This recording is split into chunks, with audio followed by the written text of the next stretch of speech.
led by the Honourable Member for Kitchener-Conestoga. O Canada, our home and native land, true patriot love in all of us command. Carton bras et portez le paix, il sait porter la croix. Ton histoire est une épopée des plus brillants exploits. God keep our land glorious and free. O Canada, we stand on guard for thee. O Canada, we stand on guard for thee. L'on ouvre les portes, let the doors be opened.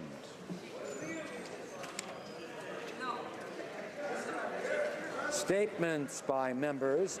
Déclaration des députés. L'honorable député de... The Honourable Member for Joliette. Thank you, Mr. Speaker. Want to hear some bad ideas? You can count on the Liberals for that, especially the Prime Minister. After buying Trans Mountain, after legalizing pot in a clearly premature move, the bad idea of the week? A commissioner for leaders' debates. Now that's a Russian nesting doll of bad ideas. You open it up and inside one bad idea, there is another. We're going to pay $5.5 million to a former Governor General. Now, Governor General, that's someone who's really in touch with the concerns of the world, to produce 2 television shows, and the parties won't have to participate, and the broadcasters who want to organize their own debate will be able to do so, and the government will choose the commissioner all by itself, and so on. Instead of wasting people's money, the government should start to be useful, compensating farmers, reimbursing Quebec for the costs of asylum seekers, transferring decent amounts for health.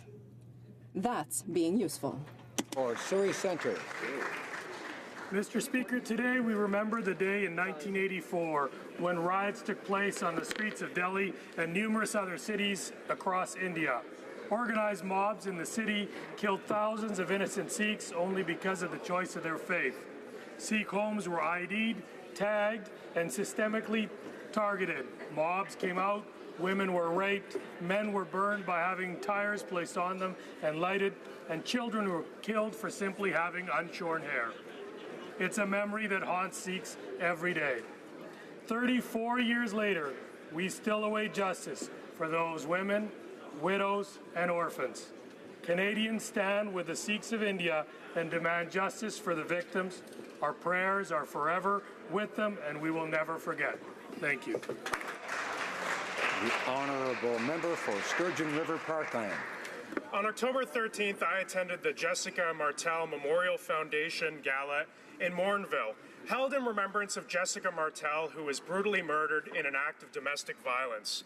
Across Canada, families live in fear, and many victims have nowhere to turn. Jessica was one of those victims. She chose to leave an abusive relationship, and her decision cost her her life.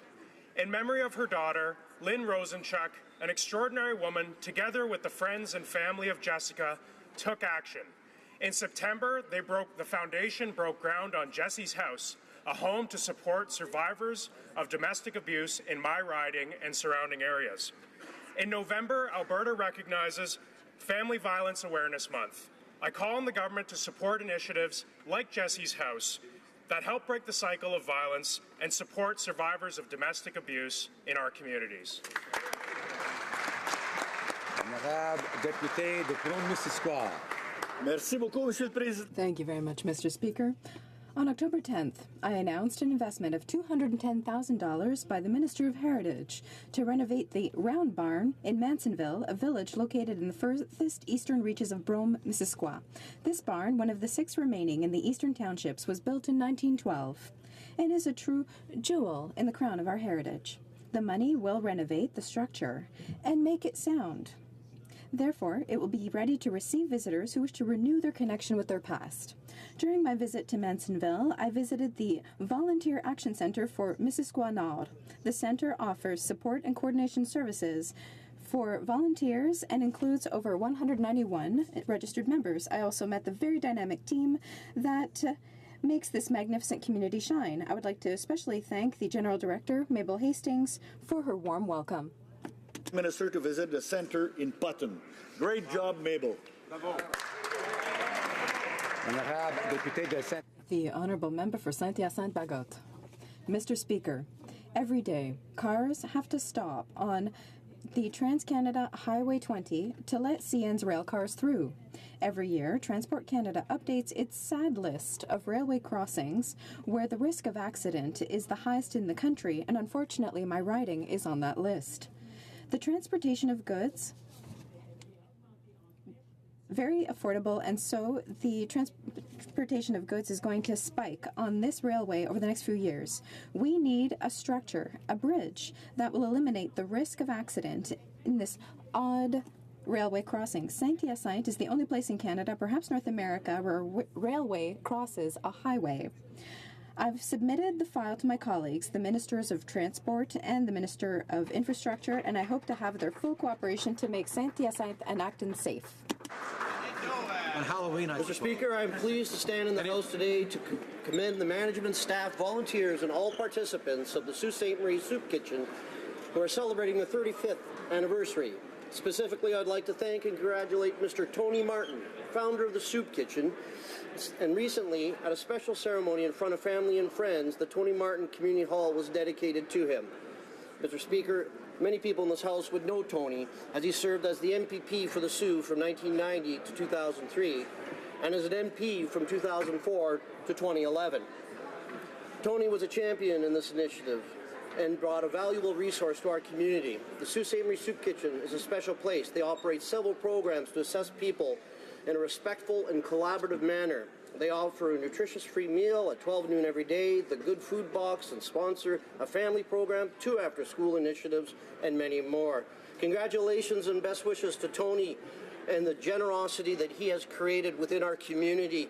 Thank you to his family. Thank you to everyone at the Soup Kitchen. The Honourable Member for Calgary Signal Hill. Mr. Speaker, this past weekend I was watching Global News and I saw the report that Statistics Canada, without consent, was preparing to gather personal financial information from some 500,000 Canadians. Now, when I saw that, I said, this can't be true. Well, it is true, Mr. Speaker, because over the past 2 days, the Prime Minister has not only confirmed this, but he's also doubled down. He says Canadians' private information will be protected. But this is also the guy who said he would balance budgets and that budgets would balance themselves, Mr. Speaker. Sounds to me like this is another one of these cases, I'm here from government and I want to help. Well, Mr. Speaker, not even my wife knows about my own personal financial transactions, so why does the Prime Minister think he has the right to snoop into my transactions and 500,000 Canadians, Mr. Speaker? This Prime Minister is finally demonstrating what we've all known, his long-held beliefs, that he has deep admiration for China's basic dictatorship. The Honourable Member for Don Valley East. Monsieur le Président, le 27... Mr. Speaker, on October 27th, I organized a meeting with local citizens with my colleague for Down Valley West to discuss the track record of the government over the last 3 years. We asked constituents to choose top 3 issues: economy, climate change, poverty alleviation, youth strategy, national housing strategy, immigration, and legalization of cannabis. To our surprise, climate change was their top priority. They all support the price on pollution, and they want us to do more. They feel that climate change is an urgent issue, and they would like to leave their children and grandchildren with a positive legacy. Unlike the Conservatives, they want action now. Les citoyens sont d'avis que la province reflectait son imprudence et que l'opinion de ceux qui nient l'évidence de la science n'est pas pertinente de la discussion. Merci, Monsieur le Président. L'Honourable Député. The Honourable Member for Lac Saint-Louis. Mr. Speaker, the city of Beaconsfield received the Municipalité Écono attestation from the group Réseau Environnement for its ambitious efforts in the area of water conservation. The attestation recognizes the city's infrastructure leak detection program, its efforts to raise awareness about drinking water conservation, and the quality of the information in the water section of the city's website. La consommation d'eau potable. The consumption of drinking water for Beaconsfield continues to go down year after year. Replacing underground infrastructure thanks to, among other things, the New Building Canada Fund has allowed the city to improve the efficiency of their water distribution network. To Mayor Georges Bourrel, Councillor Karen Messier, the environmental conscience of the city, and all council members for their leadership in helping to protect Canada's most vital resource, water. Bravo, Beaconsfield! The honourable member for Banff Airdrie. Mr. Speaker, I'd like to pay tribute to Myron and Dorothy Thompson from Sundre, Alberta. This couple came to Ottawa in 1993 with the high ideals of taking on the political elites and returning power to the grassroots. These were Myron's non-negotiable core values as he served as the Member of Parliament for Wildrose for 15 years, winning 5 consecutive elections. And there wasn't one person in the parliamentary precinct who didn't know Myron, with his white Stetson and his cowboy boots, and he was friends with everyone. In the House, he was legendary for his straight-talking, fire and brimstone speeches with his steadfast belief in God guiding his way. People would literally line up to chat with Myron, while journalists used to refer to him as the John Wayne of Parliament Hill. He was authentic and he cared. He mentored and he made a difference. And I can personally attest to that because a phone call from Myron in 1992 would change my life. He took a chance on this young whippersnapper, as he would say, and he gave me a start in politics, and one that ultimately led me to being able to succeed him here in Parliament. So Myron, please know that everyone in this House, at home, and all across Canada are with you and Dot in this fight. Hear, hear.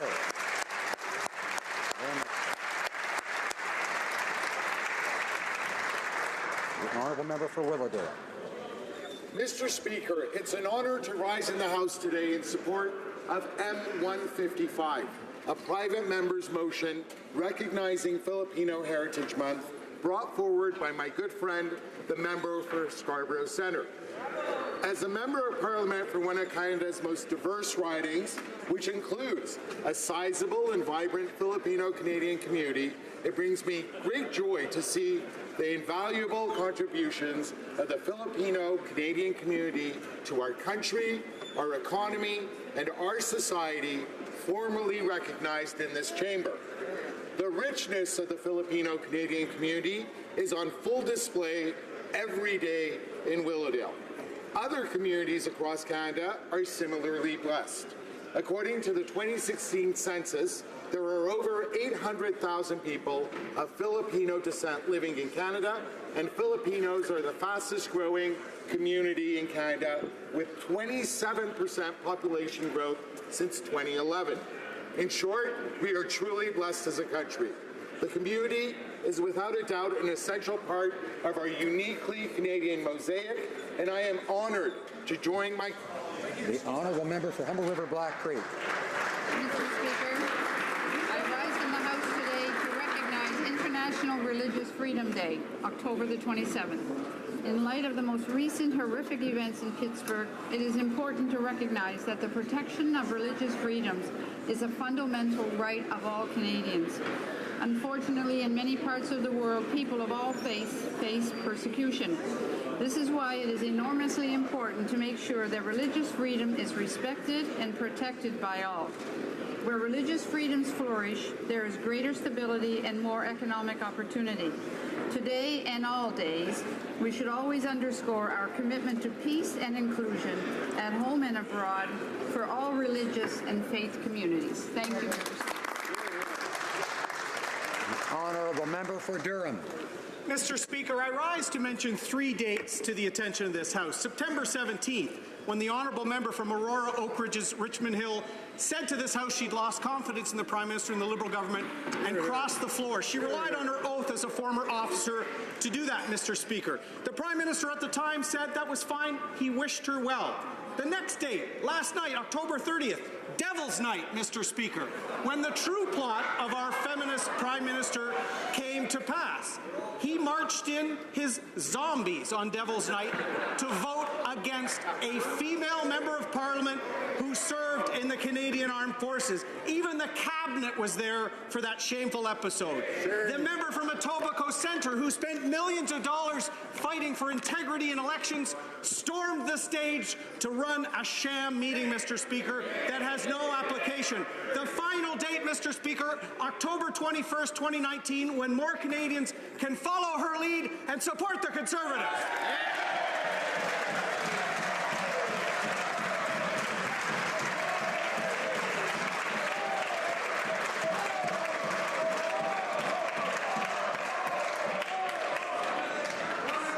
The honourable member for Bay of Quinte. Mr. Speaker, today I'm pleased to congratulate the City of Belleville on winning the grand prize for the Kraft Heinz Project Play. Belleville will receive $250,000 towards its Field of Ability, which will modify Parkdale Veterans Park Diamond into a fully accessible ballpark. The Field of Ability will support rubberized surface and accessible dugouts, as well as improved fencing, parking, paved pathways to provide a barrier-free sporting grounds. It will be home to our Challenger Baseball League, open to persons of all ages with cognitive or physical disorders. The Field of Ability will also be the first of its kind in the Bay of Quinte riding and in all the surrounding regions between Ottawa and Toronto. Earlier this year, when I attended a local fundraising event for the Field of Ability, the goal of raising $700,000 for this project seemed further afield than most of us would have liked. But through Project Play, we're now halfway to our goal of building it, so more will be able to play. A big thank you to all the community volunteers behind this project. Thank you, Mr. Speaker. The Honourable Member for Jonquière. Mr. Speaker, women and organizations have been defending women's rights for more than 42 years. For the Liberals to finally keep their promise on pay equity, I would like to seize this opportunity to thank women for their hard work and their determination. Bravo, ladies. Thanks to your hard work, the government has finally listened to reason and taken a step in the right direction. However, we sincerely hope that the government will agree to work with opposition parties, unions, and women's groups, or any other qualified people. We hope that, above all, the government will listen to their advice in order to improve the bill, which is far from perfect. Many questions remain, and the fact that women risk not being entitled to pay equity for another 4 years is very concerning. In Quebec, this type of legislation was passed nearly 22 years ago. Women have waited long enough. Let's roll up our sleeves and work on what's needed to improve the bill and pass it. The honourable member for Lethbridge. Our self-declared feminist Prime Minister has yet again sought political revenge on a woman who does not agree with him.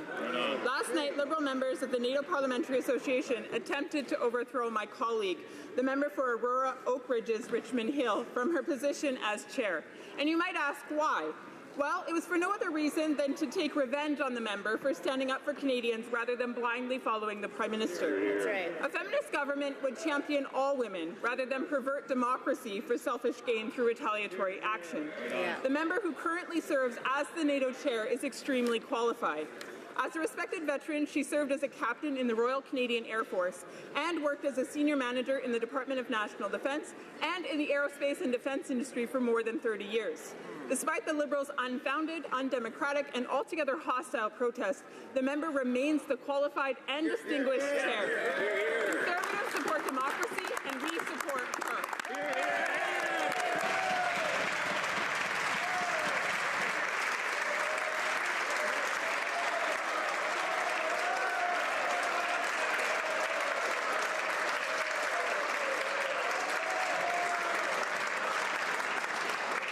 Honourable member for Scarborough-Guildwood.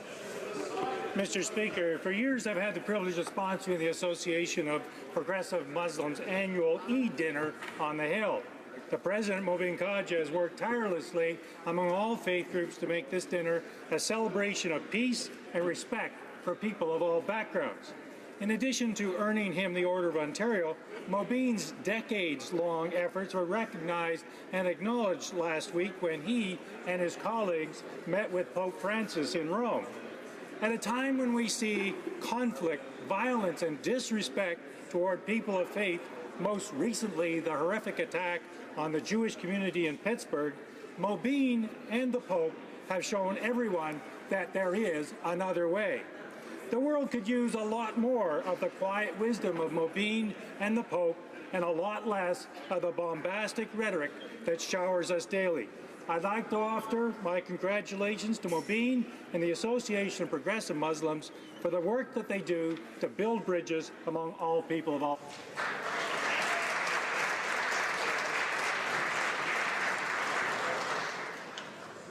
Oral questions. Questions orales. The Honourable Leader of the Opposition.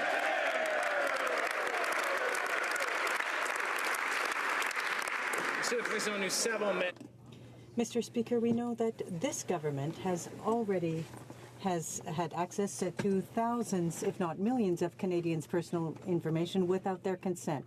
On at least 2 occasions, data was confiscated from a credit office. This data includes names, addresses, and SIN numbers, and more. This is a huge intrusion into the private lives of Canadians. Will the Prime Minister do his job and immediately tell the government to stop this activity? The Right Honourable Prime Minister. Mr. Speaker, we ensure that the personal information of Canadians is protected. Statistics Canada will use anonymized data for statistical purposes only. No personal information will be made public. Statistics Canada is working with the Privacy Commissioner's Office to ensure that Canadians' banking information remains protected and private. The Chief Statistician has asked the Privacy Commissioner to take a second look at the project to ensure that the personal information of Canadians is protected. The Honourable Leader of the Opposition. It's not about the process that this government is following. It's about the fundamental right of Canadians to have their personal financial information protected. It's not about what's being made public. It's about whether or not this government thinks it has a right to peer into individuals' bank accounts and access line-by-line transactions. Will he do the right thing and tell his government department to stop accessing Canadians' private information? This government will always make sure that Canadians' privacy is protected. Statistics Canada will use anonymized data for statistical purposes only. No personal information will be made public. Statistics Canada is engaged with the Privacy Commissioner's Office on this project and is working with them to ensure Canadians' banking information remains protected and private. The Chief Statistician has asked the Privacy Commissioner to take a deeper look at this project and so as to ensure that the privacy of Canadians is always protected. Full Leader of the Opposition. Mr. Speaker, it's not about what the Prime Minister wants to do with this information. It's about the fact that he doesn't have a right to take it in the first place. This is not anonymized data, Mr. Speaker. This is line-by-line financial transactions linked to individual social insurance numbers. He's not protecting Canadians' privacy, Mr. Speaker. He's violating the Canadians' rights to privacy. He has a choice right now. He can stop this. He can stand up for Canadians' right to have their personal information protected.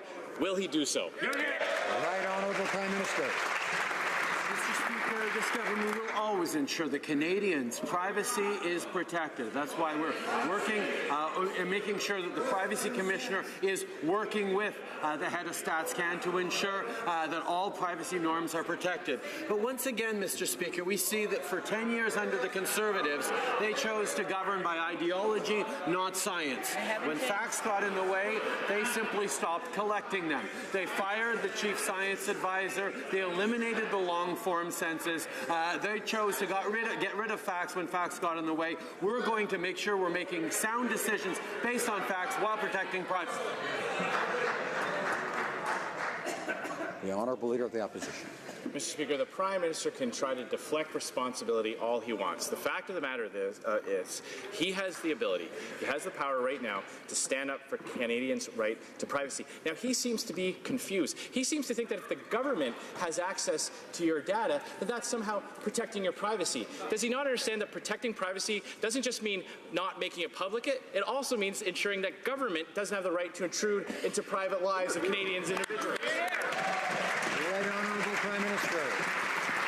Mr. Speaker, on this side of the House, not only do we believe in facts and evidence, but we fundamentally believe in the strong work that the Privacy Commissioner does to protect Canadians' privacy. This is something that we believe and cherish on this side of the House, and we will always protect Canadians' privacy, which is why we are ensuring that Statistics Canada works with the Privacy Commissioner to ensure that they are always protecting Canadians' privacy. The Conservatives are yet again trying to stir up fear and division and attack facts. We will protect Canadians' privacy and rely on data. Order.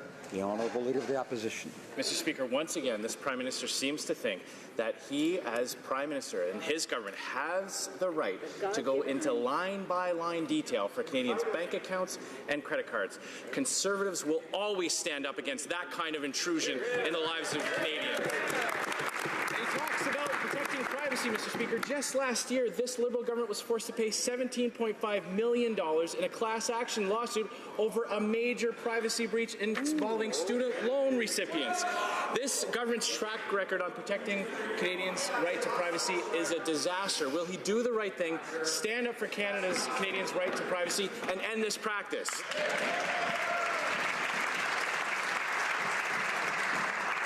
I'd invite the Honourable Member for Cape Breton Council and others, of course, to remember the time to speak is when they have the floor. I'm sure he knows that. The Right Honourable Prime Minister. Mr. Speaker, on this side of the House, not only do we respect and protect Canadians' privacy, we also respect the Privacy Commissioner, whose job it is to ensure that Canadians' data and Canadians' privacy is properly protected. The members opposite haven't once mentioned the excellent work that the Privacy Commissioner does and will continue to do. We will choose to work with the Privacy Commissioner to ensure that we continue to protect Canadians' data. That is something that they won't do because they prefer to play politics with this. Well, we will continue to use the right tools to protect Canadians' privacy. The Honourable Member for Mesquite Basque. Mr. Speaker, while the Liberals are asleep at the switch when it comes to taxing web giants, other countries are taking action. Yesterday, the UK announced it would be introducing a 2% tax on digital services. 10 days ago, Spain announced a 3% tax on the same services. And the EU is considering a 3% tax on revenues for web giants. And we can't be bothered to put a simple sales tax that our own companies have to pay. The Prime Minister said on the red carpet at La Disque that he had heard the call from the cultural industry. It's all fine and well to hear it, but the question is, when is he going to take some action? The Right Honourable Prime Minister. Mr. Speaker, the examination of the Broadcasting Act is currently underway, but we didn't wait to take action. We have invested $3.2 billion in our artists and creators, the largest investment in the G7. We have doubled funding for the Council of Arts. We have reinvested $675 million into CBC Radio-Canada.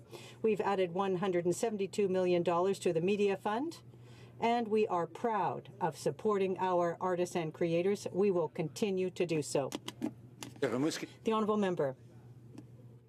I don't think he understood the question. I talked about taxing web giants.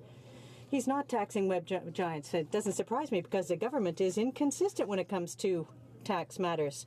The CRA audited 332,000 files on Canadians receiving benefits, but it's incapable of processing the files of the 3,000 Canadians implicated in the Panama Papers. Now, the answer the minister sputtered out yesterday is, we've spent $1 billion for investigations. We know that.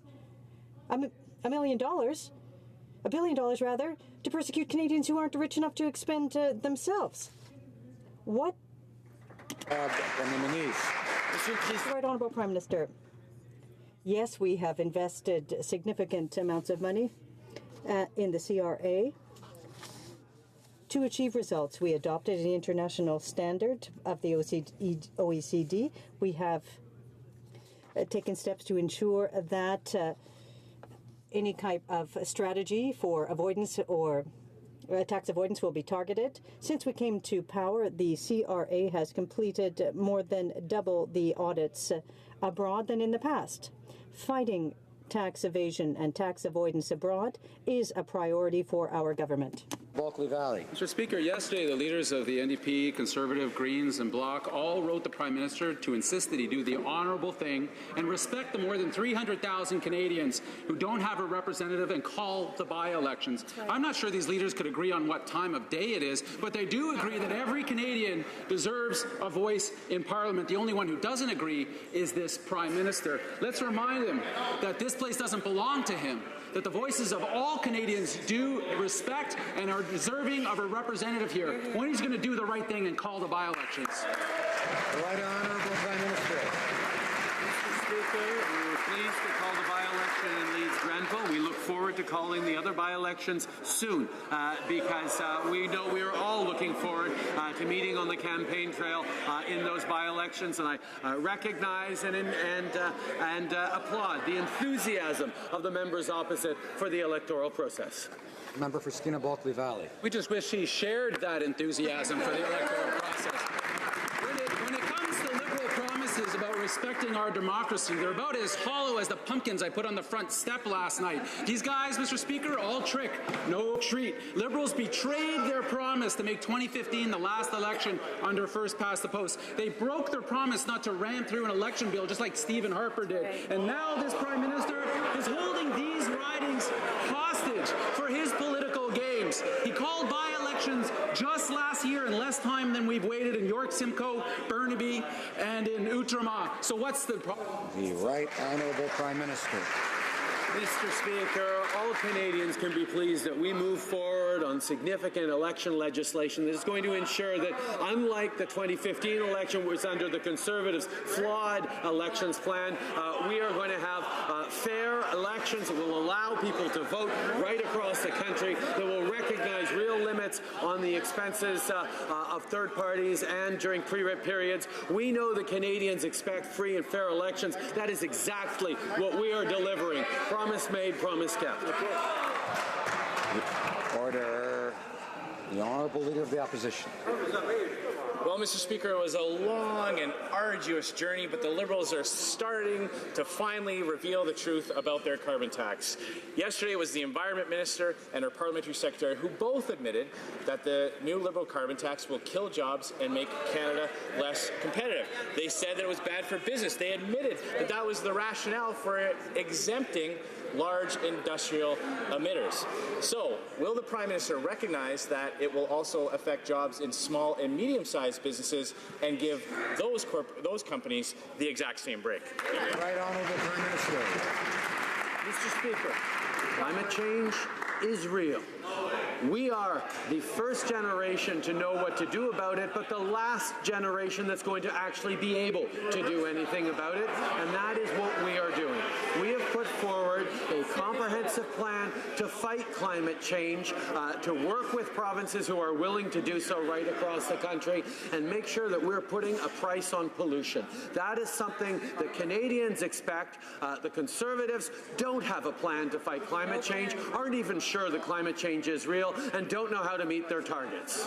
Honourable Leader of the Opposition.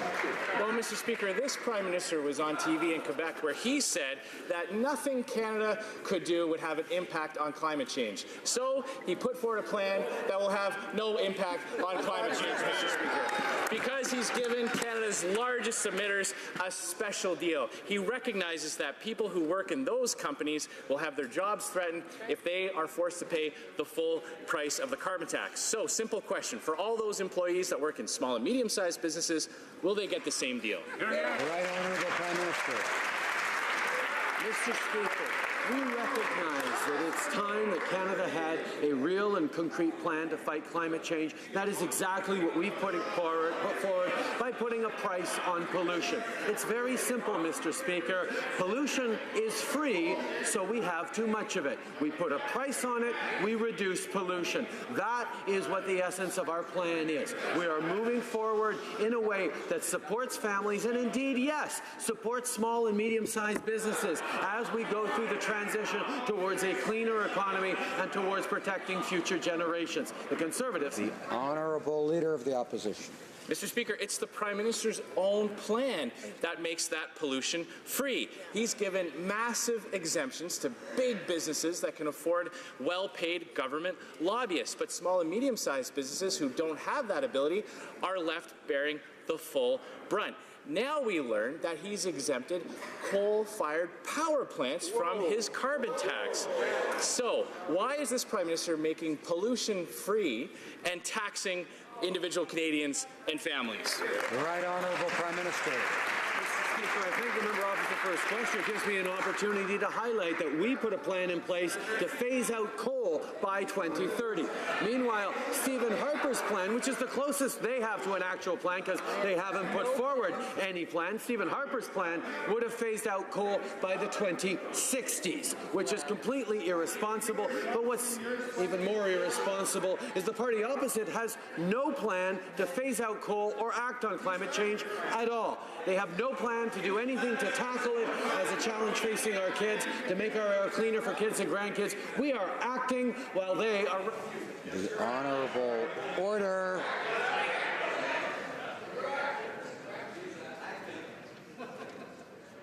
The Honourable Leader of the Opposition.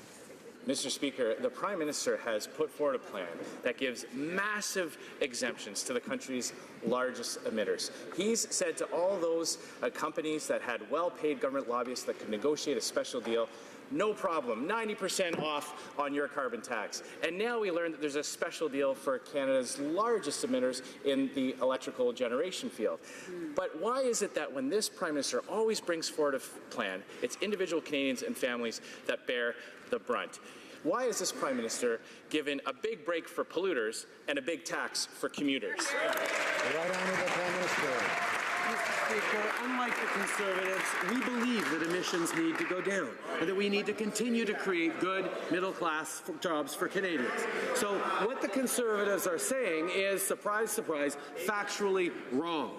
We have set a target for industry to reduce pollution, and if they fail to meet that target, they pay the price. If they do better, for example, through innovation, then they are rewarded.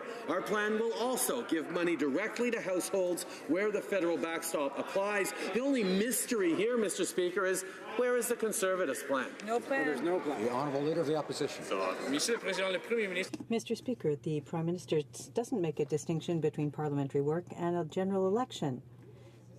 It was not necessary to take action to direct the rules for the next election. Why does the Prime Minister think that he has the right to impose criteria for the future debates on Parliament?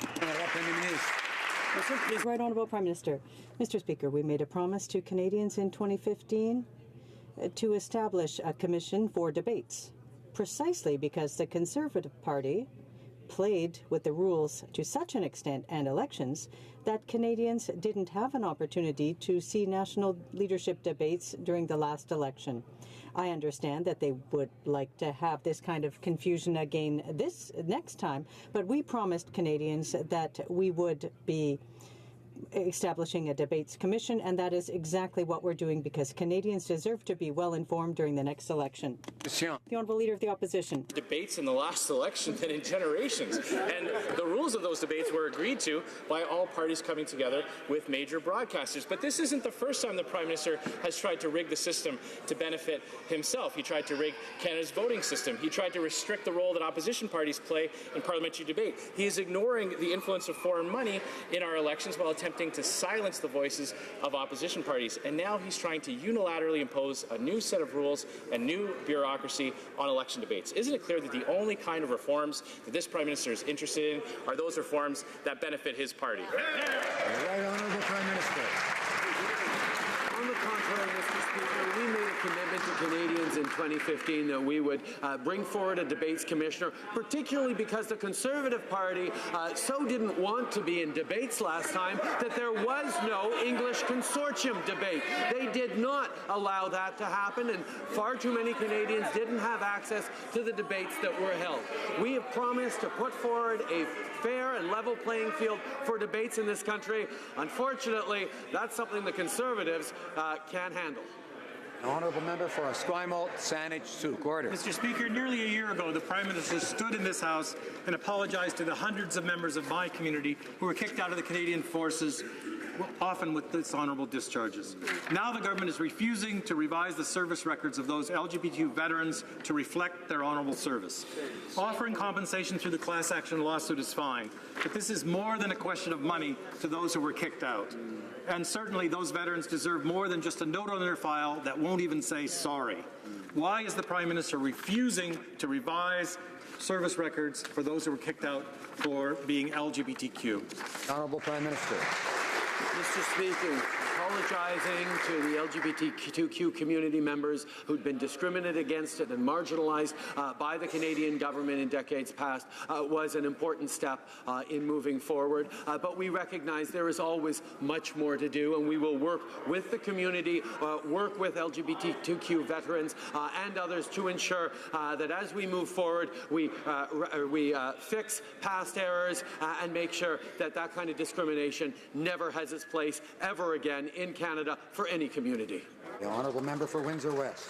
Why is public shaming the most effective tools to get this Prime Minister to do the right thing? Now, Mr. Speaker, the Prime Minister knows organized criminals in India predicate on seniors, persons with disabilities, and other Canadians with bogus Revenue Canada phone calls, swindling millions of their dollars. After more than 60,000 complaints, we finally have some action by the RCMP, who publicly admitted and acknowledged that the pressure finally led to some government action. Will the Prime Minister tell us how we will follow up to ensure that these calls stop and to make sure that Canadians are protected against organized criminals in India? The right honourable Prime Minister. Mr. Speaker, we trust our security services and intelligence agents to do what needs to be done to protect Canadians at home and overseas. We will continue to work with partners around the world to go after criminals who are attacking or harming Canadians. This is something that we take very seriously and will continue to work on with the collaboration of all Canadians, Mr. Speaker. The honourable member for Richmond, Arthabaska. Mr. Speaker, what we're hearing in this House is very troublesome. We've got the Prime Minister who is lecturing parliamentarians and Canadians, defending Statistics Canada, which is collecting confidential data, personal data on Canadians without their consent. And today we've learned that the Privacy Commissioner's office will be conducting an investigation on an issue we brought to the attention of the Prime Minister 3 days ago. Will he continue to defend StatsCan's methods? Will he put an end to this situation immediately? The Right Honourable Prime Minister. Mr. Speaker, on this side of the House, the government expects us to work with the Privacy Commissioner to ensure that the privacy of Canadians is always protected. We understand that it's a priority, and we will do our utmost to protect Canadians' privacy. That's why we support the work of the Privacy Commissioner, and we would point out that Statistics Canada has asked the Privacy Commissioner to take a deeper look into the current situation. The Honourable Member. Mr. Speaker, the media brought out information stating that StatsCan has been gathering information dating back 15 years, personal financial information on Canadians. And what's most serious is that this is without their consent, and this runs counter to the Access to Information Act. The Prime Minister is aware of the information. We have been repeating this since Monday, and he continues to so obstinately defend StatsCan. The Privacy Commissioner has just launched an investigation. Will he continue to so obstinately defend StatsCan, or will he put an end to this? The Right Honourable Prime Minister. Mr. Speaker, on this side of the House, we respect the work that is done by the Privacy Commissioner, and we allow him to do his work. StatsCan is the one that has asked for a deeper look into the program to ensure that the privacy of all Canadians is protected. We expect on this side of the House to always protect Canadians' privacy, and that is what we will continue to do. For Milton. Mr. Speaker, this Prime Minister is so out of touch that he can't see the fact that Canadians have a big problem with the government having real-time data on how they go about their daily lives. Mr. Speaker, you go to Tim Hortons, the government knows you were there. You go to the grocery store, instantly the government knows that you're there. Mr. Speaker, this isn't right. Make a transfer to your son and daughter. The government knows you're there because you're using your debit card and they're getting all the transactions. Can the Prime Minister understand the invasion of privacy is so concerning to Canadians, or is he just so out of touch? The Right Honourable Prime Minister.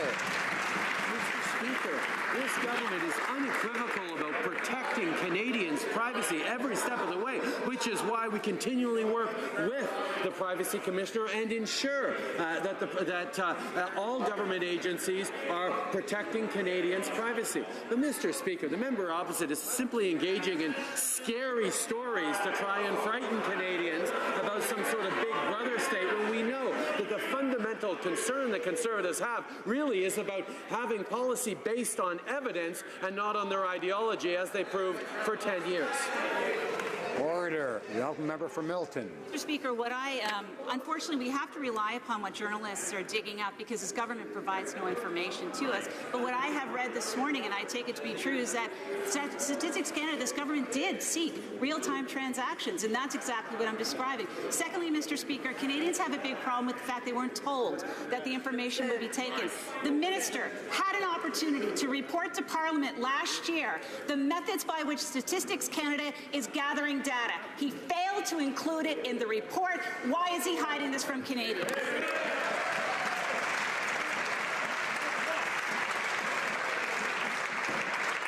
Order. The Honourable Minister for Innovation, the Honourable Member for Edmonton Riverbend, seem to be having a conversation. Well, although it may be a pleasant conversation, perhaps they wish to do that without having the floor. They could do it outside. The Right Honourable Prime Minister. Mr. Speaker, for 10 years under the Conservatives, they chose to govern by ideology, not by facts or science. When facts got in the way, they simply stopped collecting them. They fired the chief science advisor and eliminated the long-form census. We've brought back both. Now, Statistics Canada is engaged with the Privacy Commissioner's Office on this project and others to ensure that the information of Canadians remains protected. We will always protect the personal information and the privacy of Canadians.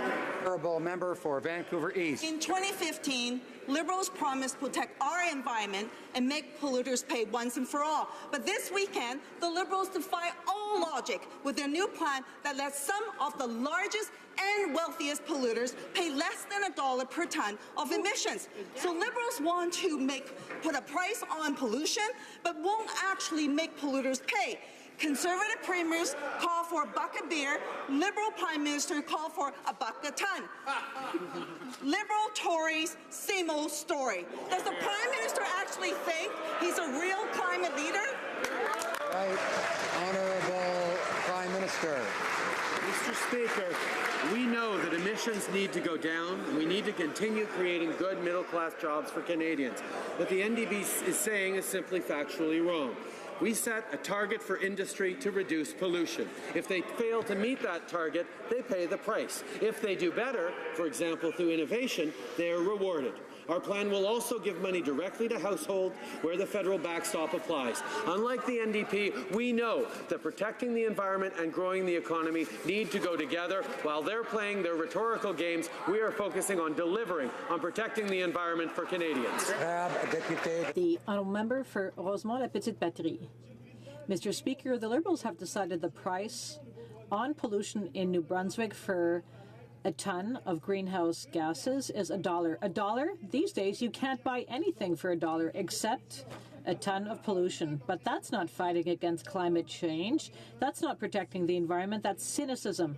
The Liberals have said they want to put a price on pollution, but they don't want to make polluters pay. What a joke. Is that the Liberal plan? Pretending that they are protecting the environment and giving gifts to big emitters.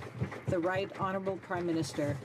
Mr. Speaker, we are putting a real price on pollution across the country. We would prefer working with the provinces, but the provinces who have not put forth an acceptable plan will see the federal plan imposed on them. We have a plan to help industry bring down pollution. If they don't, they will pay. But if they innovate, they will be rewarded. It's a plan which will work to protect the environment and to help grow the economy. Christina and her husband operate the Blue Door Gallery in Brigas. Christina is originally from Brazil, but now makes Newfoundland and Labrador her home. She was delayed by the previous government's immigration policies, but thanks to our new streamlined processes, we've made it easier for Christina to obtain her Canadian citizenship. Mr. Speaker, immigration is critical to our economy. We have an ageing population and labour market challenges across Canada, which are acutely felt in my region. Can the Prime Minister update this House on the Government's immigration vision for the coming year and beyond? Excellent question. Honourable Prime Minister. Mr. Speaker, I thank the member for Avalon on this important question and for his hard work. Generations of newcomers have been the engine of Canada's growth and have enriched our communities. We know the economic potential of responsible immigration. That's why our government has an ambitious immigration plan to address labour shortages, drive innovation, and create more middle-class jobs that will benefit all Canadians. In the past 3 years, we have cut backlogs, shortened wait times, and restored fairness. We will continue to build an immigration system that serves Canadians' needs today and well into the future. The honourable member for Louis Saint Laurent. Mr. Speaker, what should have happened yesterday. The Governor of the Bank of Canada said that small interest rates will be a thing of the past and that increases are what will happen next. But in the last 3 years, what has this government done? It's been irresponsible. It has spent so much money. It has tripled the deficit compared to what it had promised, and there's no promise to come back to ballast. The Prime Minister has thrown his promises into the garbage. Does he agree with the Governor of the Bank of Canada who said the party is over? Mr. Speaker, the Bank of Canada's interest rates show that the economy is strong. We have the highest growth rate in the G7 last year. We have created over 500,000 jobs across the country. We have the lowest unemployment rate in the last 40 years, and we are continuing. And it's working because we are investing in Canadians, in communities, and in the future we are building together for Canadians. Our plan is working, Mr. Speaker, as opposed to the Conservatives who in 10 years were not able to achieve growth. The Prime Minister tells commuters that carbon taxes are the only way to fight climate change. But if I can quote even the CBC right here, the new federal proposal will exempt 800 tons of that from the carbon tax. That will allow 96% of Belledune's greenhouse gas emissions to pass through its giant 168-meter smokestack for free. Right. Mr. Speaker, when will the Prime Minister admit that his is a tax on commuters, not polluters? Right, Honourable Prime Minister. Mr. Speaker, we are putting a price on pollution. We know that putting a price on pollution is the most efficient way of actually reducing pollution and spurring the kind of innovation that we need in Canada to prepare for the economy of tomorrow. The Conservatives don't have a plan. The Conservatives don't want to tackle climate change. They would prefer to spend their time spinning tales about what we are doing or not doing. Mr. Speaker, we are showing concrete leadership on fighting climate change. They are dragging their heels and trying to stay in the bad Harper. Order. The honourable member for Carleton. Well, now, Mr. Speaker, he's accusing CBC, whom I quoted directly, of spinning tales, and I will not allow that kind of attack on our public property.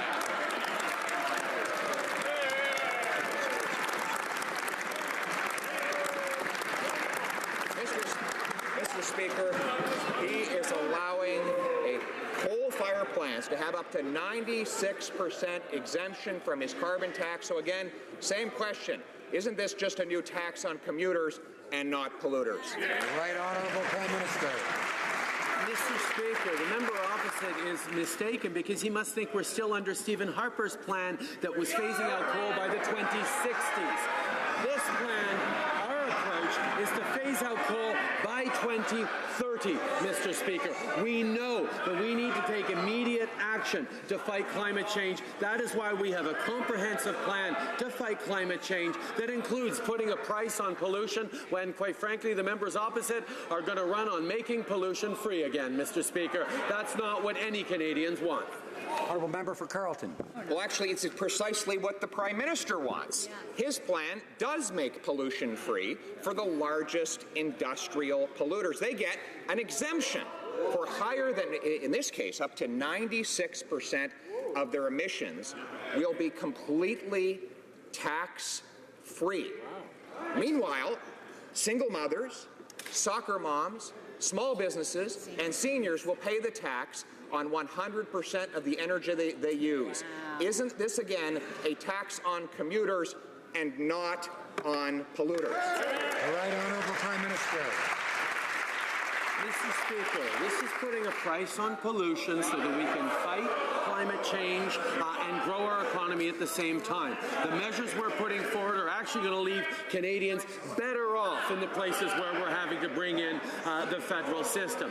But, Mr. Speaker, if the member opposite were to spend half the time working on his own plan as he is in trying to twist and torque and misdirect about our plan, they might actually have something constructive to add to the debate on the most pressing global issue our planet faces. The honourable member for Saskatoon West. Last year, Mr. Speaker, the Saskatchewan government killed the STC, and today Greyhound Canada's service ends at the stroke of midnight. The most vulnerable Canadians will suffer because of the uncertain future of safe public transportation across Western Canada. Mr. Speaker, people deserve better than disappearing bus routes and a last-minute promise of funding with no details and no timelines. When will the government tell Canadians how they'll ensure safe and equitable transportation for all? Thank you. The right honourable Prime Minister. We recognize the significance of Greyhound's sudden reduction in bus services for many Canadians, especially for seniors and for those in Indigenous, rural and remote communities. While private sector transportation companies have stepped up to provide continued bus service that will cover 90% of the affected areas, some gaps remain. That's why we are prepared to assist affected provinces and Indigenous communities in determining the best path forward and are open to considering avenues towards finding effective solutions for Canadians. The member for Trois-Rivières.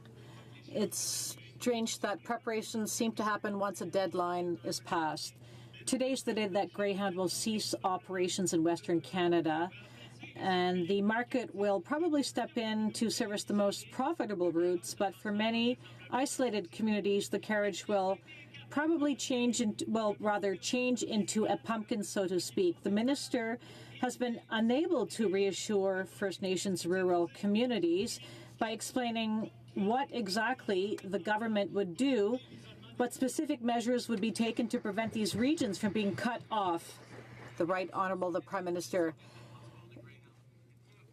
It is concerning for many Canadians that Greyhound will cease its operations in many regions. It will be especially concerning for seniors and First Nations and vulnerable people. Private sector companies have offered to step in, which will help to service 90% of affected areas, yet we are willing to help the provinces and First Nations communities in particular to find the best way forward, and we are open to finding efficient solutions for Canadians. Durham. Mr. Speaker, the Prime Minister misled veterans when it came to restoring lifetime pensions. He misled veterans when it came to his promise about not taking the Equitas veterans back to court. And now he's forcing a distinguished naval officer into court and denying him the very documents he needs to defend himself. Before the Prime Minister lets veterans down once again, will he commit today to providing Admiral Mark Norman's legal team the documents they need for him to defend himself? Right Honourable Prime Minister. Mr. Speaker, I'll take no lessons on treatment of our veterans from members of that former Conservative government. Since 2016, we have invested $10 billion for veterans programs and services. We've raised financial supports for veterans and caregivers. We've supported a continuum of mental health services. We've expanded a range of services available to families of medically released veterans. In Budget 2018, we announced $42.8 million to increase service delivery capacity and introduce the Pension for Life plan. We also reopened every single veteran service office that the Conservatives had shut down. The Honourable member for Durham. Mr. Speaker, the one distinction between the Conservative government is we never lied to veterans, Mr. Speaker. The Prime Minister stood with the Minister of Defence, the member from Kelowna Lakes Country, and a number of people wearing their medals, promising to restore pensions and promising never to take veterans to court. He broke both promises, Mr. Speaker, and those veterans should be ashamed of themselves, Mr. Speaker.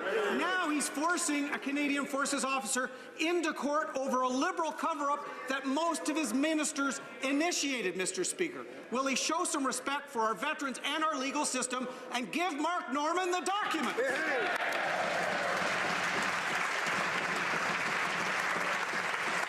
Order. Obviously, I ask members to be judicious in their comments. The Right Honourable Prime Minister. Mr. Speaker, once again, we have invested in veterans. Since 2016, we have invested over $10 billion in our veterans in supports for them, for their families, in ensuring that there is treatment and supports on mental health, for PTSD. We've reopened the veteran service centers that they closed down, Mr. Speaker, across the country. Every step of the way, we have been there for our veterans. We recognize there's more to do, but we will continue to demonstrate that we recognize the valor of their service, the support they deserve, and we won't use them for cheap political stunts the way the Conservatives always have.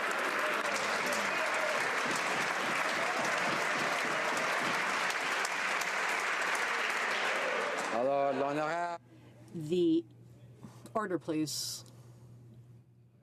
The member for Charlesbourg, Haute-Saint-Charles. Mr. Speaker, Veterans Affairs will be able to judge in October of next year.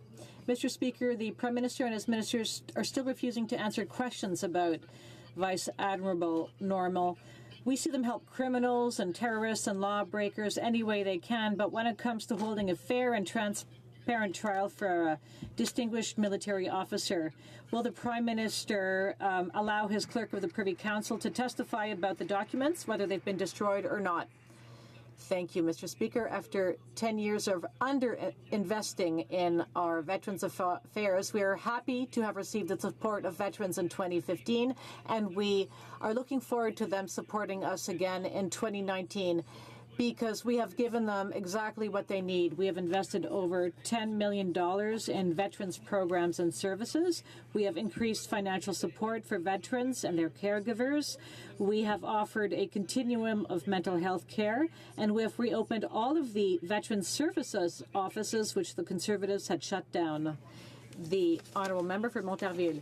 Mr. Speaker, phone scams are becoming more ubiquitous in Canada, and Canadians are concerned these scams are more sophisticated, and as a result, Canadians are finding it harder to know whether a call is legitimate or not. A recent documentary showed that call centers in India are targeting Canadians. Can the Prime Minister tell this House what the government is doing to protect them?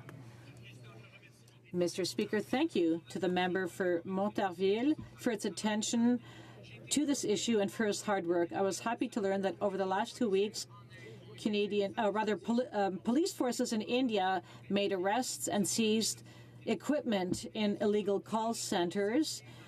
And these results are part of the work carried out by the RCMP to fight against these fraudulent call centers and protect Canadians. These scams are an international problem, and the RCMP is protecting Canadians. It's, quote, a true partnership between the federal government and the provinces. Alberta, Saskatchewan, and Ontario oppose Bill C-69. The Premier of Ontario says Bill C-69, quote, holds back natural resource development for the whole country, and that C-69 is, quote, the worst possible news at the worst possible time for Canada's energy industry. He's right. So will the Prime Minister listen to Premiers Ford, Moe, and his good friend Notley and kill his No More Pipelines Bill C-69? Honourable Prime Minister. Mr. Speaker, for 10 years, the Conservatives tried in vain to get our resources to new markets other than the United States.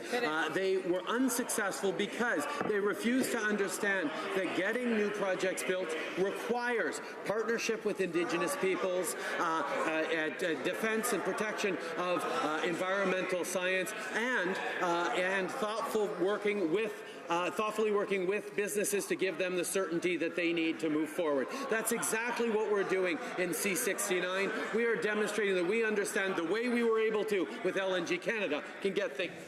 The honourable member for London Fanshawe. Yesterday, New Democrats raised the issue of Canada Post denying CUPW members short-term disability during the ongoing labour dispute. Today, we hear that Canada Post is also going after maternity leave top-up. Ironic, because it's thanks to CUPW that we have maternity leave top-up at all. Not only is this mean-spirited, it skirts federal law. The minister indicated that she won't interfere with collective bargaining. Fine. But will she stand by while her Crown Corporation violates federal law? Right Honourable Prime Minister.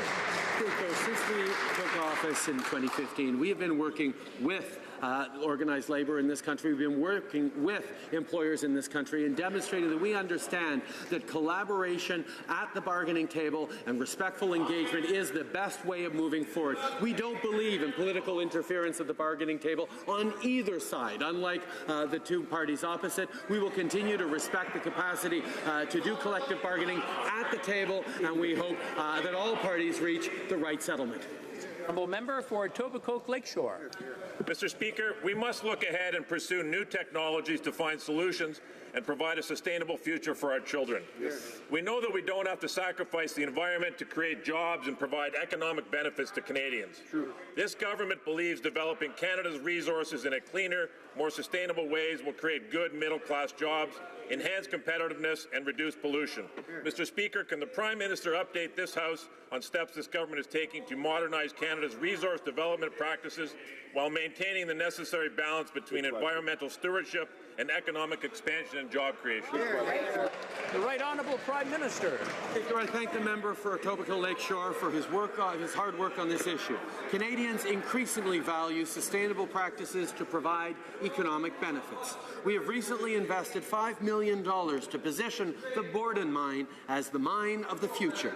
This will be the first underground mine to replace all diesel mobile equipment with battery electric vehicles, bringing significant environmental benefits to the mining sector by reducing greenhouse gas emissions. This project will also help create 250 jobs in to communities and Indigenous peoples in Northern Ontario.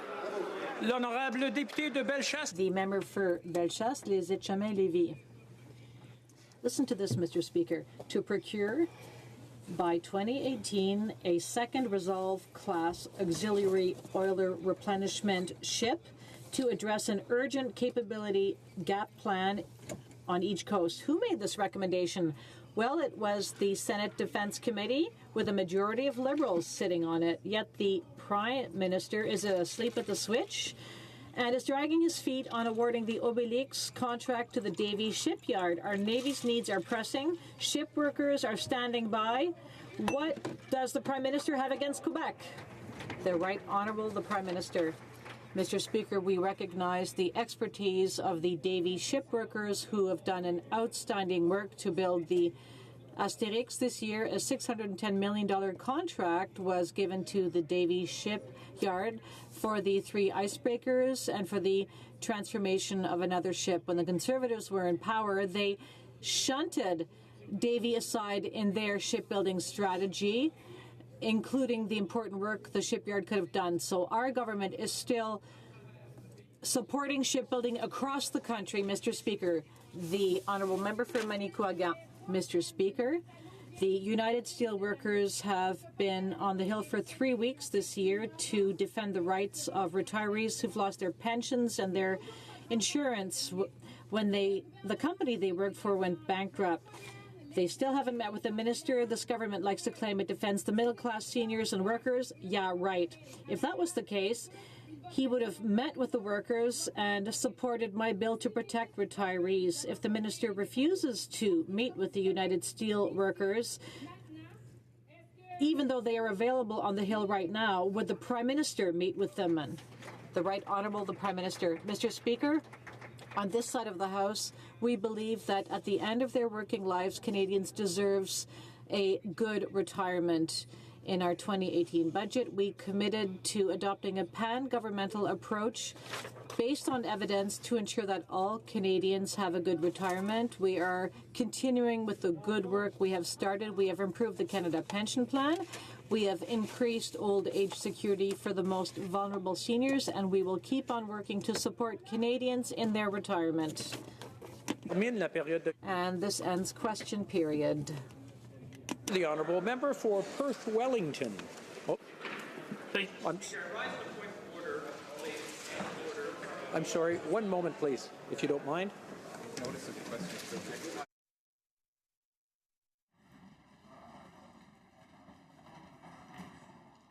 I'm sorry, we have a question of privilege, and we're going to have to take that in precedence. The honourable member for New Westminster, New Burnaby Westminster. Thank you very much, Mr. Speaker. I rise today on a point of privilege regarding the bill that was just tabled in the House, the 850 pages of it. This is a massive bill that was delivered to all the members in the House. Going to be raising an accompanying point of order on this very same legislation. Now, Mr. Speaker, as you well know, this is the most massive omnibus legislation that has ever been tabled in the House of Commons. 850 pages, far beyond what we saw even under the previous Harper regime, where Liberals at the time complained of 200 or 300-page omnibus legislation and pledged to end it. Mr. Speaker, today, the 850-page bill, just delivered in this House a few hours ago, has been placed in the hands of Parliament without the necessary tools, Mr. Speaker, for us to properly consider it. Now, Mr. Speaker, in this bill... If I can have your attention, please. Order. Order. Shh. The honourable member for Burnaby New Westminster has a point of order that I'm trying to hear, and I'm having a hard time. So I would like everyone who's talking to maybe talk in the lobby, or if they're here, maybe whisper a little bit lighter, please. The honourable member for Burnaby New Westminster. Thank you very much, Mr. Speaker. In Westminster, Burnaby. The bill is 850 pages. Last night at the finance briefing, I asked how many clauses and subclauses are in the bill. And Mr. Speaker, nobody there from the Finance Department was even able to tell us how many clauses and subclauses exist in this massive bill.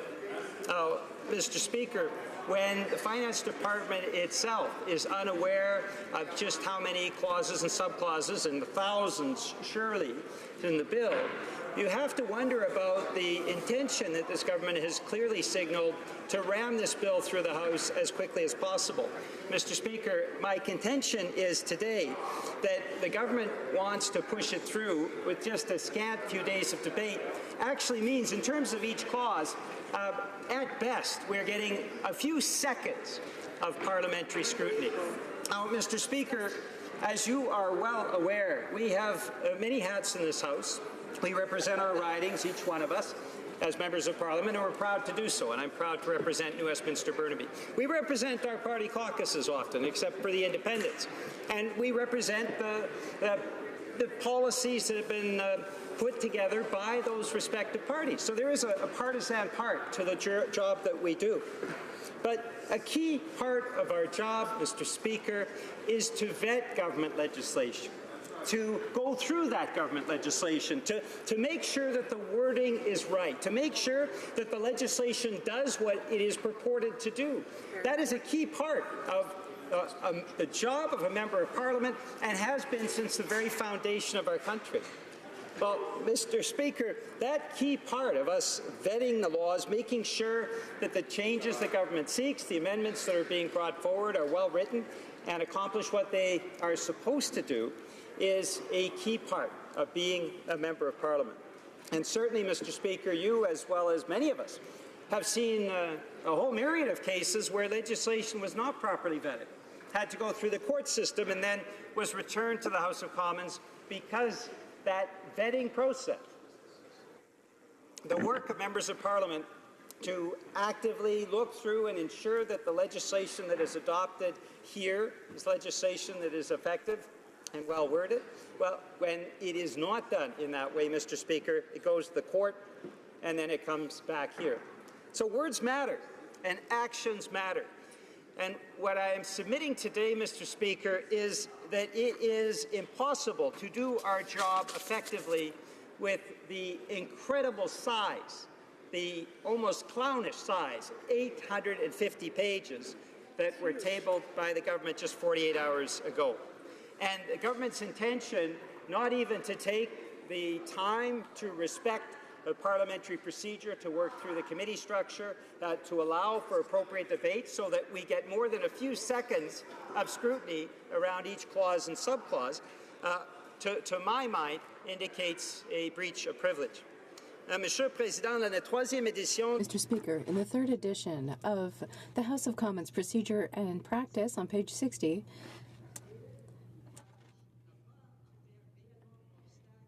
this is not an obstacle to the House and work of members. It can lead to such a result. As you know, Mr. Speaker, in the third edition of House of Commons Procedure and Practice, on page 81, it is explained that the Speaker will explain the situation in a decision. Although our privileges are defined, the violation of privilege is not circumscribed. We can invent new ways to participate in deliberations. The House will always be able to conclude in relevant cases that there has indeed been a violation of privilege. This is a question of privilege that deserves the attention in this House. Here's the recent history behind omnibus legislation in this place. Mr. Stephen Harper, when he was in the opposition, the Liberals condemned, with reason, the anti-democratic maneuvers of the Conservatives, who used omnibus bills on several occasions. The Minister of Public Safety, the current Minister of Public Safety, described the budget implementation bill in 2012 by the Conservatives while he was in the opposition. So-called omnibus bills obviously bundle several different measures together. Within reasonable limits, such legislation can be managed through Parliament if the bill is coherent, meaning that all the different topics are interrelated and interdependent, and if the overall volume of the bill is not overwhelming. That was the case before the government came to power in 2006. This is the Minister of Public Security speaking. When omnibus bills were previously used to implement key provisions of federal budgets, they averaged fewer than 75 pages in length and typically amended a handful of laws directly related to budgetary policy. In other words, they were coherent and they were not overwhelming. However, under this regime, the practice has changed. Omnibus bills since 2006 have averaged well over 300 pages, more than 4 times the previous norm. This latest one, introduced last week, had 556 sections, filled 443 pages, and touched on 30 or more disconnected topics, everything from navigable waters to grain inspection, from disability plans to hazardous materials. It is a complete dog's breakfast, and deliberately so. It is calculated to be so humongous and so convoluted, all in a single lump, that it cannot be intelligently examined and digested by a conscientious Parliament. Closed quote. Mr. Speaker, this is the Minister of Public Security speaking, and I could not agree with him more. The idea that we must intelligently examine legislation that is brought before us is something that is fundamental to our rights as parliamentarians and our responsibilities as parliamentarians, Mr. Speaker. In 2015, the Prime Minister and the Liberal Party agreed with that point. And here is what was in the Liberal Party platform about omnibus legislation. Quote, "We will not resort to legislative tricks to avoid scrutiny. Stephen Harper has also used omnibus bills to prevent Parliament from properly reviewing and debating his proposals. We will change the House of Commons standing orders to bring an end to this undemocratic practice."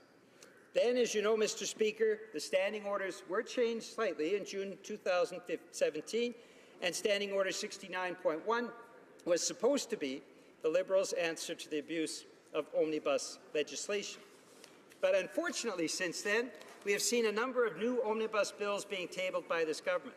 C-63, the 2017 Second Budget Implementation Act, was divided for votes, as you know, Mr. Speaker, at second and third reading because it contained many provisions that weren't in the budget documents. Ensuite, nous avons eu C-60. Then we had C-74, the budget implementation bill in the spring of 2018 that had more than 570 pages and amended some 40 pieces of legislation and dealt with the diverse subjects such as compensation for veterans, to changes to the Parliament Act, or the creation of positions to create Creating for Canada. The Budget Implementation Act for 2018 is 850 pages long, without precedent, certainly in living memory, Mr. Speaker. It has thousands of clauses to study, and Mr. Speaker, as I mentioned yesterday, no one is capable of telling us how many clauses and how many subclauses exist in this legislation. I think that indicates to all members of Parliament that there's a problem with legislation that might have been rushed, and that we have that important job to scrutinize, to examine, to review the legislation, to make sure that it actually does what it purports to do. And this massive bill, it's not a prop, Mr. Speaker, it is simply a massive, clownishly sized bill, includes 7 different standalone pieces of legislation that are inside the bill itself. Each one of them merit consideration, each one of them merit review and examination. They've all been thrown together in a massive omnibus bill. I would argue that we can't simply qualify this bill as an omnibus bill. It is much more than that.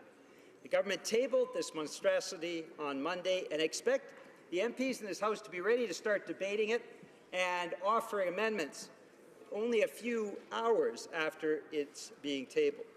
It seems obvious to me, Mr. Speaker, that such measures are an obstruction to the performance of the parliamentary duties of all members of Parliament in this House. And surely, Mr. Speaker, we have reached a point where you must intervene. We have reached a point where this is over the line in what is acceptable in any parliamentary democracy. We have to ask ourselves, Mr. Speaker, if not, where will this end? If 850 pages and thousands of clauses is acceptable, could the government table a 1,000-page bill or a 2,000-page bill, allocate a minimum amount of debate, and then ram it through the House? If that wouldn't be acceptable, then surely we can agree that there is a limit somewhere, and I would argue that this limit has been reached with C-86. So I hope, Mr. Speaker, that you will find a prima facie case of privilege here, and if you do, I will be ready to move the appropriate motion. Now, I will take this under advisement. The honourable member for... Okay, the honourable... I'm sorry.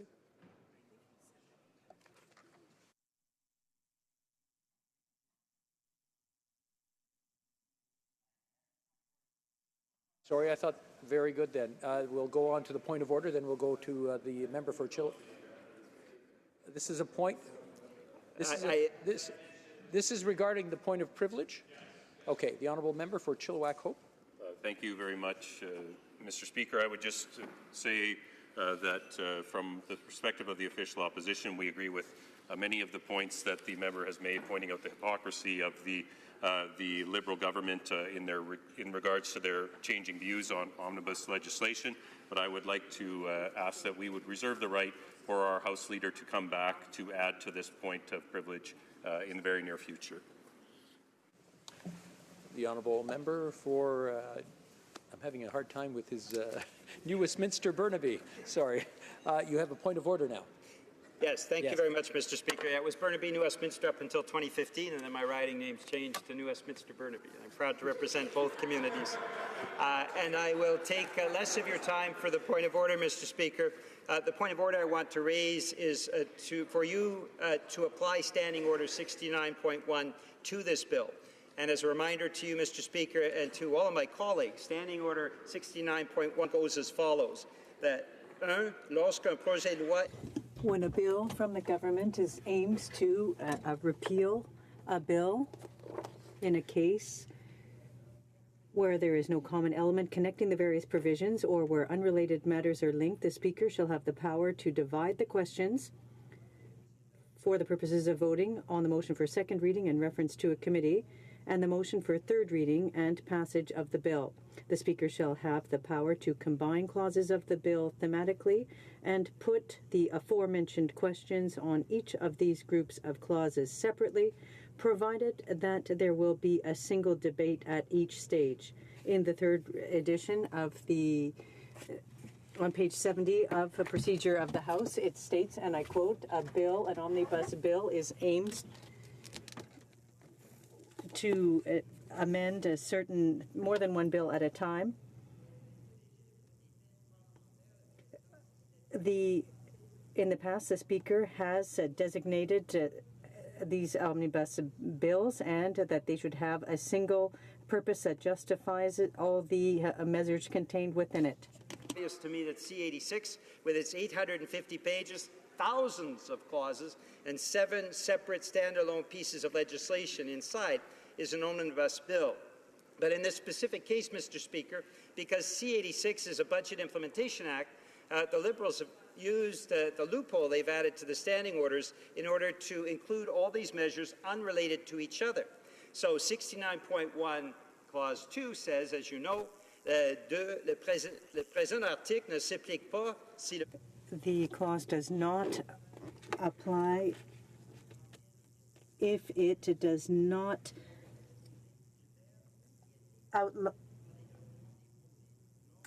or if it's in the budgetary measures, Mr. Speaker. The elements we could not find anywhere in the budget presentation or in any of the documentation tabled with the budget. In clauses 461 to 462, better protection for workers. That is not found in the budget presentation or in the documentation. Clauses 536 to 627 dealing with conformity are not contained there in the documents either. This bills, as you know, Mr. Speaker, the administration will likely find other cases as well. This was certainly the case for C-63, Mr. Speaker, and as you recall, you divided that bill for the purposes of votes. Obviously, we can't say for sure that this list is complete.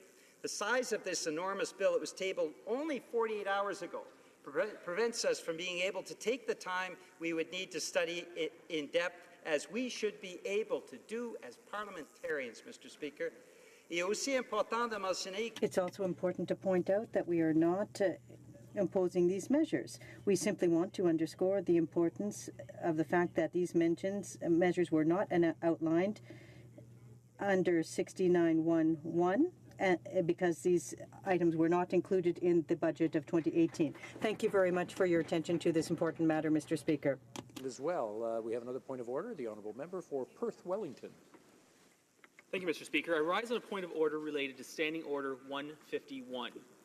Last evening, an unlawful and illegitimate meeting of the Canadian NATO Parliamentary Association was held in this very building to orchestrate a coup against its chair, the Honourable Member for Aurora Oak Ridges, Richmond Hill.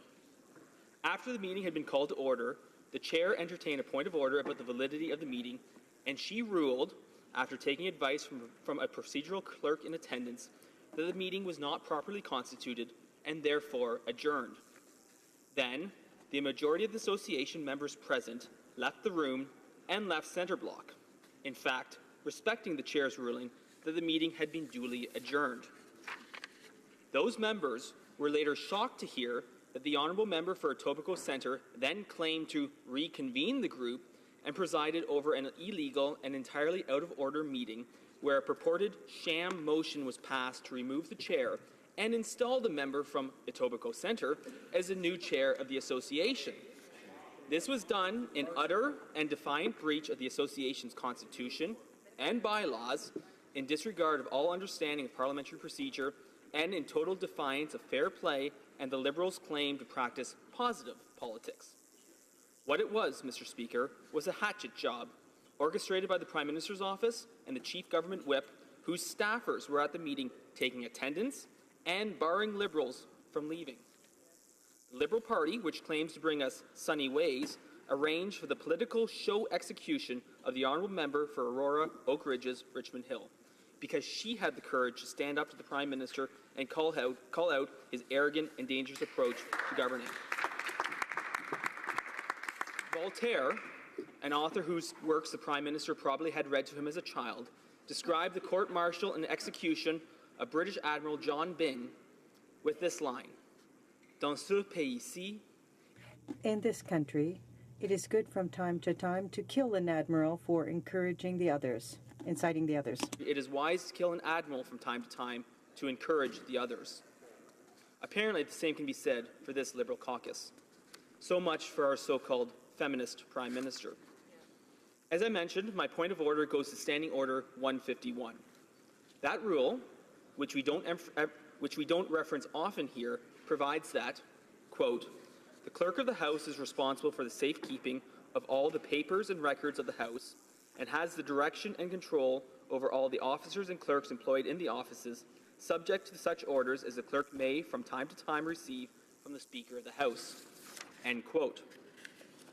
Within less than half an hour after less than an hour after the illegal and illegitimate election, an election attended and manipulated by most of the cabinet, the sham election of the Member of Parliament for Etobicoke Centre, the parliamentary website was updated to show that he is now the chair of the association.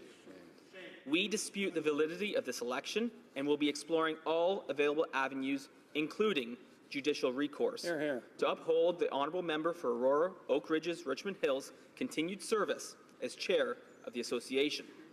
I ask that you, Mr. Speaker, issue an order under Standing Order 151 to the clerks of this House to undo last night's changes in respect to the parliamentary records maintained concerning the Canadian NATO Parliamentary Association. Additionally, Mr. Speaker, I ask that you also instruct the clerks under that standing order to advise the NATO Parliamentary Assembly immediately and well in advance of the 2018 session due to be held in Halifax from November 16th to 19th that Canada's delegation will be headed by the Honourable Member for Aurora, Oak Ridges, Richmond Hill, and that any claim by the Honourable Member for Etobicoke Centre to head Canada's delegation is entirely false, without foundation, and illegitimate. Thank you, Mr. Speaker.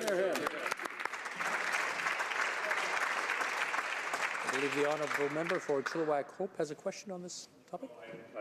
On the same point of order, Mr. Speaker.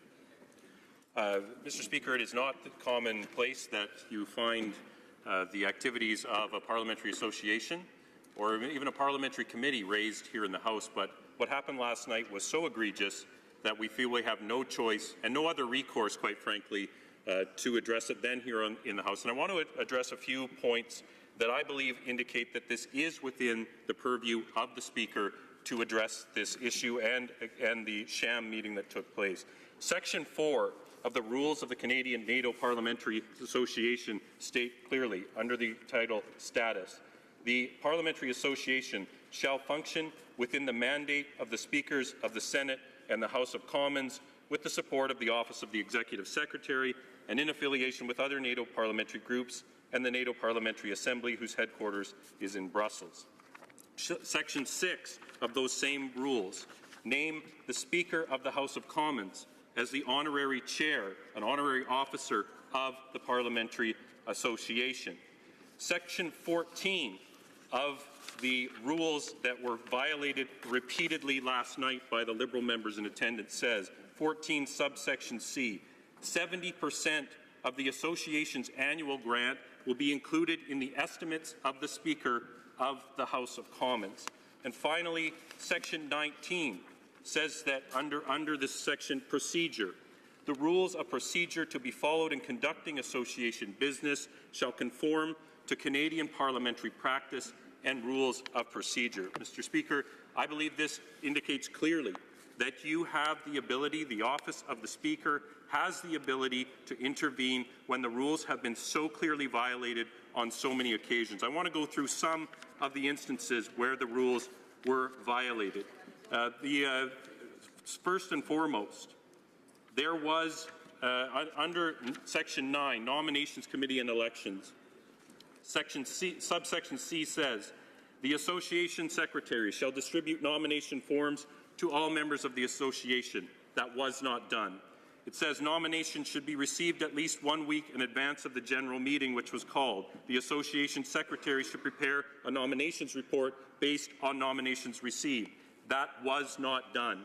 Section D says only positions for which no candidacy has been put forward can be filled by nominations from the floor at the general meeting. Again, this was not done. There was no nomination sought. Nominations, therefore, were unable to be taken from the floor. So even had the sham meeting been allowed to proceed, which it clearly did not, the meeting was adjourned prior to the sham election, the rules were not followed. It also, there is a general clause, Section 12, amendment of the rules.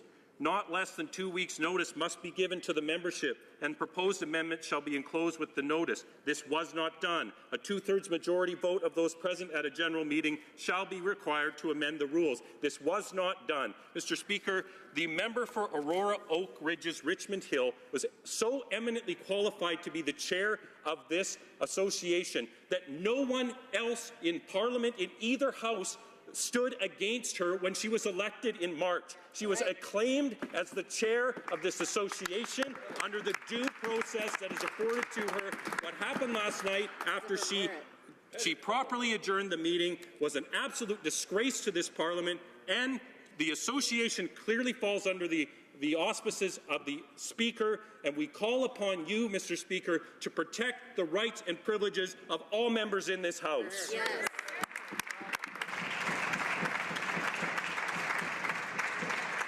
I believe the honourable member for Durham would like to speak to this point of order as well. I would, Mr. Speaker. The honourable member for Durham. I would like to echo the comments of the opposition whip and my colleague from Perth Wellington with respect to the great concern that I and many members have about the conduct of a parliamentary association meeting in Centre Block last evening. I only joked in jest during my member statement today about the fact that October 30th was Devil's Night, certainly when mischief is played, Mr. Speaker. But this mischief actually interfered with the procedures of a parliamentary association. And I would refer the government benches, including the Deputy House Leader, who may recall the Speaker Milliken ruling from March 2011 with respect to contempt of Parliament. And I would like you, Mr. Speaker, to examine the conduct of the member from Etobicoke Centre with respect to not respecting a ruling of the chair.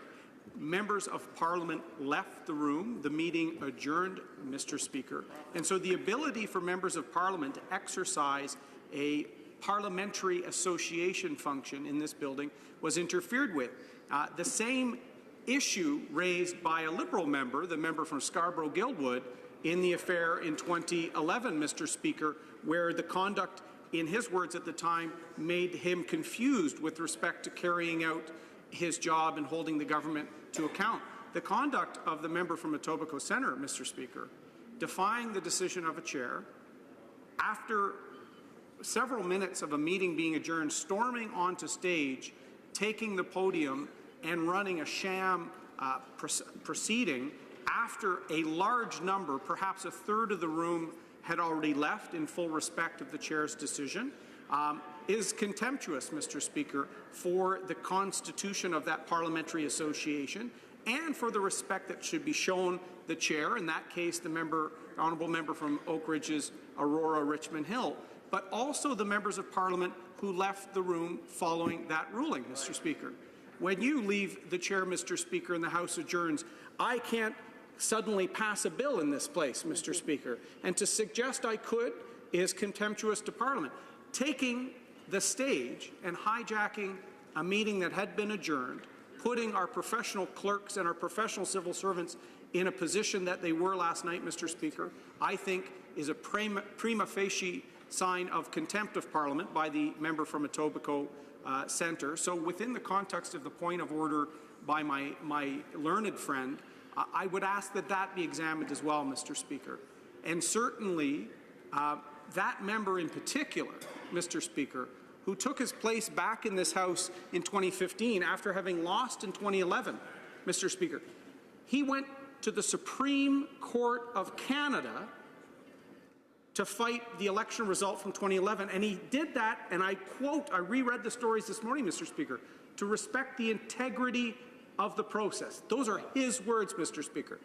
The same member from Etobicoke Centre now disregards constitution of a parliamentary association, disregards the decision of a duly elected chair, storms onto a stage and runs a sham meeting that certainly limited the ability of parliamentarians to participate because several had left the room, confused the proceedings considerably, Mr. Speaker, and showed contempt to parliamentary colleagues, Mr. Speaker. Now, I know there's some people upset by a member of Parliament standing up for views that she believes in.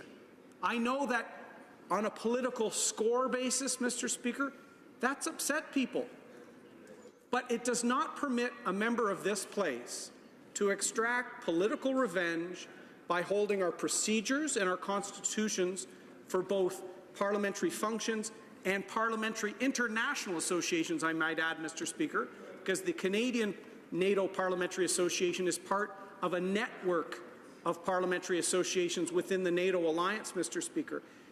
Political grudges does not permit a member to circumvent the rules and Constitution, Mr. Speaker, and it does not allow them to show contempt to other members of this chamber. So within the context of the point of order, I would like that to be considered as well, Mr. Speaker. Thank you. Thank you. I believe the honourable member for Kitchener, actually, we'll go to this side, then come back. The honourable Minister of Immigration, I believe, on this point of order? No, it's, I would like to... I'm afraid I'd have to finish up with this point of order before we continue. We'll go on to the honourable member for... I'm having a heck of a time today. Cape Breton Canso. Mr. Speaker, the Speaker of the House remembered my riding earlier in question period and was kind enough to mention it.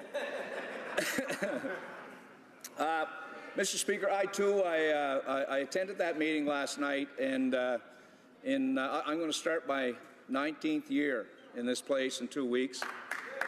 Thank you. And I've never seen anything like that in my 19 years here. Obviously, you know, what happens with those groups, members are free to go in, and they're the masters of their own destiny, and certainly the group that assembled, they were ready to certainly make a change in the leadership, and that was brought to the floor of the meeting. But what was, Mr. Speaker, it was almost scary. I've never seen this play out before when I saw young staffers in that room. And I was going to say being ginned up, but I know it wasn't gin. When you check the video, it seems like we're moving into debate, and really on a point of order, what we want to do is talk about what the process was or what procedure was broken. I don't know if I'll give the honourable member for Canso to Cape Breton Canso a chance to maybe clarify that. Well, Mr. Speaker, the process certainly wasn't enhanced when members of the Conservative Party were feeding vodka to their staffers who were singing and had to be escorted out by security. And putting the security people and the clerks in that situation was unbelievable. Mr. Speaker, it was one of the most shameful and deliberate attacks on the democracy of those types of groups, and they should apologize to the House for it, Mr. Speaker.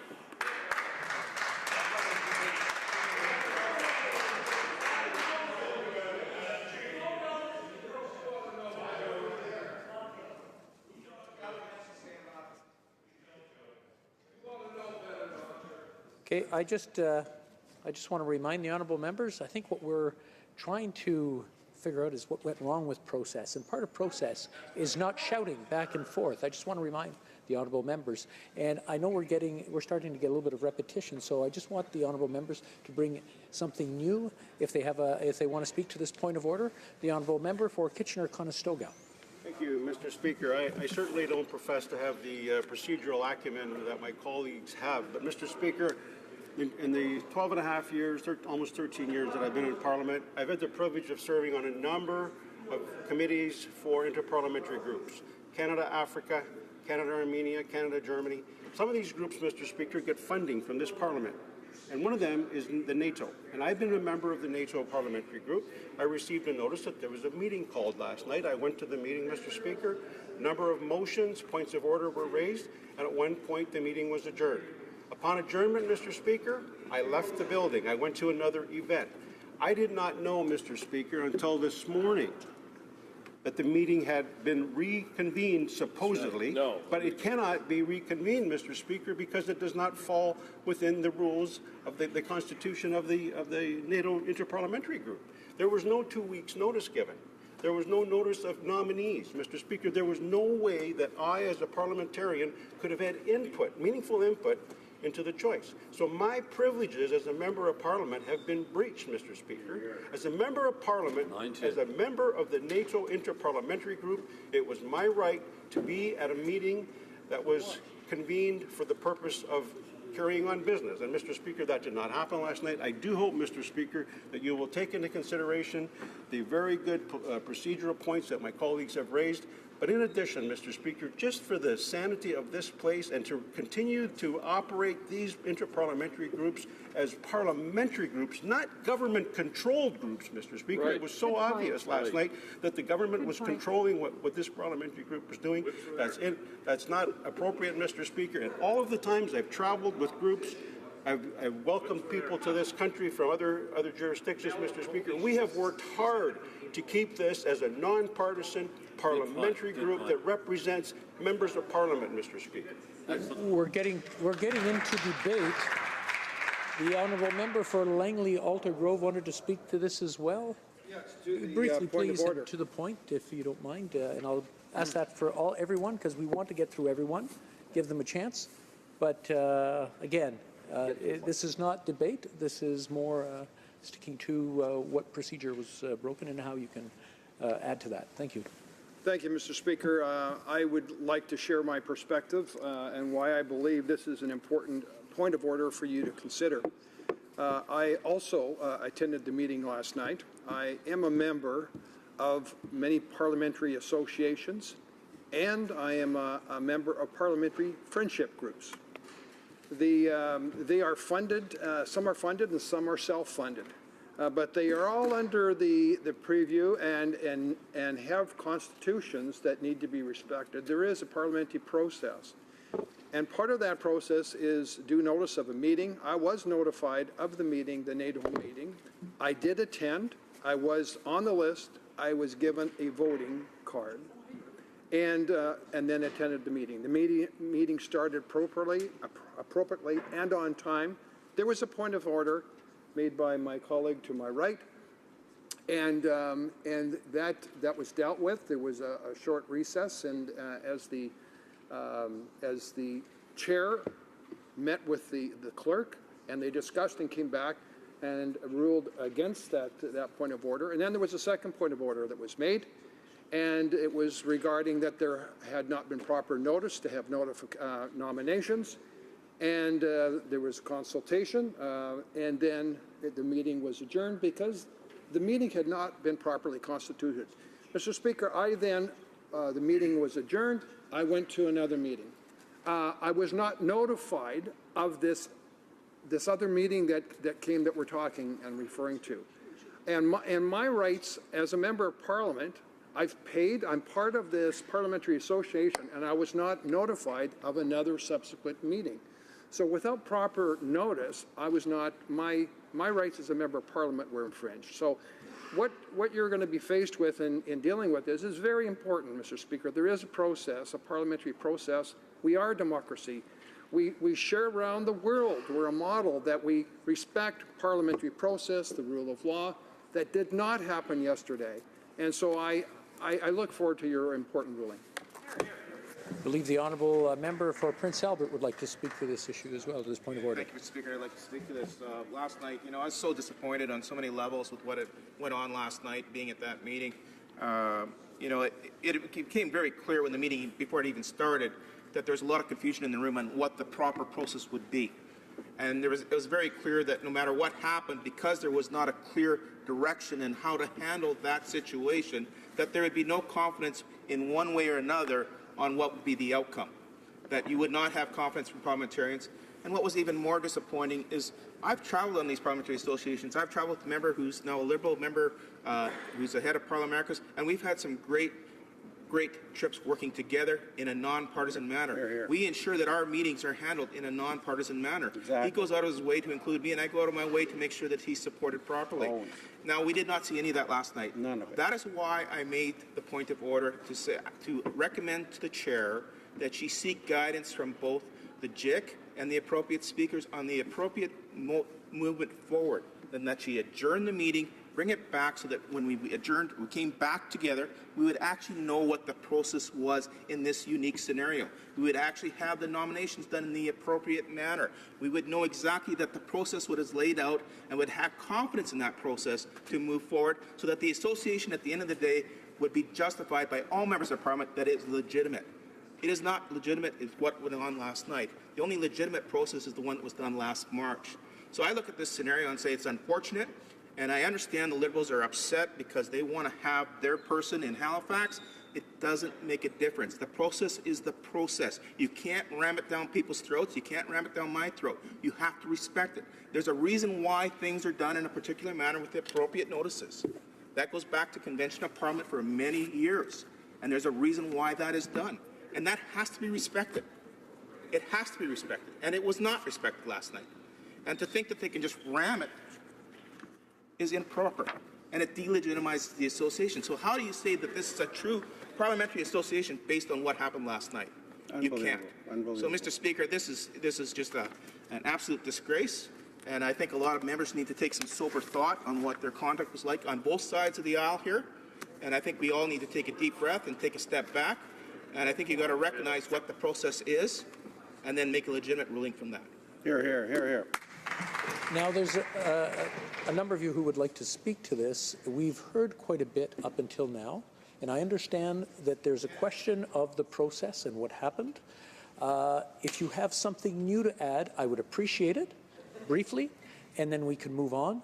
The honourable member for Calgary Nose Hill. Thank you, Mr. Speaker.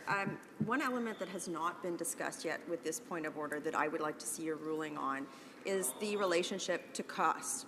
So parliamentary associations are afforded the resources of this House. They do relate to, there's a lot of resources that are expended both for organizational meetings. Even the meeting last night had translator services, the services of the clerk, but above and beyond that, these parliamentary associations have a great degree of House expenditures related to them.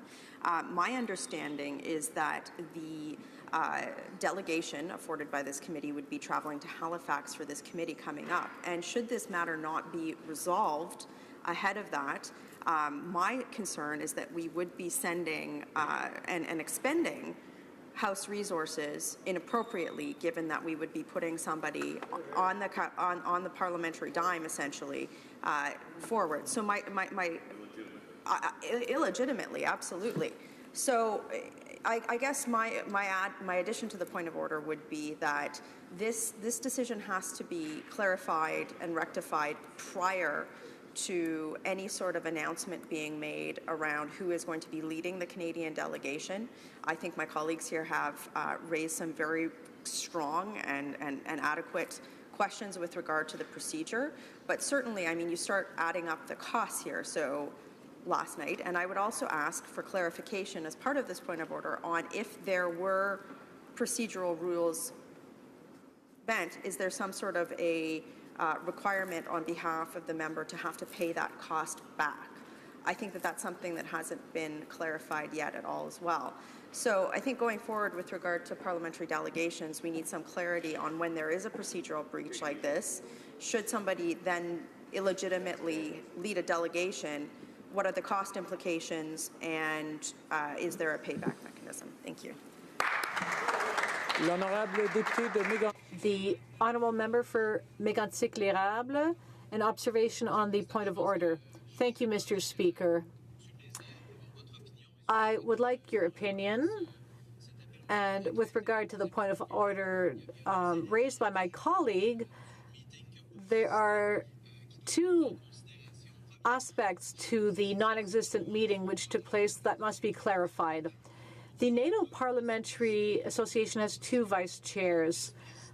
What right does one of these vice chairs have to decide to hold or to ask for another meeting, when in fact the second vice president disagreed completely? I think that's also an important point. In committees, the way it works, well, there is a chair. We're talking about, for instance, the Agricultural Committee. There's a first vice chair and a second vice chair. But at last night's meeting, there were two vice chairs who were on the same footing, and one of these vice chairs decided on their own, without consulting the other vice president, to have another meeting. And I believe we need a ruling on that from you, Mr. Speaker. Otherwise, anyone will be able to do whatever they want on parliamentary association committees. Second point, this and what happened last night is dangerous, is a threat to democracy. I stayed for the second so-called meeting. I listened to what was said, and when the vice chair, who decided to sit in the chairperson's chair and decided to move ahead with another meeting, strangely, only Liberal MPs had been called back to this meeting and no Conservative MP had been called back. So was this a partisan call? Why did the vice chair not spread the word amongst all members so everybody was called back? So what happened last night was partisan. It was not parliamentary. It undermined the rules of this House, and it did not respect the voters who sent us here. Therefore, Mr. Speaker, I truly believe that you must take into account these two aspects to rule that the second meeting did not respect the rules and parliaments. Again, I'm not an expert in parliamentary procedure, but this was a sign of disrespect to Canadian voters who sent us to this chamber.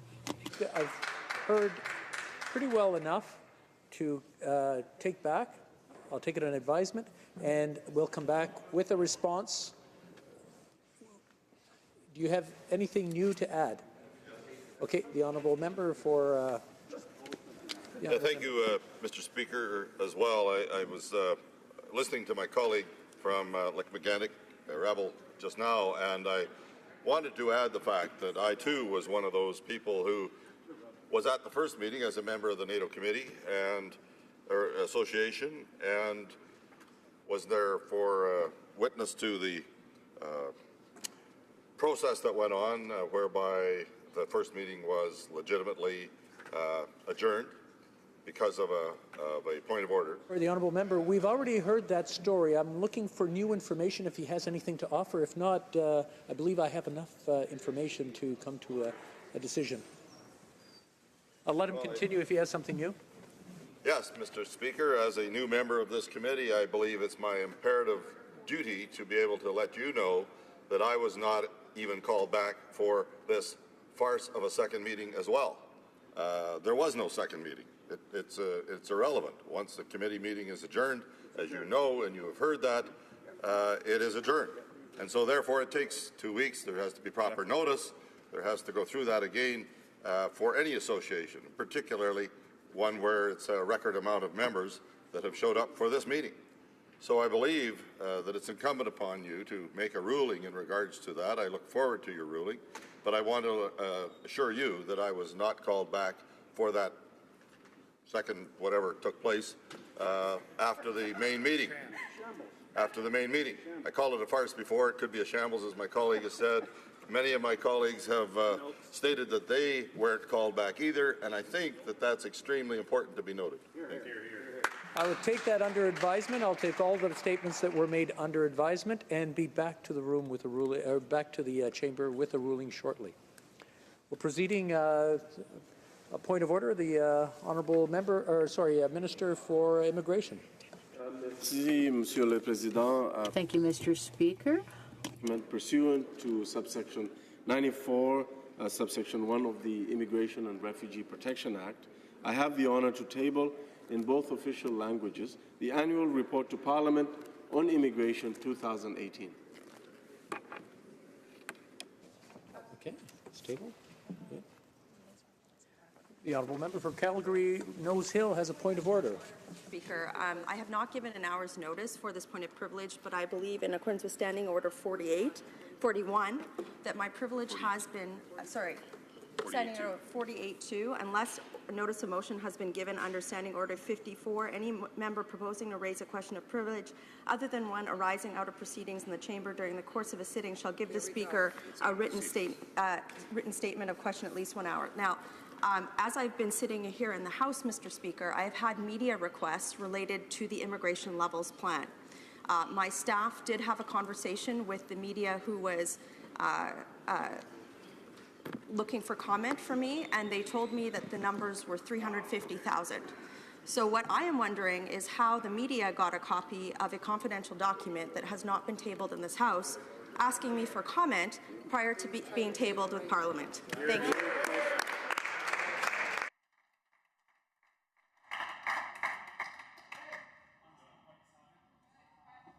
The member for Perth Wellington wants to speak to this point of order. On this point of privilege, and I would just draw the chair's attention to past speakers' rulings on this matter, particularly that of Mr. Speaker Fraser, on matters where information was distributed to the media prior to being tabled in this House, constituted a clear prima facie breach of the privileges of this House. And I would respect and request as well that our official opposition, be provided the opportunity to come back with additional information and citations on this matter, confirming this egregious breach of the privileges of parliamentarians in this place. Thank you, Mr. Speaker. In my view, the member should have given an hour notice, and I recommend that the honourable member give a notice, and in an hour she'll be able to speak. Well, we'll go to a point of order for the honourable member for Chilliwack Hope, I guess. Mr. Speaker, the provision that the member from Calgary Nose Hill read clearly indicates where 1 hour's notice is not required. The Minister of Immigration has just tabled his immigration levels when he gave the data, or that somehow the media received the data prior to the member from Calgary Nose Hill receiving it. So this is happening in real time in the House of Commons. She does not require 1 hour's notice because it's happening out of proceedings in the House where the Minister has just tabled documents, and the members' privileges were clearly breached by not having this data before the media did.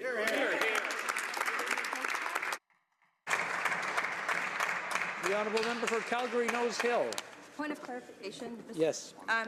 On the point of privilege, I'm working in real time, Mr. Speaker, and for the record, what my staff are informing me is the media says that the Year 3 plan goes up to 350,000, and that was the comment that we were looking at. So again, I would, Mr. Chair, Mr. Speaker, go back to the fact that the Minister has just tabled these plans. I would reference Standing Order 48-2 in terms of my ability to raise this as a point of privilege, as it just happened, and the fact that we do have this information ahead of time. I also, Mr. Chair, am happy to table an email with the request that I received for comment on the levels plan earlier today. Thank you.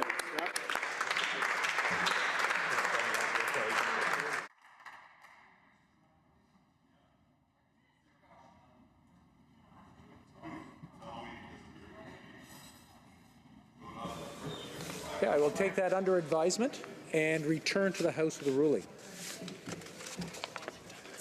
Tabling of documents. Where are we here? The Honourable Parliamentary Secretary to the Government House Leader. Yes, thank you, Mr. Speaker. Pursuant to Standing Order 32, Bracket 2, I have the honour to table in both official languages the treaties entitled Agreement between the Government of Canada and the Government of the State of Kuwait on air transport done at Kuwait City, Kuwait on August the 1st, 2018. agreement between the Government of Canada and the Government of the Republic of Serbia on air transport done at Belgrade, Serbia on May 21, 2018.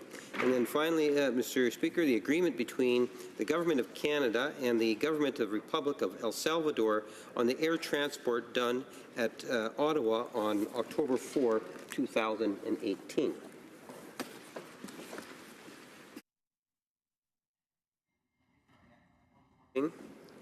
Mr. Speaker, pursuant to Standing Order 36, Bracket 8, I have the honour to table in both official languages the government's responses to 21 petitions.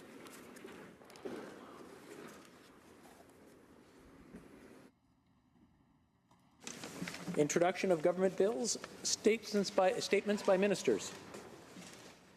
Reports from the interparliamentary delegation.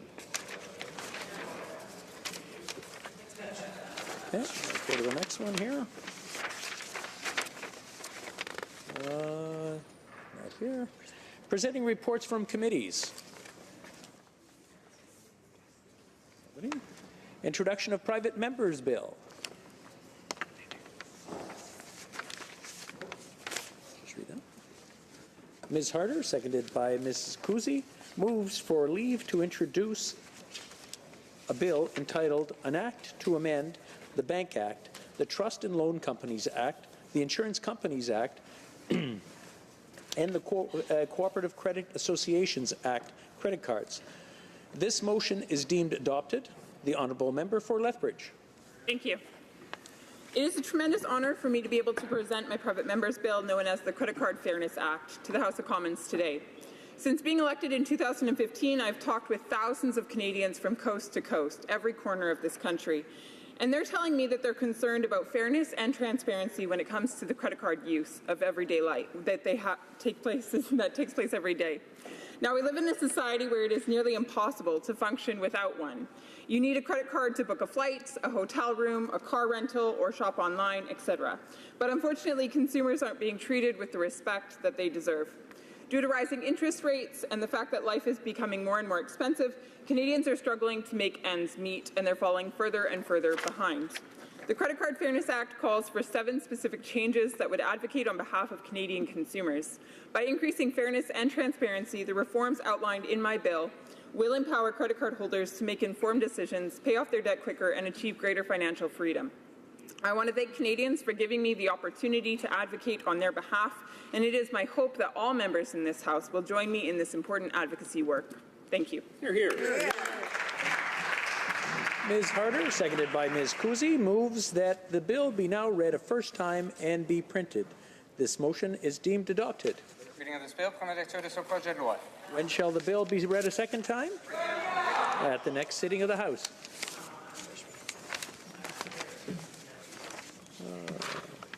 There we go. First readings of Senate public bills.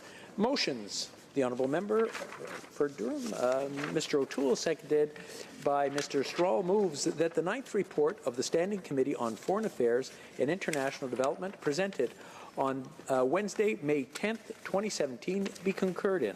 Debate. The Honourable Member for Durham. Thank you very much, Mr. Speaker, and it's my honour to stand in this House and speak to this motion today. And I'll say at the outset that I'm proud to be followed and splitting my time with my deputy critic, the capable member from Sherwood Park, Fort Saskatchewan. And respect to the 9th report of the Standing Committee on Foreign Affairs and International Development, I want to focus specifically on the Order in Council appointment of the Honourable Stéphane Dion to the position of Special Advisor to the Minister of Foreign Affairs. Now, we'll recall, Mr. Speaker, that Monsieur Dion had a very distinguished career in the House of Commons. In fact, his Order in Council appointment took place at the conclusion of that career in the House of Commons, and speculation at the time was that the conclusion of his career in the House of Commons was not of his own choice, Mr. Speaker, but that of the decision of the Prime Minister. But to think for a moment about that career, this is a former minister from the Chrétien government, the author of the Clarity Bill, Mr. Speaker, a strong federalist. I had a good relationship with Mr. Dion, But he was pushed aside, Mr. Speaker, as the Member of Parliament for Saint Laurent to become a special advisor and ultimately become Canada's ambassador to Germany with a cross-appointment as a special envoy to the European Union. We still haven't really heard a good explanation of that cross-appointment, Mr. Speaker, or the specific outline of his role as special advisor, Mr. Speaker. Certainly this Liberal government that was formed in 2015, he began and was the first Foreign Affairs Minister, Mr. Speaker. Very unusual that partway through the mandate, that minister is not just shuffled, he's shuffled right out of the House of Commons, Mr. Speaker. And this report, the 9th report, outlines that Order in Council process on how that transition of Mr. Dion happened. You may recall that he was elected for the first time in 1996, Mr. Speaker. When I was first starting to follow politics, he led the Liberal Party, Mr. Speaker, but clearly to this Prime Minister, after a while, he wasn't helpful, or he was seen as a hindrance, and he was disposed of. He was dismissed from his role, Mr. Speaker. The report covers the Order in Council appointment and where they shuffled him to, but clearly after a while, if someone's not helpful to this Prime Minister, he makes sure they're out of the way, Mr. Speaker. I would add the same time frame that we're dealing with this Order in Council appointment for Mr. Dion. The same thing happened to Mr. McCallum, John McCallum, a former minister as well from the previous Liberal governments of Mr. Chrétien and Martin, Mr. Speaker. He is now Canada's ambassador to China, something that the Foreign Affairs Committee, and I'm the shadow Minister for Foreign Affairs, something we're seized with now on Canada's relations with Asian countries and with China, Mr. Speaker, although Ambassador McCallum was not there when the Foreign Affairs Committee came to Beijing to actually meet and study. It was quite unusual he was not there. But at the same time frame that Mr. Dion, former leader of the Liberal Party, was shuffled aside, Mr. McCallum was also shuffled aside. Now, he had not served quite as long as Mr. Dion. He was the Member of Parliament for Markham and later Markham-Unionville from the year 2000, Mr. Speaker. But there's a pattern emerging, starting with foreign affairs, specifically, Mr. Speaker. But the pattern is that distinguished Canadians, once they're not helpful to the Prime Minister, there's a plan afoot to slide them out. This motion is highlighting the report and the Order in Council process that slid Mr. Dion to the side, Mr. Speaker, but I can't help but thinking the same thing happened last night, Mr. Speaker, on October 30th, when someone who the Prime Minister was upset with, because on September 17th, the member from Aurora Oak Ridge's Richmond Hill made a decision that after a lot of reflection, after consultation with trusted friends, after canvassing issues that she was here to safeguard, Mr. Speaker, she decided to leave the government benches and sit with the opposition Conservative benches, Mr. Speaker. While the Prime Minister on that day, on September 17th, at the beginning of this fall sitting, said that's what happens in our political system from time to time, I wish her well. I think that was his quote, Mr. Speaker, the Prime Minister of Canada, I wish her well. But sometime after that date, Mr. Speaker, a plan was afoot to push this honourable member out of a role in the NATO Parliamentary Association, much like, as this report references, the Order in Council appointment of Stéphane Dion. The Prime Minister no longer needed these people or no longer felt they were helpful to him, so not only are they slid aside, they must be actually removed from positions, Mr. Speaker. And that's what happened last night. The member from Etobicoke Centre rushed the stage. We outlined some of the concerns about that, Mr. Speaker. But it's a pattern. We've seen it with the former leader of the Liberal Party. We've seen it now with the member from Aurora Oak Ridge's Richmond Hill, a Royal Canadian Air Force veteran, Mr. Speaker, a strong and proud former business executive, Mr. Speaker, not just shoved aside, but treated with disrespect, Mr. Speaker, from a Prime Minister who suggests quite frequently that he's a feminist. On that point, Christine Innes, Mr. Speaker, someone who was a very active person in politics and whose partner, Tony Ayano, was a member of Parliament in this place for the Liberal Party. She was shoved aside as well, Mr. Speaker. In Trinity Spadina, not permitted to run. Julie Desjardins in Mississauga Lakeshore. In fact, a former MP, Paul Szabo, a Liberal MP, was quite upset with the way that was handled. Another colleague in my benches, Mr. Speaker, the honourable member from Lethbridge, elected by her constituents, given the trust of her colleagues and her leader to be Shadow Minister for the Status of Women, denied the ability to chair a committee because she doesn't agree with the Prime Minister on all issues, Mr. Speaker. I think we see a pattern emerging with this Prime Minister. There is a public persona presented to Canadians in hashtags and in photos where the Prime Minister will suggest he's a feminist. He'll say there's a feminist foreign policy. In fact, the member from Etobicoke Centre has this ridiculous position of being someone who's championing a position to have an ambassador for women in peace and security. And last night he besmirched the good name of one of the few women in this House who've worked in uniform on peace and security, Mr. Speaker. It was shameful. No doubt he was ordered by the Prime Minister's office to do that. It was quite distasteful to see a lot of the cabinet of the federal government marching into a room, allowing the member from Etobicoke Centre to turn it into a farce after there'd been an adjournment, recommencing a meeting after people had left, all to extract revenge. But, Mr. Speaker... we have a point of order. The honourable member for St. Catharines. Thank you very much, Mr. Speaker. And I'm sure the honourable member is trying to get to his point. This is a half-page report that he's moving concurrence on and is not talking anything about it. So I was hoping the chair can direct him back. I know the chair is, Mr. Speaker, has made rulings in terms of members eventually get to their point, but we seem to be on quite the tangent, Mr. Speaker, and I'm hoping the honourable member can be directed back to this half-page report he's seeking concurrence on. I'll leave it to the honourable member for Durham to come back to the point. I'll let him continue. Thank you very much, Mr. Speaker. I'm not surprised to see another Liberal member questioning a decision of the chair. We saw that last night as well, Mr. Speaker, on an adjournment. But to remind the member of the Order of Council appointment of Stéphane Dion, that member from St. Catharines, I know he was a Liberal Party activist. He probably pledged support to Mr. Dion, Mr. Speaker. Mr. Dion, who for a time led that party until he was not helpful to this Prime Minister or didn't agree with him, and it was time to be shuffled aside, Mr. Speaker. And we saw this. This is the motion I'm speaking to, but it is a pattern that has emerged with this Prime Minister, that if someone disagrees with him, or perhaps even hogs a bit of his camera shot, Mr. Speaker, they're to be disposed of. And Liberal MPs, including honourable ministers, to be marched in to allow a sham to take place should concern that member, Mr. Speaker. And I'm sure it concerned Mr. Dion, who I wish well in his role as a dual-hatted ambassador in Europe, Mr. Speaker.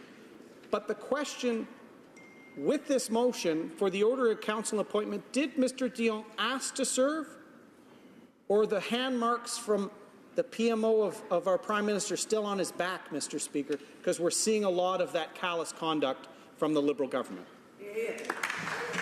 Before we go to questions and comments, I'd like to call order. It is my duty pursuant to Standing Order 38 to inform the House that the questions to be raised tonight at the time of adjournments are as follows. The Honourable Member for Courtenay-Alberni, the Environment. The Honourable Member for Saanich Gulf Islands, Natural Resources. The Honourable Member for Saint-Hyacinthe-Bagotte, International Trade. Questions and comments. L'Honourable Député de Montarville. Merci, Monsieur le Président. Thank you, Mr. Speaker. Anecdotally, I had the privilege of following training or a course offered by the father of Mr. Dion, and I had the privilege of working with his son. And I have to say that for having worked with him here, for having met the ambassador in Germany twice now, to see the quality of his work and how useful he is to the country by representing our country to Europe and different European stakeholders, I'm extremely disappointed that beyond the accomplishments of Ambassador Dion, we're simply noting administrative procedures that lead to antagonism and refuse to acknowledge his skills. For Durham. Thank you very much, Mr. Speaker. I'd like to thank my friend for his intervention and remind him I started out by saying Mr. Dion had a very illustrious career in Parliament and before Parliament.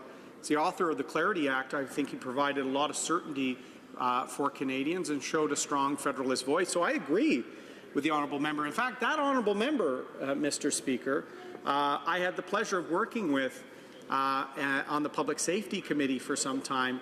And perhaps he's another example, Mr. Speaker, because I miss the opportunity of working with him as a parliamentary secretary, someone who brought experience from academia, from law enforcement, from the study, but he seems to no longer be in that role, Mr. Speaker. Perhaps he had some disagreements with the Prime Minister as well. You know, this is a Prime Minister who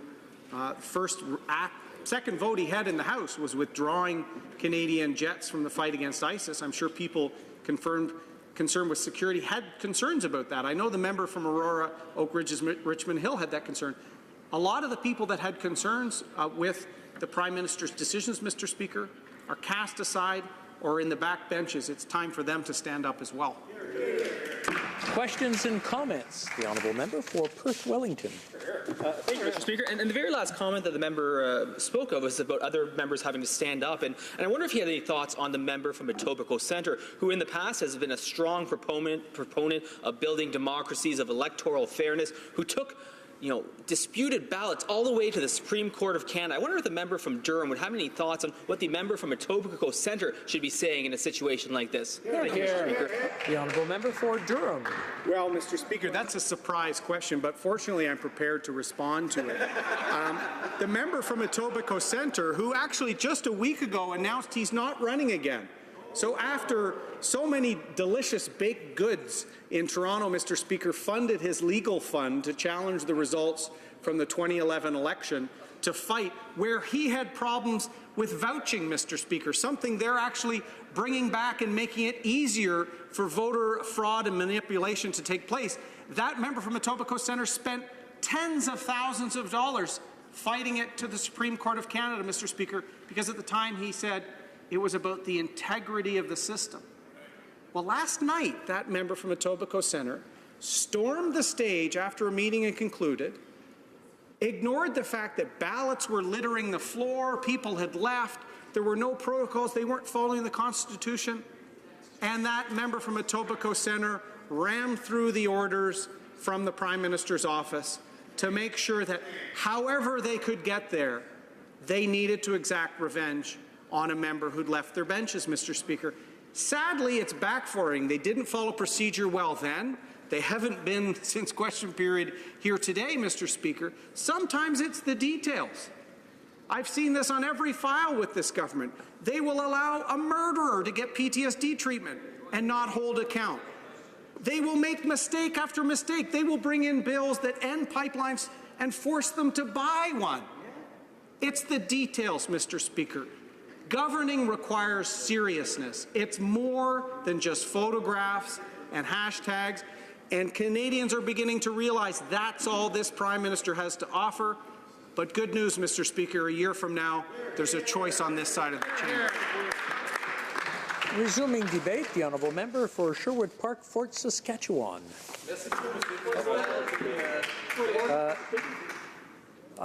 Two issues here. One, I called on the honourable member for Sherwood Park, Fort Saskatchewan to speak, and the honourable member for Mégantic-les-Graves got up. But point of order? Yes, go ahead. Mr. Speaker, as you can see, quite visually, I'm positioned very close to both the members in question, and I distinctly heard the member from Mégantic-les-Graves start speaking before the member from Sherwood Park, Fort Saskatchewan. Mr. Speaker, and I think you know what happens in a situation like this. And so without going into further detail, I would certainly say right now that I move on this point of order, seconded by my colleague, the member for Perth Wellington, that the member from Mégantic-les-Graves be now heard. sense. Here, here. Yeah, no, makes sense.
I'm afraid the motion is not in order. If we check the records, we'll see that the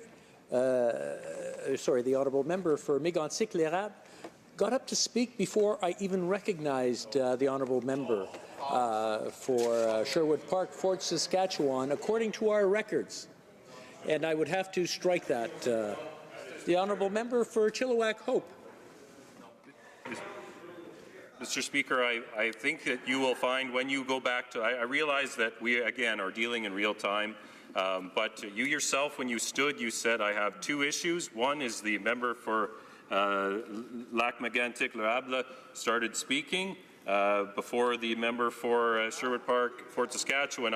I think your comments may be different than what you're hearing from the table. I would ask, when you look at it again, I think you will see that you did in fact recognize, certainly members on this side heard you recognize that member, and I believe the motion is in order. The honourable member, I believe, I will take that under advisement and get back to the chamber with that. The honourable member for we have another point of order. The honourable member, the honourable parliamentary secretary to the government house. Mr. Speaker, I suspect that you don't have to take that last one under advisement. It's completely up to you, because I believe the member was trying to challenge the chair, and I don't think it would be appropriate for the member to challenge the chair. Your ruling was very clear. Anyone listening to it would have understood the ruling. The member should just be allowed to stand up and continue his remarks because he was recognized, and allow maybe the member to continue on. The honourable member for Sherwood Park, Fort Saskatchewan, has the right to speak. He may debate. I have a point of order. On a point of order, if he wants to interrupt his own speech. I'm very keen on speaking, Mr. Speaker, but unlike we saw last night, I'm willing to put principle and procedure ahead of my own interest. Because the convention is that members rise before they are called upon to speak. So what you said in the context of your ruling is hard for me to understand in light of the convention being that members do rise before they are called upon to speak. I rose expecting to speak, and I hope members vote in my favor in light of the motion impending. But the principle, the convention of this place is that all members who wish to speak rise, and the Speaker calls upon the member who has caught the eye of the Speaker first. And if there is a dispute, a member could propose a motion that a member has a right to be heard. That is, I think, you will find the convention, and I think it would be important at least for you to clarify your ruling in light of that convention. Very good. The honourable member for Saanich Gulf Island has a point of order. Or a comment on this point of order? Yes, and with all due respect for my honourable friend from Fort Saskatchewan at Sherwood Park, Fort Saskatchewan, what he calls a convention. I'm not getting any sound. I'm not sure if there's a problem with the microphone. Is anyone else getting any sound in the House? Okay, maybe try again. Start from the beginning, please. The honourable member for Saanich Gulf Islands. Thank you, Mr. Speaker. And with all due respect to my friend for Sherwood Park, Fort Saskatchewan, what he refers to as a convention, I think is more accurately described as sloppy practice. And far too often, people stand and await the Speaker recognizing them. It's very clear in our standing orders. When the Speaker is standing, all members must be seated. It is tolerated, I suppose, that people stand up waiting because this place is increasingly not under the control of the Speaker, with all due respect, but in control of party whips in the back room who give people a list and give the Speaker a list. But the point of it is that when we all stand to be recognized in debate, that's one thing. When people expect to be recognized and are standing, they're actually violating the standing orders. It's not a convention. It's simply sloppy. Mm-hmm. The honourable member for Sherwood Park, Fort Saskatchewan, if he wants to debate. No? The honourable member for Sherwood Park, Moose Jaw Go ahead.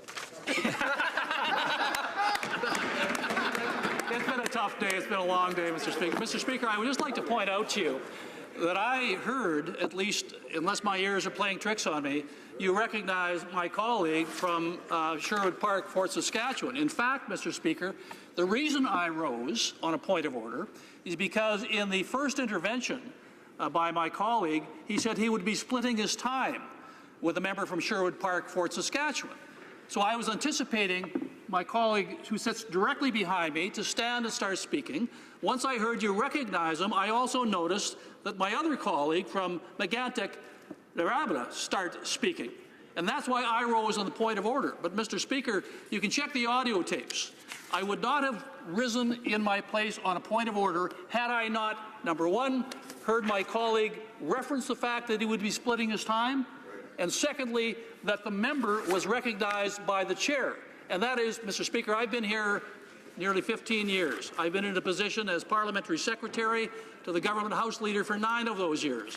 I'm very familiar with procedural matters, Mr. Speaker. In fact, on this very question, in procedures and practices, I have seen it employed, and I've employed it myself on several occasions in the last 15 years. In other words, Mr. Speaker, I would just point out to you, I believe I know what I'm doing from a procedural standpoint. I would not have stood in my place and made a point of order had I not heard, at least my ears heard, you recognize my colleague from Sherwood Park, Fort Saskatchewan. And the only reason I stood on a point of order is because my other colleague from Megantic, Narabra, started speaking, and I heard him start speaking before my colleague from Sherwood Park. So, Mr. Speaker, I would ask you to please consult with the audio tapes and the visual tapes, and I think you will find that those 2 tapes themselves support my intervention. Here. We have a point of order for the Parliamentary Secretary to the Government House Leader. Yes, thank you. Mr. Speaker, my interpretation is not the same as the members across the way. And that's why it's important that we recognize that we are not supposed to be debating this issue. You, as the Speaker, made a ruling. If the member from Sherwood Park doesn't want to speak, I have a 20-minute speech in my hand, and I'm prepared to deliver it on this issue. Mr. Speaker, I've already indicated that I would like to be able to speak on it. So if the member from Sherwood Park does not want to speak, I would suggest to you, Mr. Speaker, that it might be appropriate to go to another speaker. The discussion with the table officers was exactly that point. I've made a decision. The honourable member for Sherwood Park, Fort Saskatchewan. Does he want to debate? Debate. Well, thank you very much, Mr. Speaker. I'm pleased to have the opportunity today to address this important concurrence question with respect to foreign policy. Before I do that, and it is, I think, relevant to the Canada's foreign policy in general, I did want to make a brief comment about the, I think, very exciting news out of Pakistan overnight. Pakistan's Supreme Court having acquitted Asia Bibi of false blasphemy charges. This is a monumentous day in terms of international human rights. And I want to quote in particular the Chief Justice of Pakistan in his ruling. He said, "Tolerance is the basic principle of Islam," and he said, quote, "Islam is also very tough on those who level false allegations of a crime." So I want to express what I think is a sentiment shared by all members of Parliament, our enthusiasm about that ruling. There is still much more work to do when it comes to responding to the challenges around the blasphemy law in Pakistan, but this is a monumental step forward for justice, equality, and the rule of law. This is a day of, I think, great joy for many in the Canadian Pakistani community, as well as for people in Pakistan itself. And in this context, I think it's important to recognize as well some of the great human rights defenders who have been engaged in the Asia Bibi case, some of whom have given their lives in the context of that advocacy. Salman Taseer, former governor of Punjab, and Shahbaz Bhatti, the former federal minister of minorities, both knowingly risked their lives to speak out on that case. And in fact, it was Shahbaz Bhatti's advocacy for religious minorities that inspired the previous Conservative government's initiative to create the Office of Religious Freedom. And I think it's important for us as parliamentarians to continue to engage in constructive dialogue around these issues, to welcome this step forward, and also to encourage further steps that can help address the challenges faced by religious minorities in Pakistan. Now, Mr. Speaker, from there I'd like to comment on the particulars of this motion, and members are applauding that. I will say I think the comments I've just made are important and relevant, and I think worth having on the record, and I think they're ones that we all agree with. But the particular item before the House is the appointment of Stéphane Dion as a special advisor to the Minister of Foreign Affairs. Now, I recall Stéphane Dion's long parliamentary career. He was someone who I had the opportunity to cross swords with in this place a little bit. We didn't always or even often agree on the particular exchanges we were having, but I don't think anyone would doubt his commitment to this country, certainly his commitment to something that most of us believe is very important, the idea of Canada remaining united, and the value that has come of us being together as one country. Some of the debates I recall us having in this place related to the Office of Religious Freedom, this government's decision during the time when he was minister to cancel the Office of Religious Freedom. It was a decision, again, no doubt that he came to from a place of sincere motivation, but one with which we in the official opposition profoundly disagreed. And I think what we've seen, unfortunately, is how no longer having the Office of Religious Freedom has limited our ability to engage effectively on these issues, as much as the government said at the time that, well, now these issues could simply be raised by individual ambassadors in each country. I think we should recognize that ambassadors who are particular to a country have many different things on their plate and should be engaging with human rights issues, but it is useful to have within the department people with particular expertise on these issues, and in particular having an ambassador for religious freedom who can be a public voice and an internal voice in terms of these issues. So these debates that we had around the Office of Religious Freedom, I know, were some of the context that we bring to consideration of the decision by the government to appoint this particular member to that position in Europe, and obviously, it's interesting in terms of the perspective that brings. I recall, and what I really appreciated about the previous minister is he was interested, it seemed, in engaging in deeper conversation about issues, about his worldview, about the way his sort of foundational assumptions about the way the world worked informed the kinds of decisions he made. I didn't agree often with the conclusions he came to in terms of the way in which we engage in the world, but I appreciated his willingness to speak about those things. I recall a speech he gave at the University of Ottawa, for example, where he championed his philosophy in terms of what he called responsible conviction, which he articulated as sort of erring on this the side of an ethos of responsibility in terms of how we engaged. I do disagree with the way in which he put that together, though, because I think that the previous government's emphasis on a principled foreign policy that recognized that there were certain immutable principles that should inform our engagement, and that our engagement, we need to engage absolutely around the world, but that our engagement must always be rooted in the conviction that there are some things we can't compromise, that there are some principles that can't be transgressed, and that we must be willing to even risk the displeasure of other countries we engage with around the world if that displeasure is constructive in the pursuit of our fundamental principles.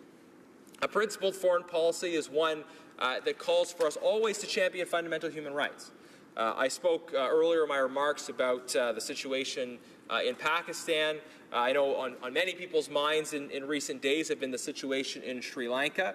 I just had the opportunity to do an interview on that issue. It's great to see the media taking great interest today in substantive issues like the situation in Sri Lanka. I certainly really appreciate that, because there's a concern that there's a decline in terms of democracy and human rights there. The appointment outside of any normal constitutional or parliamentary procedure of a previous president to serve as prime minister, and that in the context of, I think, a lack of progress around issues of justice and reconciliation that are very much needed coming out of the civil war in Sri Lanka. This is a good example of where Canada's principled voice on the world stage would be very much appreciated. Under the previous government, and I know the Liberals are fond of talking about him, Stephen Harper took the principled decision and I'm glad the member for Winnipeg North is applauding this decision, because it was one that was very much recognized in the Tamil community and other communities as important for the advance of human rights. Stephen Harper made the decision that Canada would boycott the Commonwealth Summit that was happening in Colombo. And this was a powerful message to the world that Canada is standing for fundamental human rights in the context of that situation, and that we will continue to. Now, in the last election, in particular in the case of Sri Lanka, many promises were made by the Liberals about how engaged they would be on issues of fundamental human rights, and yet that there was absolutely no action taken. In fact, I referred to the cancellation of the Office of Religious Freedom. The Office of Religious Freedom had an important program that was operating on the ground in Sri Lanka, and yet this government, despite following through on the promises they had made, they canceled the Office of Religious Freedom. So this is one of many cases in which we see really the failure of this government to align their actions with the promises that they have made. So this is a case, again, of where a principled foreign policy could have an important role to play. Now, I think one of the other issues that's interesting in terms of principled foreign policy engagement is that we follow through on a motion that was passed in this place around Iran. But I really have to say I don't think this government is likely to adopt a principled foreign policy anytime soon. So with some degree of pessimism about the trajectory of this government, a government hopefully will soon replace, I move, seconded by the member for Perth Wellington, that the House do now adjourn.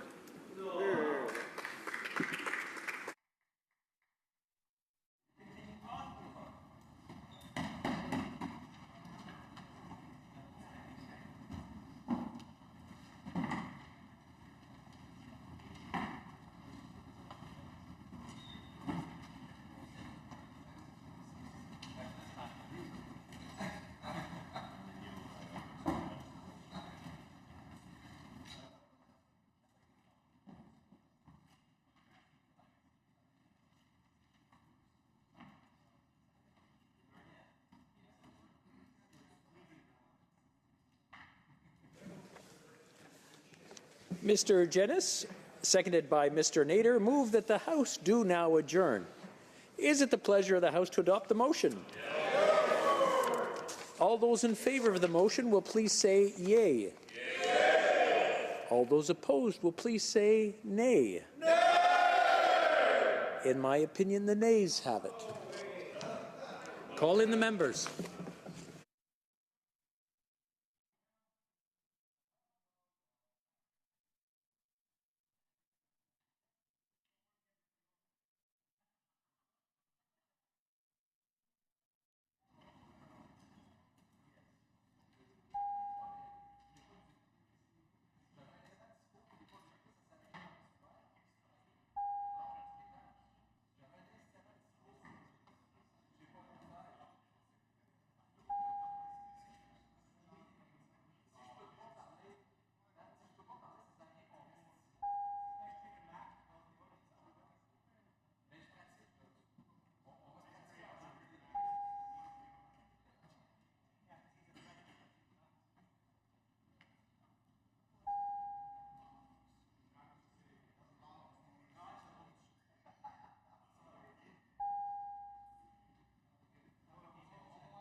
The question is the following one.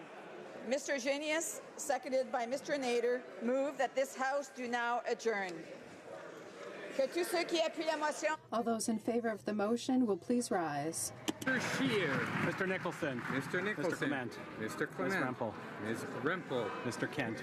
Mr. Kent. O'Toole. Mr. O'Toole. Monsieur Reyes. Monsieur Reyes. Monsieur Poliev. Mr. Poliev. Monsieur Detel. Mr. Detel. Mrs. Block. Mrs. Block. Mrs. McLeod, Kamloops, Thompson, Caribou. Mrs. McLeod. Kamloops, Thompson, Caribou. Mr. Fast. Mr. Fast. Mr. Nuttall. Mr. Nuttall. Mr. Doherty. Mr. Doherty. Monsieur Bertod. Monsieur Bertod. Monsieur Martel. Monsieur Martel. Monsieur Polius. Monsieur Polius. Mr. Albus. Mr. Albus. Mr. Chong. Mr. Chong. Mr. Richards. Mr. Richards. Mr. Workington. Mr. Workington. Mr. Strahl. Mr. Strahl. Mrs. Stubbs. Mrs. Stubbs. Ms. Harder. Ms. Harder. Mrs. Wong. Mrs. Wong. Mr. Abultayev. Mr. Abultayev. Ms. Gladue. Ms. Gladue. Mr. Kelly. Mr. Kelly. Mr. Jenner. General. Mr. Jenner. Mr. Tilson. Mr. Tilson. Mr. Warwa. Mr. Warwa. Mr. O'Bry. Mr. O'Bry. Mr. Sorensen. Mr. Sorensen. Mr. Miller, Bruce Gray, Owen Sound. Mr. Miller, Bruce Gray, Owen Sound. Mr. Reed. Mr. Reed. Mr. Lukiski. Mr. Lukiski. Mr. Nader. Mr. Nader. Mrs. Kuzi. Mrs. Mr. Kuzi. Brassard. Mr. Brassard. Mrs. Wagenthal. Mrs. Wagenthal. Ms. Alislev. Ms. Alislev. Mr. Lake. Mr. Lake. Mr. Calkins. Mr. Calkins. Mr. Falk Provencher. Mr. Falk Provencher. Monsieur Généreux. Monsieur Généreux. Mr. Macaulay Edmonton West. Mr. Macaulay Edmonton West. Mr. Kitchen. Mr. Kitchen. Mr. Jennis. Mr. Jennis. Mr. Albrecht. Mr. Albrecht. Mr. Dreeshen. Mr. Dreeshen. Mr. Zimmer. Mr. Zimmer. Mr. Hobach. Mr. Hobach. Mr. McGuire. Mr. McGuire. Mr. Arnold. Mr. Arnold. Mr. Cooper, then Mr. Arnold. Mr. Cooper. Mr. Arnold. Mr. Arnold. Monsieur Clark. Monsieur Clark. Mr. Stanton. Mr. Stanton. Mr. Sopuck. Mr. Sopuck. Mr. Van Kestern. Mr. Van Kestern. Mr. Shipley. Mr. Shipley. Mr. Aglinski. Mr. Aglinski. Mr. McKenzie. Mr. McKenzie. Mr. Yerdega. Mr. Yerdega. Mr. Diot. Mr. Diot. Ms. Leach. Ms. Leach. Mr. Leipert. Mr. Leipert. Mr. Schmale. Mr. Schmale. Mr. Shields. Mr. Shields. Mr. Vierson. Mr. Vierson. Mr. Waugh. Mr. Waugh. Mr. Motts. Mr. Motts. Mr. Benson. Mr. Benson. Mr. Lloyd. Mr. Lloyd. Mr. Trost. Mr. Trost. Monsieur Beaulieu. Monsieur Beaulieu. Monsieur Saint-Marie. Monsieur Saint-Marie. Madame Posé. Madame Posé. Que tous ceux qui s'y opposent à la motion veuillent bien se lever. All those opposed to the motion will please rise. Mr. Mr. O'Regan. Mr. O'Regan. Mr. Sadgen. Mr. Sadgen. Mr. Goodale. Mr. Goodale. Ms. Petitpas-Taylor. Ms. Petitpas-Taylor. Monsieur Leblanc. Monsieur Ms. Leblanc. Qualtrough. Ms. Qualtrough. Mr. Morneau. Mr. Morneau. Mr. Bryson. Mr. Bryson. Ms. Wilson-Raybould. Ms. Wilson-Raybould. Mr. Macaulay Cardigan. Mr. Macaulay Cardigan. Mr. Baines. Mr. Baines. Mr. Hussein. Mr. Hussein. Mrs. Philpott. Mrs. Philpott. Mr. Blair. Mr. Blair. Ms. Tassie. Ms. Tassie. Ms. Ing. Ms. Ing. Ms. Mahichuk. Ms. Mahichuk. Mr. Casey Cumberland Colchester. Mr. Casey Cumberland Colchester. Mr. Easter. Mr. Easter. Mr. McKay. Mr. McKay. Ms. Scrow. Ms. Scrow. Ms. Jones. Ms. Jones. Mr. Algabra. Mr. Algabra. Mr. Carr. Mr. Carr. Ms. Gould. Ms. Gould. Monsieur Champagne. Monsieur Champagne. Mr. Holland. Mr. Holland. Monsieur Garneau. Monsieur Garneau. Ms. Duncan, Etobicoke North. Ms. Duncan, Etobicoke North. Monsieur Duclos. Monsieur Duclos. Madame Bibot. Madame Bibot. Mr. Cuzner. Mr. Cuzner. Ms. Murray. Ms. Murray. Mr. Vaughn. Mr. Vaughn. Monsieur Lemaitre. Monsieur Lemaitre. Monsieur Miller-Ville-Marie, le sud-ouest île des Sœurs. Monsieur Miller-Ville-Marie, le sud-ouest île des Sœurs. Mrs. Lockhart. Mrs. Lockhart. Mrs. Romanato. Mrs. Romanato. Monsieur Hébert. Monsieur Hébert. Mr. Bagnall. Mr. Bagnall. Monsieur Paradis.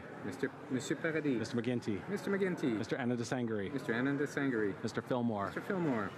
Mrs. Jordan. Mrs. Jordan. Mr. Oliver. Mr. Oliver. Monsieur Lefebvre. Monsieur Lefebvre. Mr. Mendocino. Mr. Mendocino. Mr. Dogood. Mr. Dogood. Mr. Lamoureux. Mr. Lamoureux. Mr. Beach. Mr. Beach. Monsieur Lightbound. Monsieur Lightbound. Ms. O'Connell. Ms. O'Connell. Monsieur Poisson. Monsieur Poisson. Ms. Young. Ms. Young. Mrs. Schultz. Mrs. Schultz. Monsieur Vandal. Monsieur Vandal.